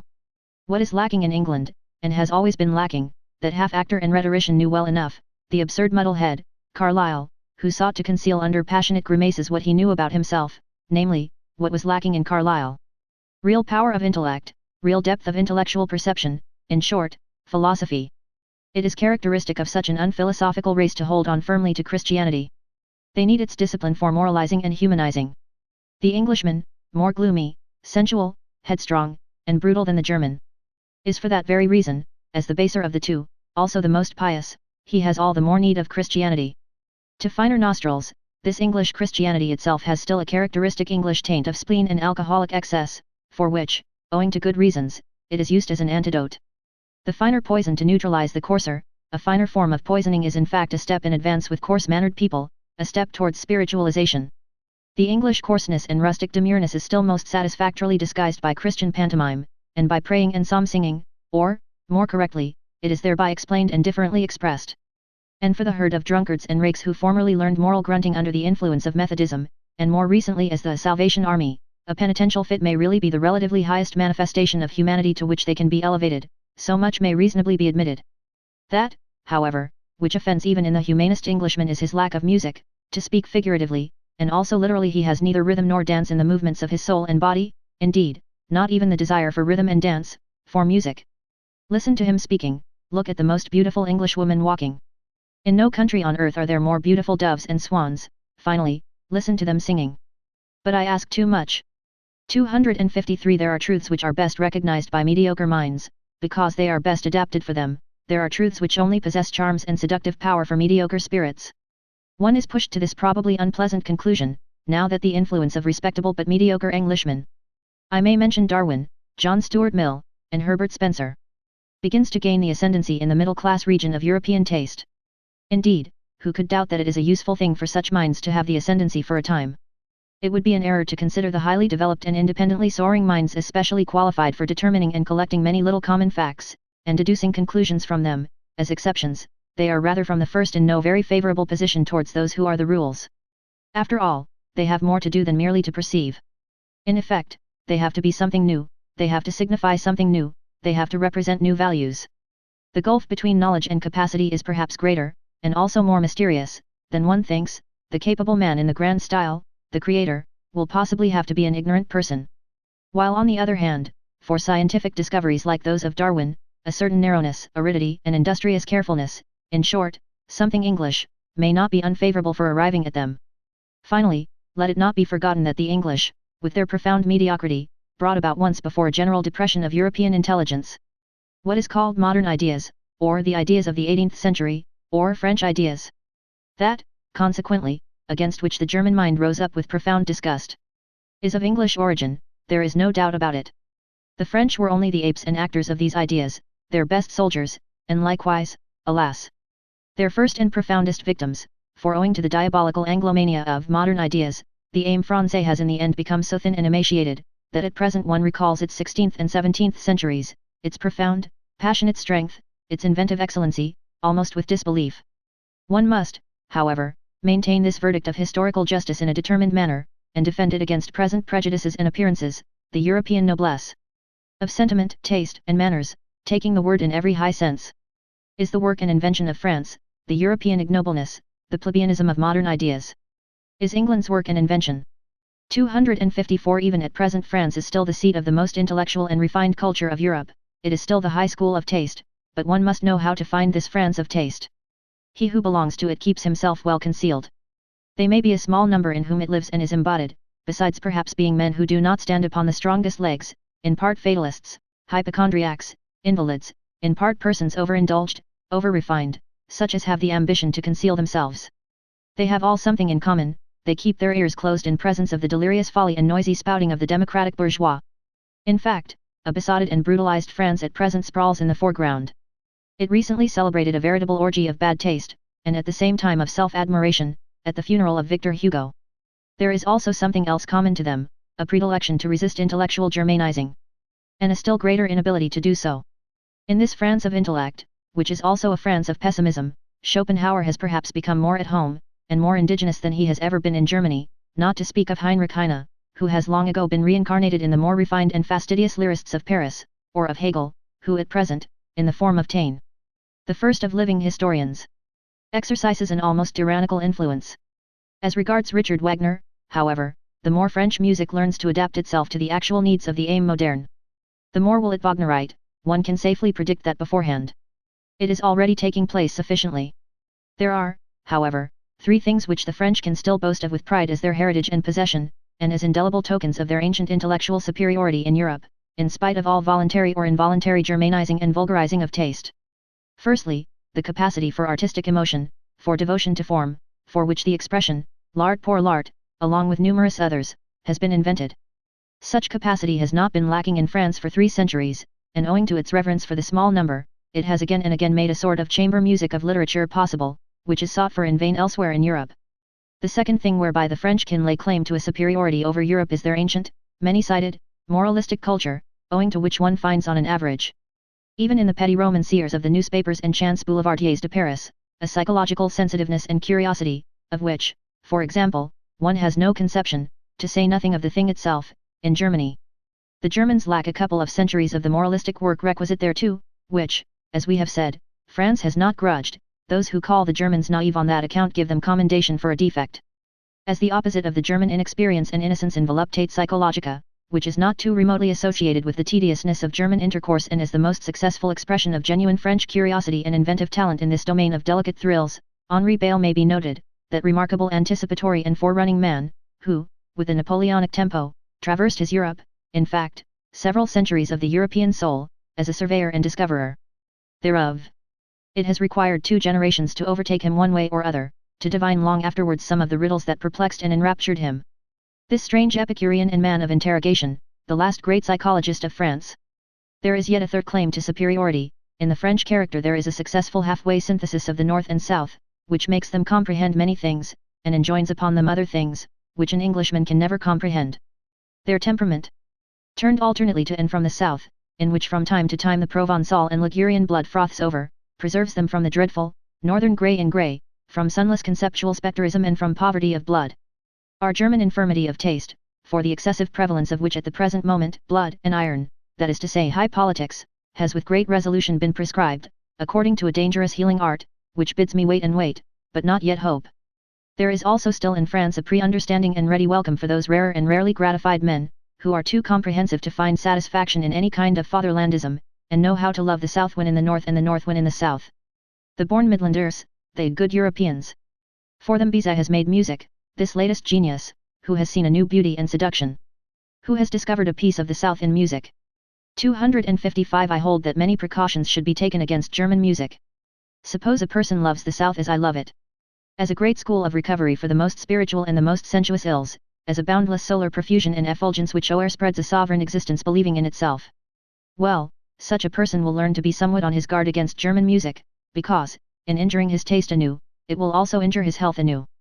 Such a southerner not by origin but by belief, if he should dream of the future of music, must also dream of it being freed from the influence of the North, and must have in his ears the prelude to a deeper, mightier, and perhaps more perverse and mysterious music, a super German music, which does not fade, pale, and die away, as all German music does, at the sight of the blue, wanton sea and the Mediterranean clearness of sky.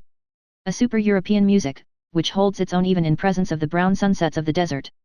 Whose soul is akin to the palm tree, and can be at home and can roam with big, beautiful, lonely beasts of prey. I could imagine a music of which the rarest charm would be that it knew nothing more of good and evil, only that here and there perhaps some sailor's homesickness, some golden shadows and tender weaknesses might sweep lightly over it, an art which, from the far distance, would see the colors of a sinking and almost incomprehensible moral world fleeing towards it, and would be hospitable enough and profound enough to receive such belated fugitives. 256 Owing to the morbid estrangement which the nationality craze has induced and still induces among the nations of Europe, owing also to the short-sighted and hasty-handed politicians, who with the help of this craze, are at present in power, and do not suspect to what extent the disintegrating policy they pursue must necessarily be only an interlude policy. Owing to all this and much else that is altogether unmentionable at present, the most unmistakable signs that Europe wishes to be one, are now overlooked, or arbitrarily and falsely misinterpreted. With all the more profound and large-minded men of this century, the real general tendency of the mysterious labor of their souls was to prepare the way for that new synthesis, and tentatively to anticipate the European of the future. Only in their simulations, or in their weaker moments, in old age perhaps, did they belong to the fatherlands. They only rested from themselves when they became patriots. I think of such men as Napoleon, Goethe, Beethoven, Stendhal, Heinrich Heine, Schopenhauer. It must not be taken amiss if I also count Richard Wagner among them, about whom one must not let oneself be deceived by his own misunderstandings. Geniuses like him have seldom the right to understand themselves, still less, of course, by the unseemly noise with which he is now resisted and opposed in France. The fact remains, nevertheless, that Richard Wagner and the later French Romanticism of the 40s, are most closely and intimately related to one another. They are akin, fundamentally akin, in all the heights and depths of their requirements. It is Europe, the one Europe, whose soul presses urgently and longingly outwards and upwards, in their multifarious and boisterous art. Whither? Into a new light? Towards a new sun? But who would attempt to express accurately what all these masters of new modes of speech could not express distinctly? It is certain that the same storm and stress tormented them. That they sought in the same manner, these last great seekers. All of them steeped in literature to their eyes and ears. The first artists of universal literary culture. For the most part even themselves writers, poets, intermediaries and blenders of the arts and the senses. Wagner, as musician is reckoned among painters, as poet among musicians, as artist generally among actors, all of them fanatics for expression at any cost. I specially mention Delacroix, the nearest related to Wagner, all of them great discoverers in the realm of the sublime, also of the loathsome and dreadful, still greater discoverers in effect, in display, in the art of the show shop, all of them talented far beyond their genius, out-and-out virtuosi, with mysterious accesses to all that seduces, allures, constrains, and upsets, born enemies of logic and of the straight line, hankering after the strange, the exotic, the monstrous, the crooked, and the self-contradictory, as men, Tantaluses of the will, plebeian parvenus, who knew themselves to be incapable of a noble tempo or of a lento in life and action. Think of Balzac, for instance. Unrestrained workers, almost destroying themselves by work, antinomians and rebels in manners, ambitious and insatiable, without equilibrium and enjoyment, all of them finally shattering and sinking down at the Christian cross, and with right and reason, for who of them would have been sufficiently profound and sufficiently original for an anti-Christian philosophy? On the whole, a boldly daring, splendidly overbearing, high-flying and aloft up-dragging class of higher men, who had first to teach their century. And it is the century of the masses. The conception higher man. Let the German friends of Richard Wagner advise together as to whether there is anything purely German in the Wagnerian art, or whether its distinction does not consist precisely in coming from super-German sources and impulses, in which connection it may not be underrated how indispensable Paris was to the development of his type, which the strength of his instincts made him long to visit at the most decisive time. And how the whole style of his proceedings, of his self-apostolate, could only perfect itself in sight of the French socialistic original. On a more subtle comparison it will perhaps be found, to the honor of Richard Wagner's German nature, that he has acted in everything with more strength, daring, severity, and elevation than a 19th-century Frenchman could have done. Owing to the circumstance that we Germans are as yet nearer to barbarism than the French. Perhaps even the most remarkable creation of Richard Wagner is not only at present, but forever inaccessible, incomprehensible, and inimitable to the whole latter-day Latin race, the figure of Siegfried, that very free man, who is probably far too free, too hard, too cheerful, too healthy, too anti-Catholic for the taste of old and mellow civilized nations. He may even have been a sin against Romanticism, this anti-Latin Siegfried.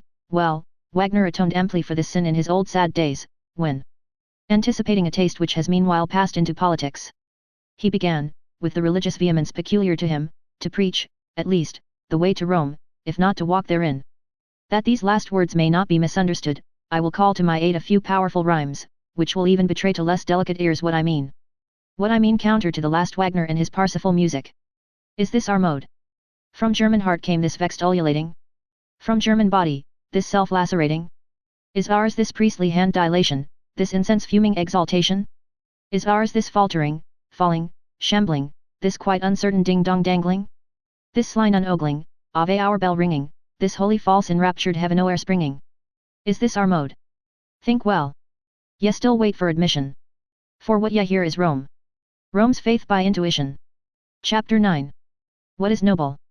257 Every elevation of the type man, has hitherto been the work of an aristocratic society, and so it will always be. A society believing in a long scale of gradations of rank and differences of worth among human beings, and requiring slavery in some form or other. Without the pathos of distance, such as grows out of the incarnated difference of classes, out of the constant outlooking and downlooking of the ruling caste on subordinates and instruments, and out of their equally constant practice of obeying and commanding, of keeping down and keeping at a distance. That other more mysterious pathos could never have arisen, the longing for an ever new widening of distance within the soul itself, the formation of ever higher, rarer, further, more extended, more comprehensive states, in short, just the elevation of the type man, the continued self-surmounting of man, to use a moral formula in a supermoral sense. To be sure, one must not resign oneself to any humanitarian illusions about the history of the origin of an aristocratic society, that is to say, of the preliminary condition for the elevation of the type man. The truth is hard. Let us acknowledge unprejudicedly how every higher civilization hitherto has originated, men with a still natural nature, barbarians in every terrible sense of the word, men of prey, still in possession of unbroken strength of will and desire for power, threw themselves upon weaker, more moral, more peaceful races, perhaps trading or cattle-rearing communities, or upon old mellow civilizations in which the final vital force was flickering out in brilliant fireworks of wit and depravity. At the commencement, the noble caste was always the barbarian caste. Their superiority did not consist first of all in their physical, but in their psychical power. They were more complete men, which at every point also implies the same as more complete beasts. 258 Corruption. As the indication that anarchy threatens to break out among the instincts, and that the foundation of the emotions, called life, is convulsed, is something radically different according to the organization in which it manifests itself. When, for instance, an aristocracy like that of France at the beginning of the Revolution, flung away its privileges with sublime disgust and sacrificed itself to an excess of its moral sentiments, it was corruption. It was really only the closing act of the corruption which had existed for centuries, by virtue of which that aristocracy had abdicated step by step its lordly prerogatives and lowered itself to a function of royalty, in the end even to its decoration and parade dress. The essential thing, however, in a good and healthy aristocracy is that it should not regard itself as a function either of the kingship or the commonwealth, but as the significance and highest justification thereof. That it should therefore accept with a good conscience the sacrifice of a legion of individuals, who, for its sake, must be suppressed and reduced to imperfect men, to slaves and instruments. Its fundamental belief must be precisely that society is not allowed to exist for its own sake, but only as a foundation and scaffolding, by means of which a select class of beings may be able to elevate themselves to their higher duties, and in general to a higher existence, like those sun-seeking climbing plants in Java.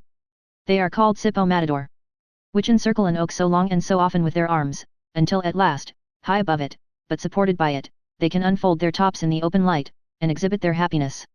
259 To refrain mutually from injury, from violence, from exploitation, and put one's will on a par with that of others. This may result in a certain rough sense in good conduct among individuals when the necessary conditions are given, namely, the actual similarity of the individuals in amount of force and degree of worth, and their CO relation within one organization. As soon, however, as one wished to take this principle more generally, and if possible even as the fundamental principle of society, it would immediately disclose what it really is. Namely, a will to the denial of life, a principle of dissolution and decay. Here one must think profoundly to the very basis and resist all sentimental weakness. Life itself is essentially appropriation, injury, conquest of the strange and weak, suppression, severity, obtrusion of peculiar forms, incorporation, and at the least, putting it mildest, exploitation. But why should one forever use precisely these words on which for ages a disparaging purpose has been stamped? Even the organization within which, as was previously supposed, the individuals treat each other as equal. It takes place in every healthy aristocracy. Must itself, if it be a living and not a dying organization, do all that towards other bodies, which the individuals within it refrain from doing to each other. It will have to be the incarnated will to power, it will endeavor to grow, to gain ground, attract to itself and acquire ascendancy. Not owing to any morality or immorality, but because it lives, and because life is precisely will to power. On no point, however, is the ordinary consciousness of Europeans more unwilling to be corrected than on this matter. People now rave everywhere, even under the guise of science, about coming conditions of society in which the exploiting character is to be absent. That sounds to my ears as if they promised to invent a mode of life which should refrain from all organic functions. Exploitation does not belong to a depraved or imperfect and primitive society. It belongs to the nature of the living being as a primary organic function. It is a consequence of the intrinsic will to power, which is precisely the will to life. Granting that as a theory this is a novelty, as a reality it is the fundamental fact of all history. Let us be so far honest towards ourselves. 260 In a tour through the many finer and coarser moralities which have hitherto prevailed or still prevail on the earth, I found certain traits recurring regularly together, and connected with one another, until finally two primary types revealed themselves to me, and a radical distinction was brought to light. There is master morality and slave morality. I would at once add, however, that in all higher and mixed civilizations, there are also attempts at the reconciliation of the two moralities, but one finds still oftener the confusion and mutual misunderstanding of them, indeed sometimes their close juxtaposition. Even in the same man, within one soul. The distinctions of moral values have either originated in a ruling caste, pleasantly conscious of being different from the ruled, or among the ruled class, the slaves and dependents of all sorts. In the first case, when it is the rulers who determine the conception good, it is the exalted, proud disposition which is regarded as the distinguishing feature, and that which determines the order of rank. The noble type of man separates from himself the beings in whom the opposite of this exalted, proud disposition displays itself. He despises them. Let it at once be noted that in this first kind of morality the antithesis good and bad means practically the same as noble and despicable, the antithesis good and evil is of a different origin. The cowardly, the timid, the insignificant, and those thinking merely of narrow utility are despised.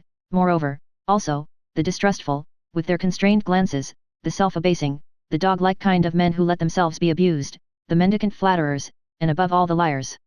It is a fundamental belief of all aristocrats that the common people are untruthful. We truthful ones.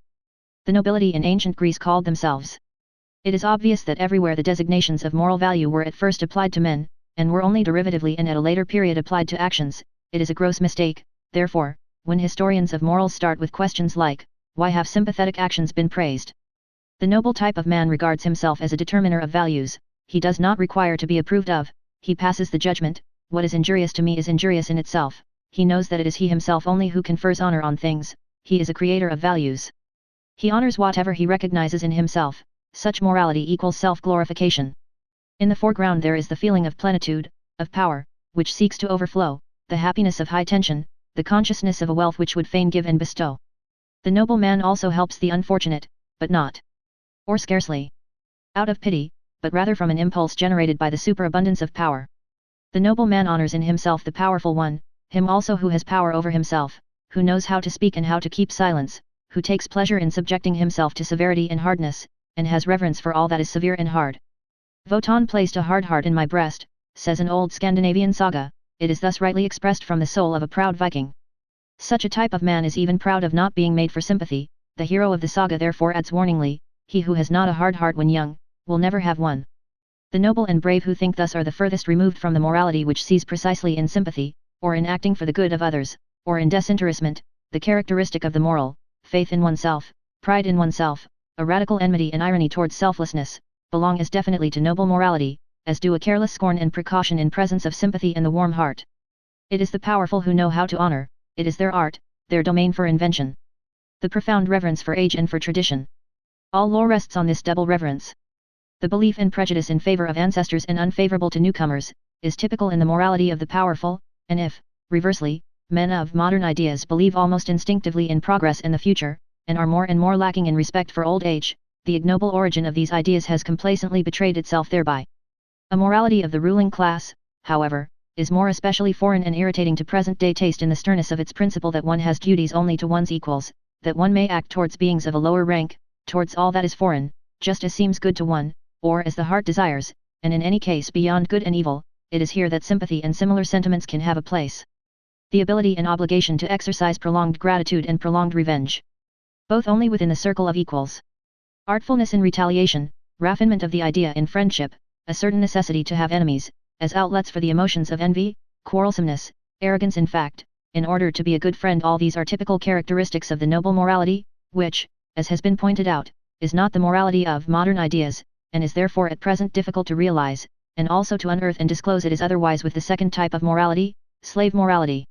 Supposing that the abused, the oppressed, the suffering, the unemancipated, the weary, and those uncertain of themselves should moralize, what will be the common element in their moral estimates?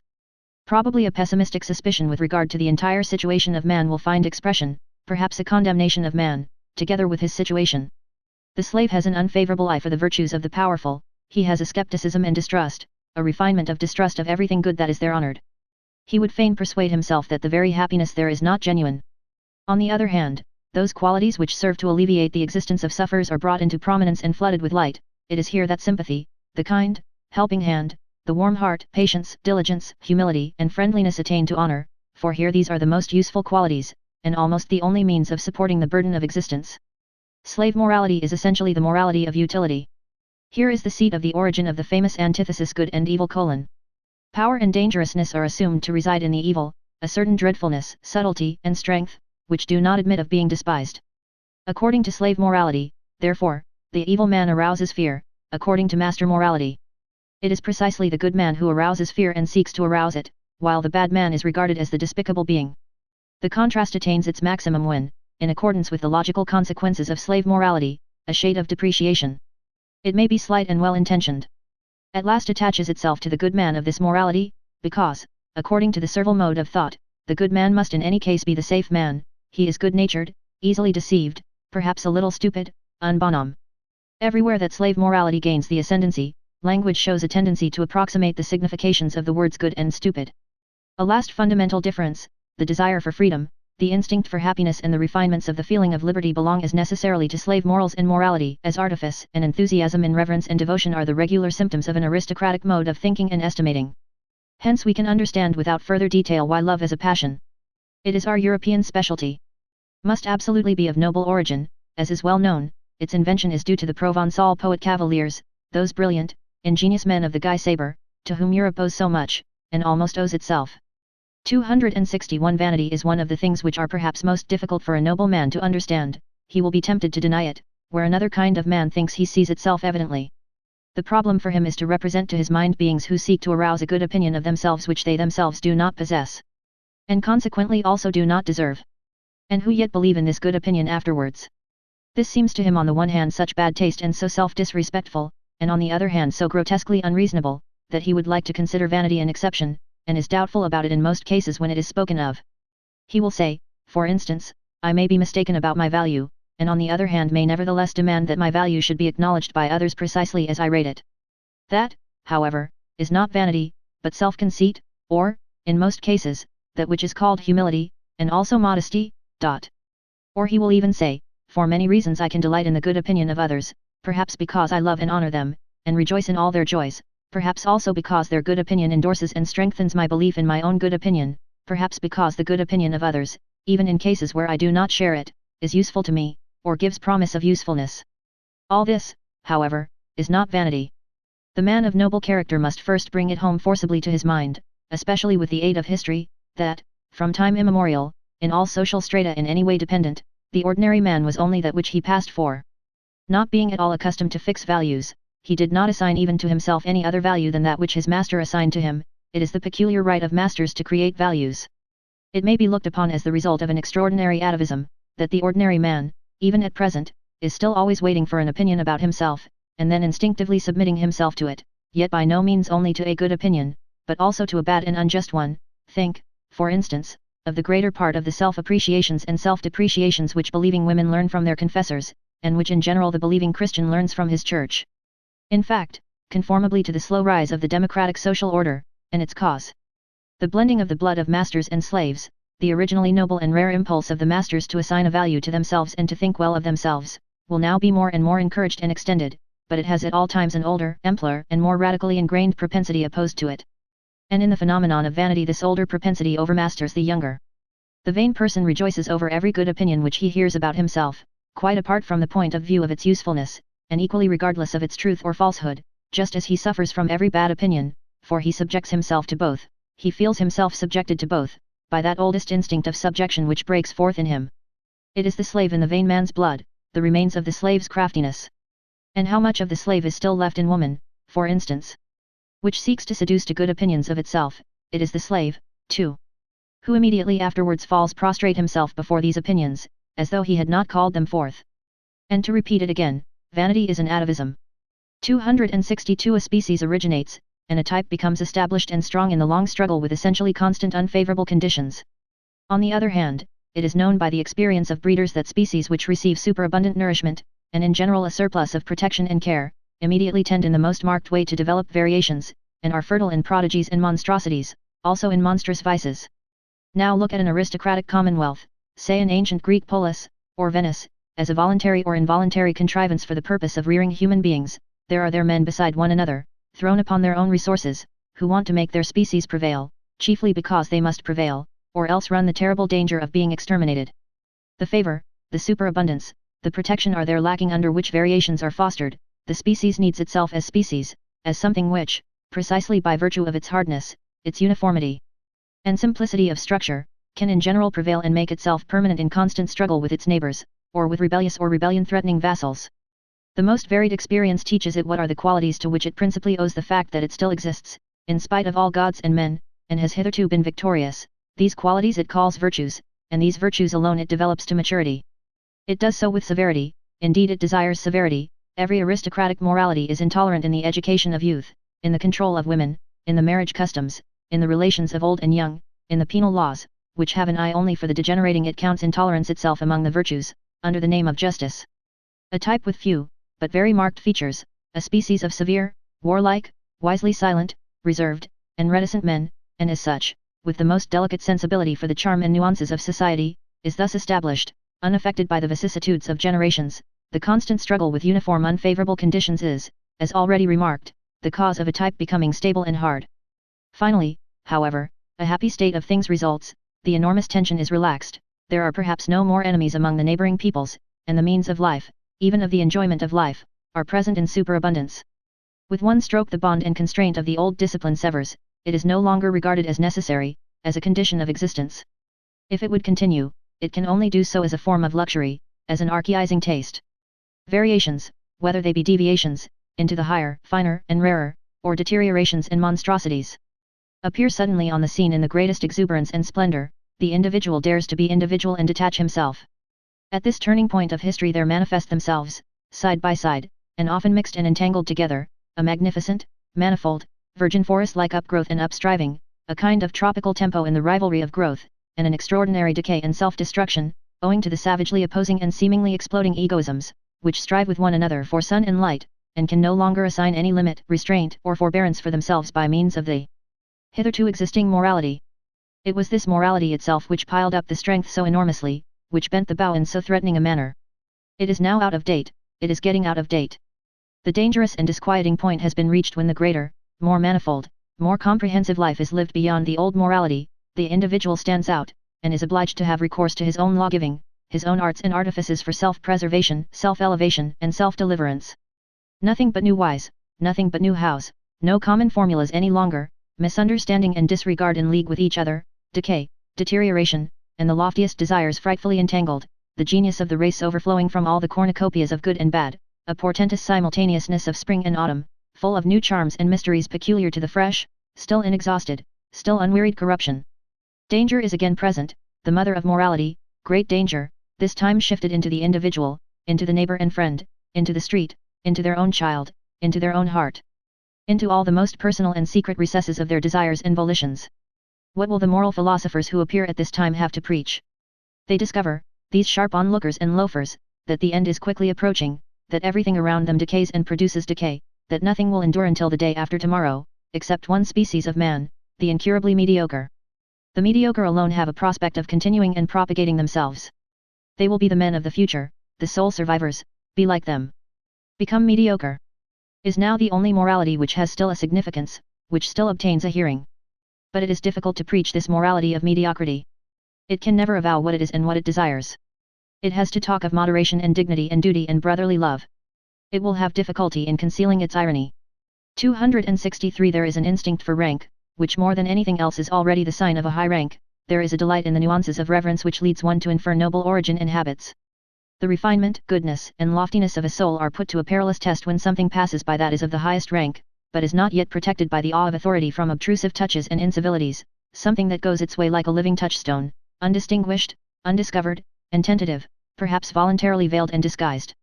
He whose task and practice it is to investigate souls, will avail himself of many varieties of this very art to determine the ultimate value of a soul, the unalterable, innate order of rank to which it belongs. He will test it by its instinct for reverence. Difference in Gendrohain, the vulgarity of many a nature spurts up suddenly like dirty water, when any holy vessel, any jewel from closed shrines, any book bearing the marks of great destiny, is brought before it, while on the other hand, there is an involuntary silence, a hesitation of the eye, a cessation of all gestures, by which it is indicated that a soul feels the nearness of what is worthiest of respect. The way in which, on the whole, the reverence for the Bible has hitherto been maintained in Europe, is perhaps the best example of discipline and refinement of manners which Europe owes to Christianity. Books of such profoundness and supreme significance require for their protection an external tyranny of authority, in order to acquire the period of thousands of years which is necessary to exhaust and unriddle them. Much has been achieved when the sentiment has been at last instilled into the masses, the shallow pates and the boobies of every kind, that they are not allowed to touch everything, that there are holy experiences before which they must take off their shoes and keep away the unclean hand. It is almost their highest advance towards humanity. On the contrary, in the so-called cultured classes, the believers in modern ideas, nothing is perhaps so repulsive as their lack of shame, the easy insolence of eye and hand with which they touch, taste, and finger everything, and it is possible that even yet there is more relative nobility of taste, and more tact for reverence among the people, among the lower classes of the people, especially among peasants, than among the newspaper-reading demimonde of intellect, the cultured class. 264 It cannot be effaced from a man's soul what his ancestors have preferably and most constantly done, whether they were perhaps diligent economizers attached to a desk and a cash-box, modest and citizen-like in their desires, modest also in their virtues, or whether they were accustomed to commanding from morning till night, fond of rude pleasures and probably of still ruder duties and responsibilities, or whether, finally, at one time or another, they have sacrificed old privileges of birth and possession, in order to live wholly for their faith, for their God. As men of an inexorable and sensitive conscience, which blushes at every compromise, it is quite impossible for a man not to have the qualities and predilections of his parents and ancestors in his constitution, whatever appearances may suggest to the contrary. This is the problem of race. Granted that one knows something of the parents, it is admissible to draw a conclusion about the child, any kind of offensive incontinence, any kind of sordid envy, or of clumsy self-vaunting. The three things which together have constituted the genuine plebeian type in all times. Such must pass over to the child, as surely as bad blood, and with the help of the best education and culture one will only succeed in deceiving with regard to such heredity. And what else does education and culture try to do nowadays?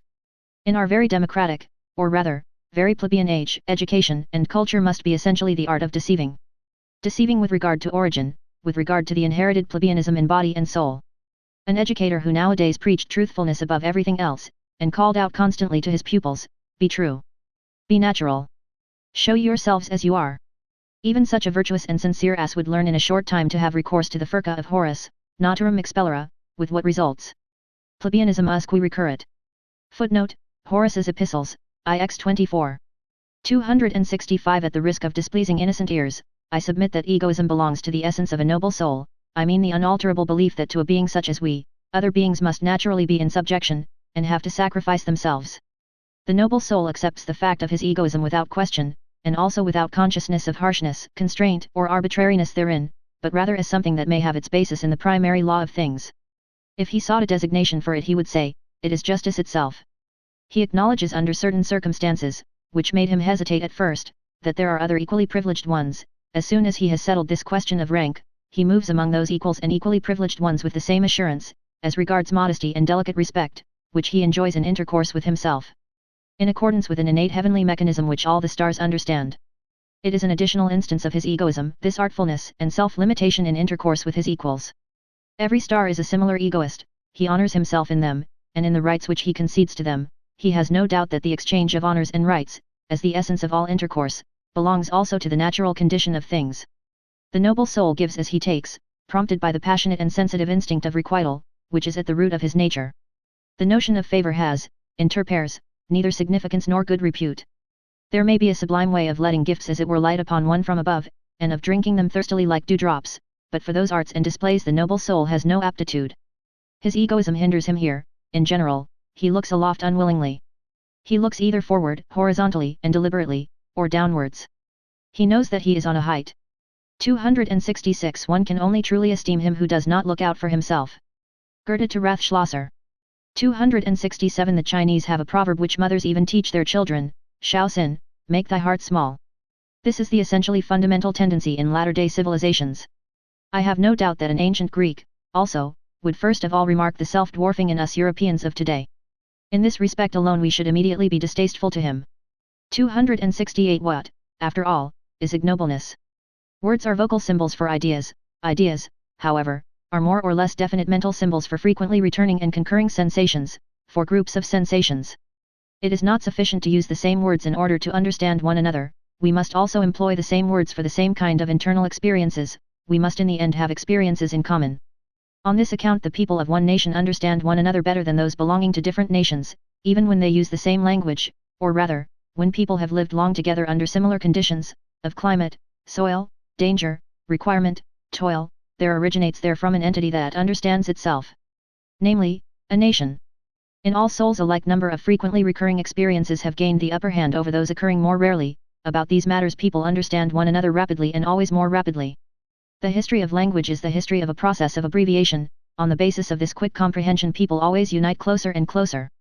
The greater the danger, the greater is the need of agreeing quickly and readily about what is necessary, not to misunderstand one another in danger. That is what cannot at all be dispensed with in intercourse.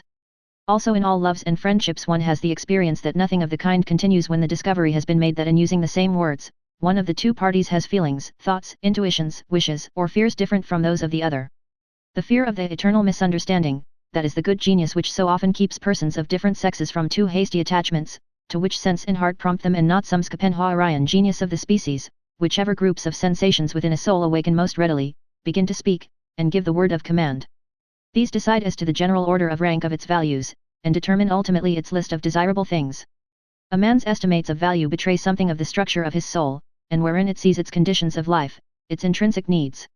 Supposing now that necessity has from all time drawn together only such men as could express similar requirements and similar experiences by similar symbols, it results on the whole that the easy communicability of need, which implies ultimately the undergoing only of average and common experiences, must have been the most potent of all the forces which have hitherto operated upon mankind.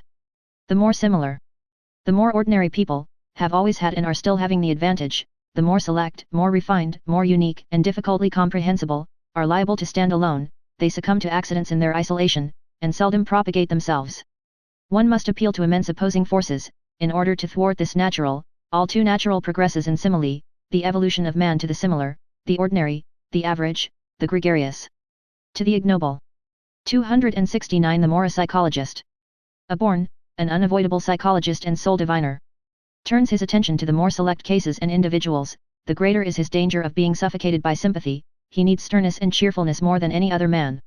For the corruption, the ruination of higher men, of the more unusually constituted souls, is in fact, the rule. It is dreadful to have such a rule always before one's eyes. The manifold torment of the psychologist who has discovered this ruination, who discovers once, and then discovers almost repeatedly throughout all history, this universal inner desperateness of higher men, this eternal too late, in every sense, may perhaps one day be the cause of his turning with bitterness against his own lot, and of his making an attempt at self-destruction, of his going to ruin himself. One may perceive in almost every psychologist a telltale inclination for delightful intercourse with commonplace and well-ordered men. The fact is thereby disclosed that he always requires healing, that he needs a sort of flight and forgetfulness, away from what his insight and incisiveness, from what his business has laid upon his conscience. The fear of his memory is peculiar to him. He is easily silenced by the judgment of others, he hears with unmoved countenance how people honor, admire, love, and glorify, where he has perceived. Or he even conceals his silence by expressly assenting to some plausible opinion. Perhaps the paradox of his situation becomes so dreadful that, precisely where he has learnt great sympathy, together with great contempt, the multitude, the educated, and the visionaries, have on their part learnt great reverence.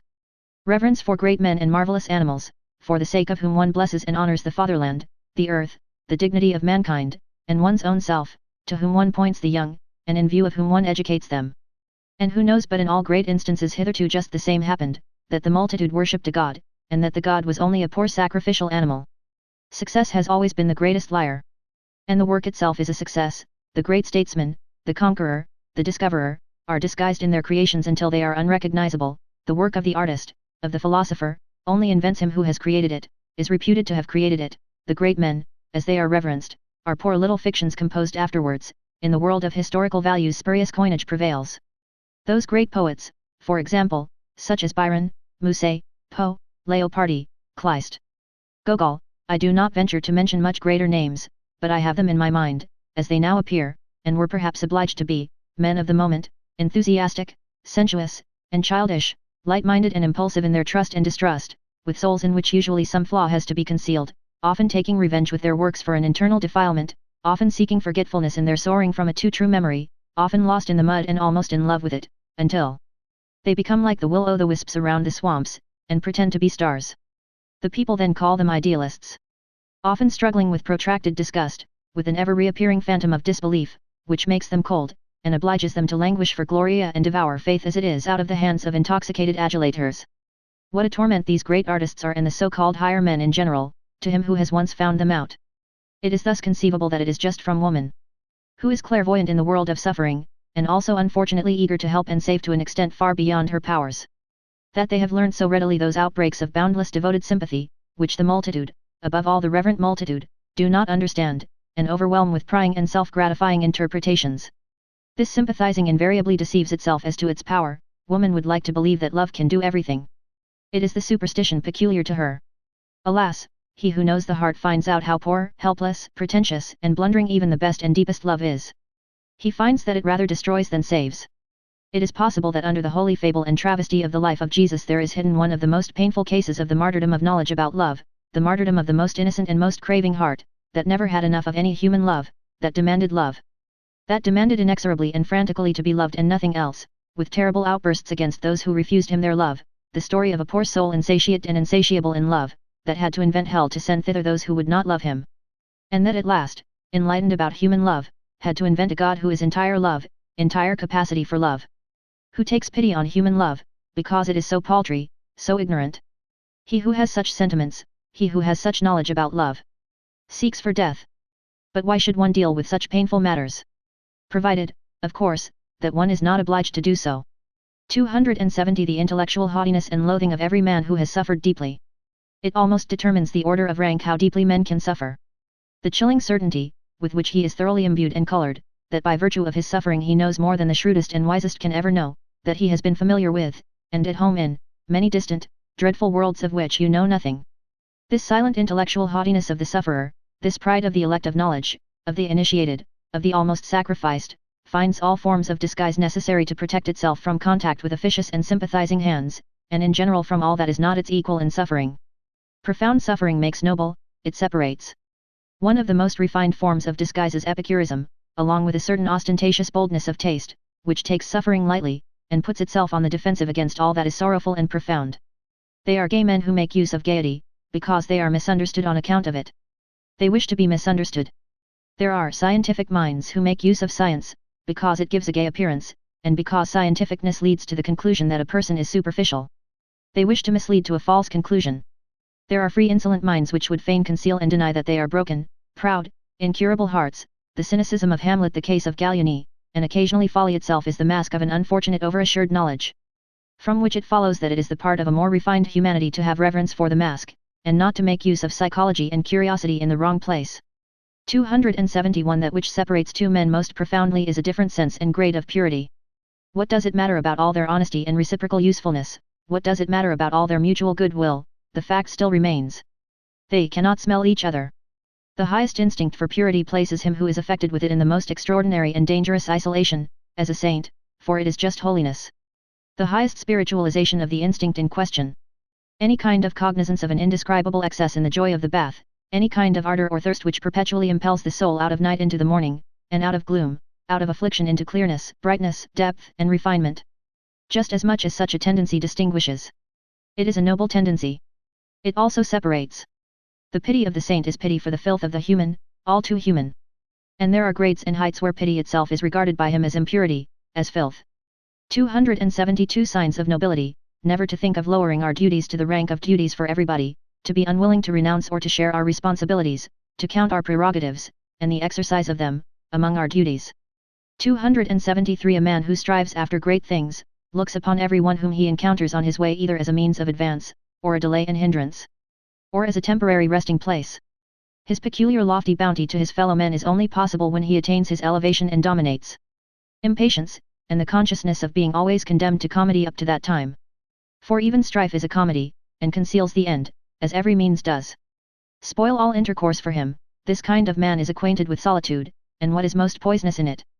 274 The problem of those who wait.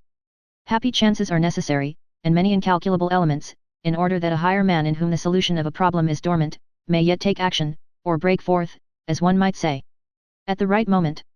On an average it does not happen, and in all corners of the earth there are waiting ones sitting who hardly know to what extent they are waiting, and still less that they wait in vain. Occasionally, too, the waking call comes too late. The chance which gives permission to take action. When their best youth, and strength for action have been used up in sitting still, and how many a one, just as he sprang up, has found with horror that his limbs are benumbed and his spirits are now too heavy. It is too late, he has said to himself. And has become self-distrustful and henceforth forever useless. In the domain of genius, may not the Raphael without hands, taking the expression in its widest sense, perhaps not be the exception, but the rule? Perhaps genius is by no means so rare, but rather the 500 hands which it requires in order to tyrannize over the Greek inserted here, the right time. In order to take chance by the forelock. 275 He who does not wish to see the height of a man, looks all the more sharply at what is low in him, and in the foreground. And thereby betrays himself. 276 In all kinds of injury and loss the lower and coarser soul is better off than the nobler soul, the dangers of the latter must be greater, the probability that it will come to grief and perish is in fact immense, considering the multiplicity of the conditions of its existence. In a lizard a finger grows again which has been lost, not so in man. 277 It is too bad. Always the old story. When a man has finished building his house, he finds that he has learnt unawares something which he ought absolutely to have known before he began to build. The eternal, fatal too late. The melancholia of everything completed.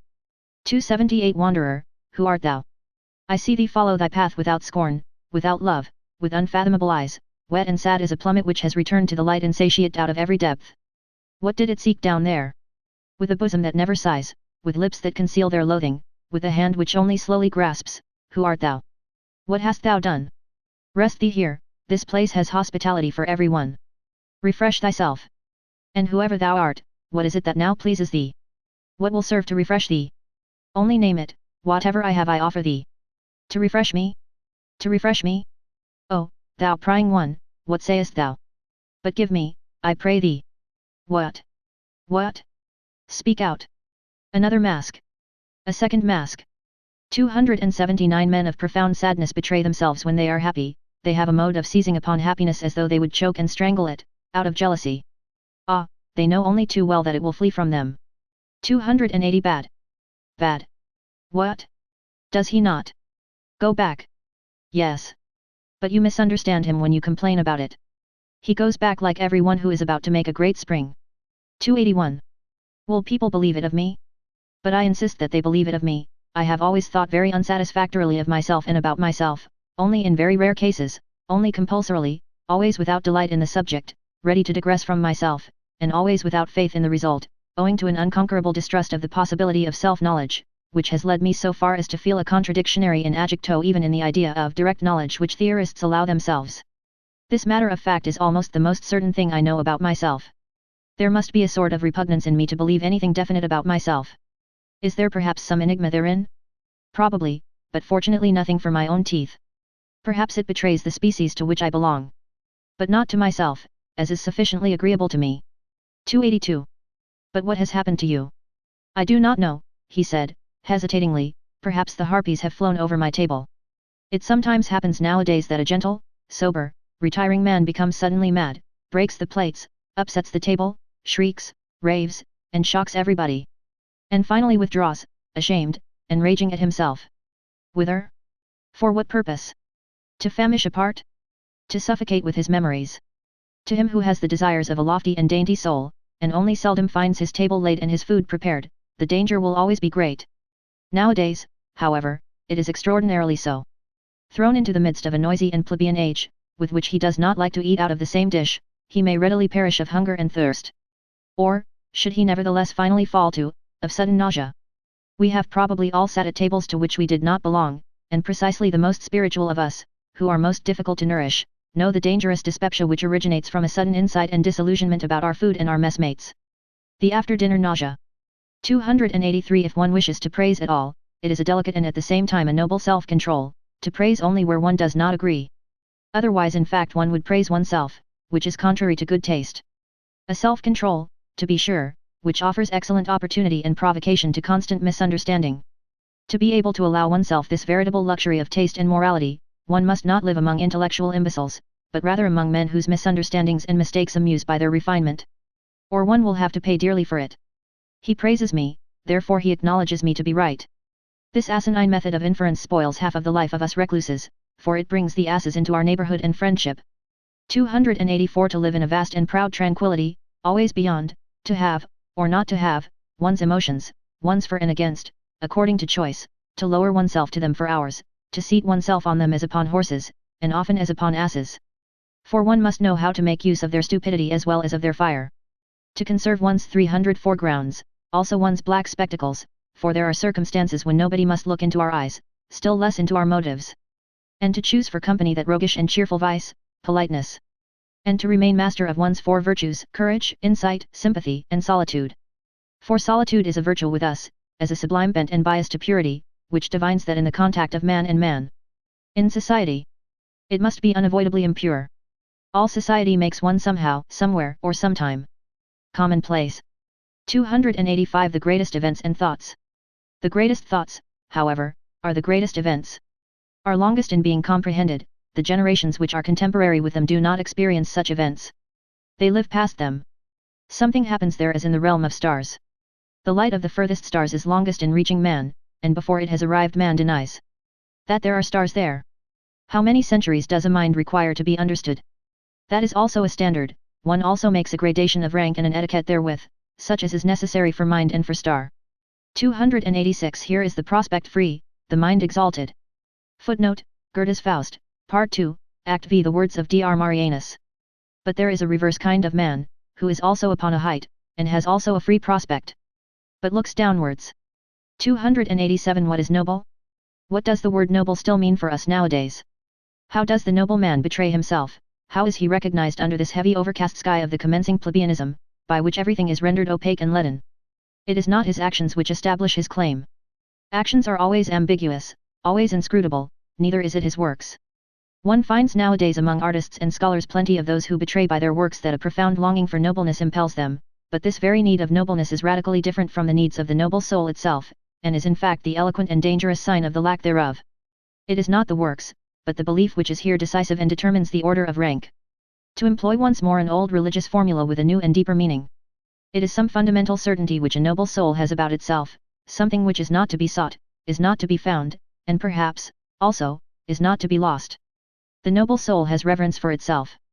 288 There are men who are unavoidably intellectual, let them turn and twist themselves as they will, and hold their hands before their treacherous eyes. As though the hand were not a betrayer, it always comes out at last that they have something which they hide. Namely, intellect. One of the subtlest means of deceiving, at least as long as possible, and of successfully representing oneself to be stupider than one really is, which in everyday life is often as desirable as an umbrella, is called enthusiasm, including what belongs to it, for instance, virtue. For as Gallieni said, who was obliged to know it, virtu est enthusiasma. 289 In the writings of a recluse one always hears something of the echo of the wilderness, something of the murmuring tones and timid vigilance of solitude. In his strongest words, even in his cry itself, there sounds a new and more dangerous kind of silence, of concealment. He who has sat day and night, from year's end to year's end, alone with his soul in familiar discord and discourse, he who has become a cave bear, or a treasure seeker, or a treasure guardian and dragon in his cave. It may be a labyrinth, but can also be a gold mine. His ideas themselves eventually acquire a twilight color of their own, and an odor, as much of the depth as of the mold, something uncommunicative and repulsive, which blows chilly upon every passer-by. The recluse does not believe that a philosopher, supposing that a philosopher has always in the first place been a recluse, ever expressed his actual and ultimate opinions in books, are not books written precisely to hide what is in us. Indeed, he will doubt whether a philosopher can have ultimate and actual opinions at all, whether behind every cave in him there is not, and must necessarily be, a still deeper cave, an ampler, stranger, richer world beyond the surface, an abyss behind every bottom, beneath every foundation. Every philosophy is a foreground philosophy. This is a recluse's verdict. There is something arbitrary in the fact that the philosopher came to a stand here, took a retrospect, and looked around, that he here laid his spade aside and did not dig any deeper. There is also something suspicious in it. Every philosophy also conceals a philosophy, every opinion is also a lurking place, every word is also a mask. 290 Every deep thinker is more afraid of being understood than of being misunderstood. The latter perhaps wounds his vanity, but the former wounds his heart, his sympathy, which always says, "Ah, why would you also have as hard a time of it as I have?"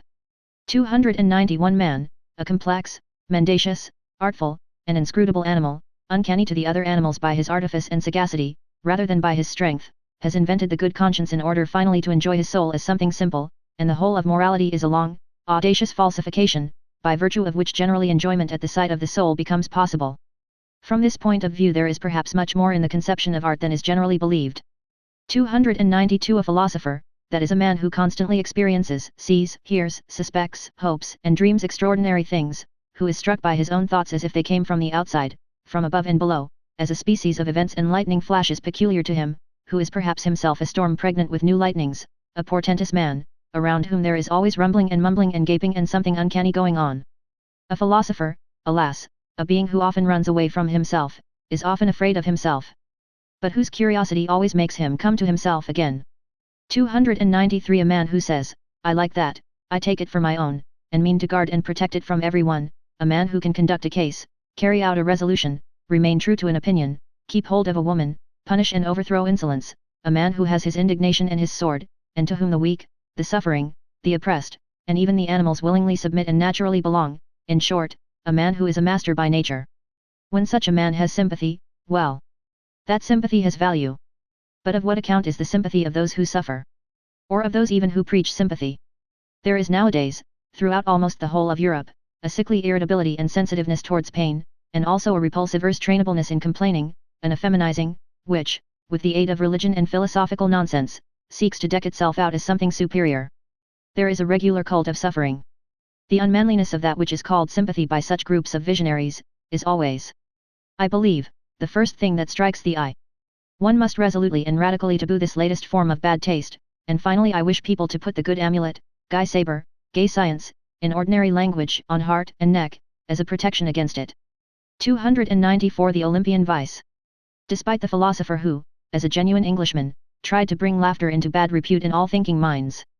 Laughing is a bad infirmity of human nature, which every thinking mind will strive to overcome, Hobbes, I would even allow myself to rank philosophers according to the quality of their laughing.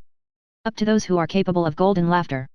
And supposing that gods also philosophize, which I am strongly inclined to believe, owing to many reasons.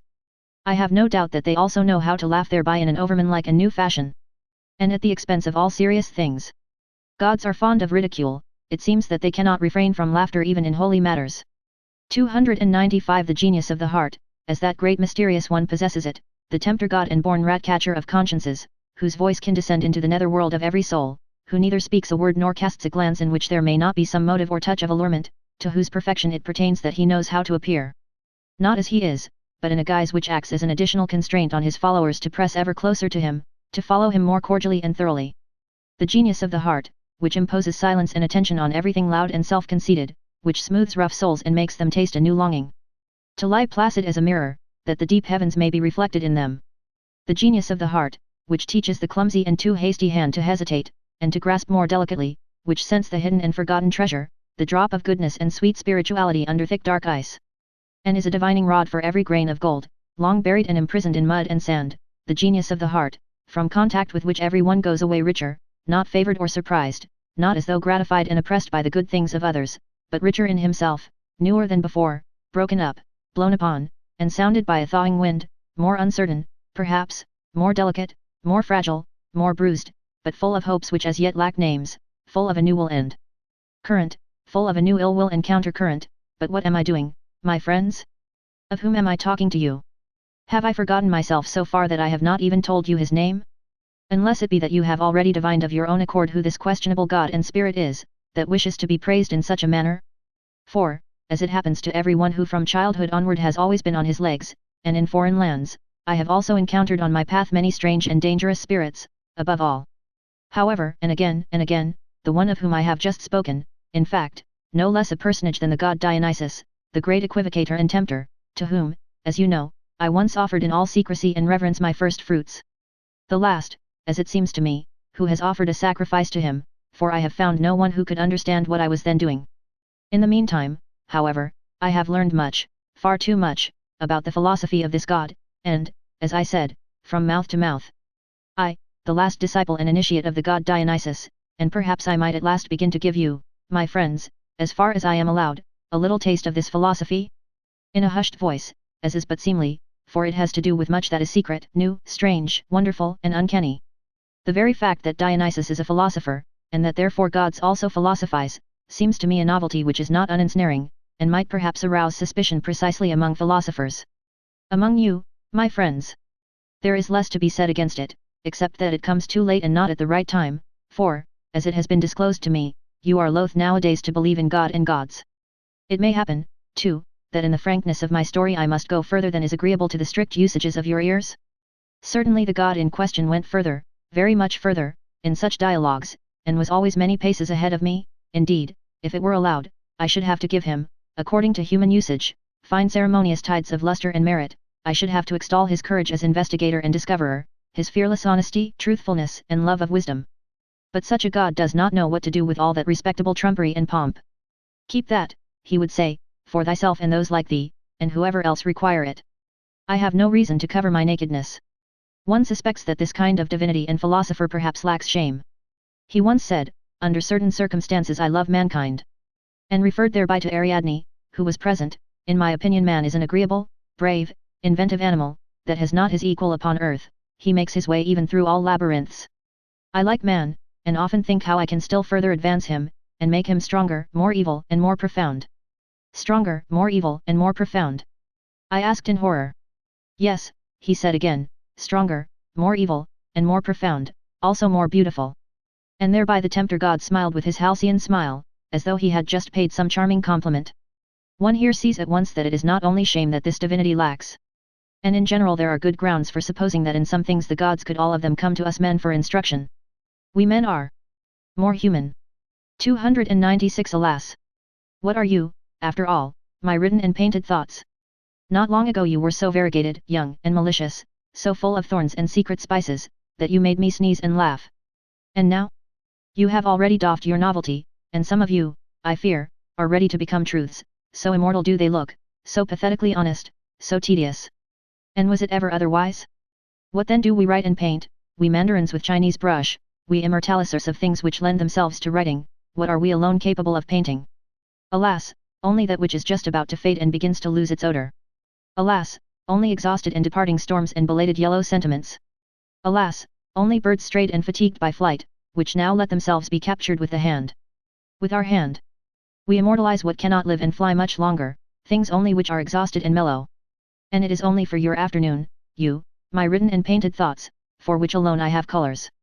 Many colors, perhaps, many variegated softenings, and 50 yellows and browns and greens and reds. But nobody will divine thereby how ye looked in your morning, you sudden sparks and marvels of my solitude, you, my old, beloved. Evil thoughts.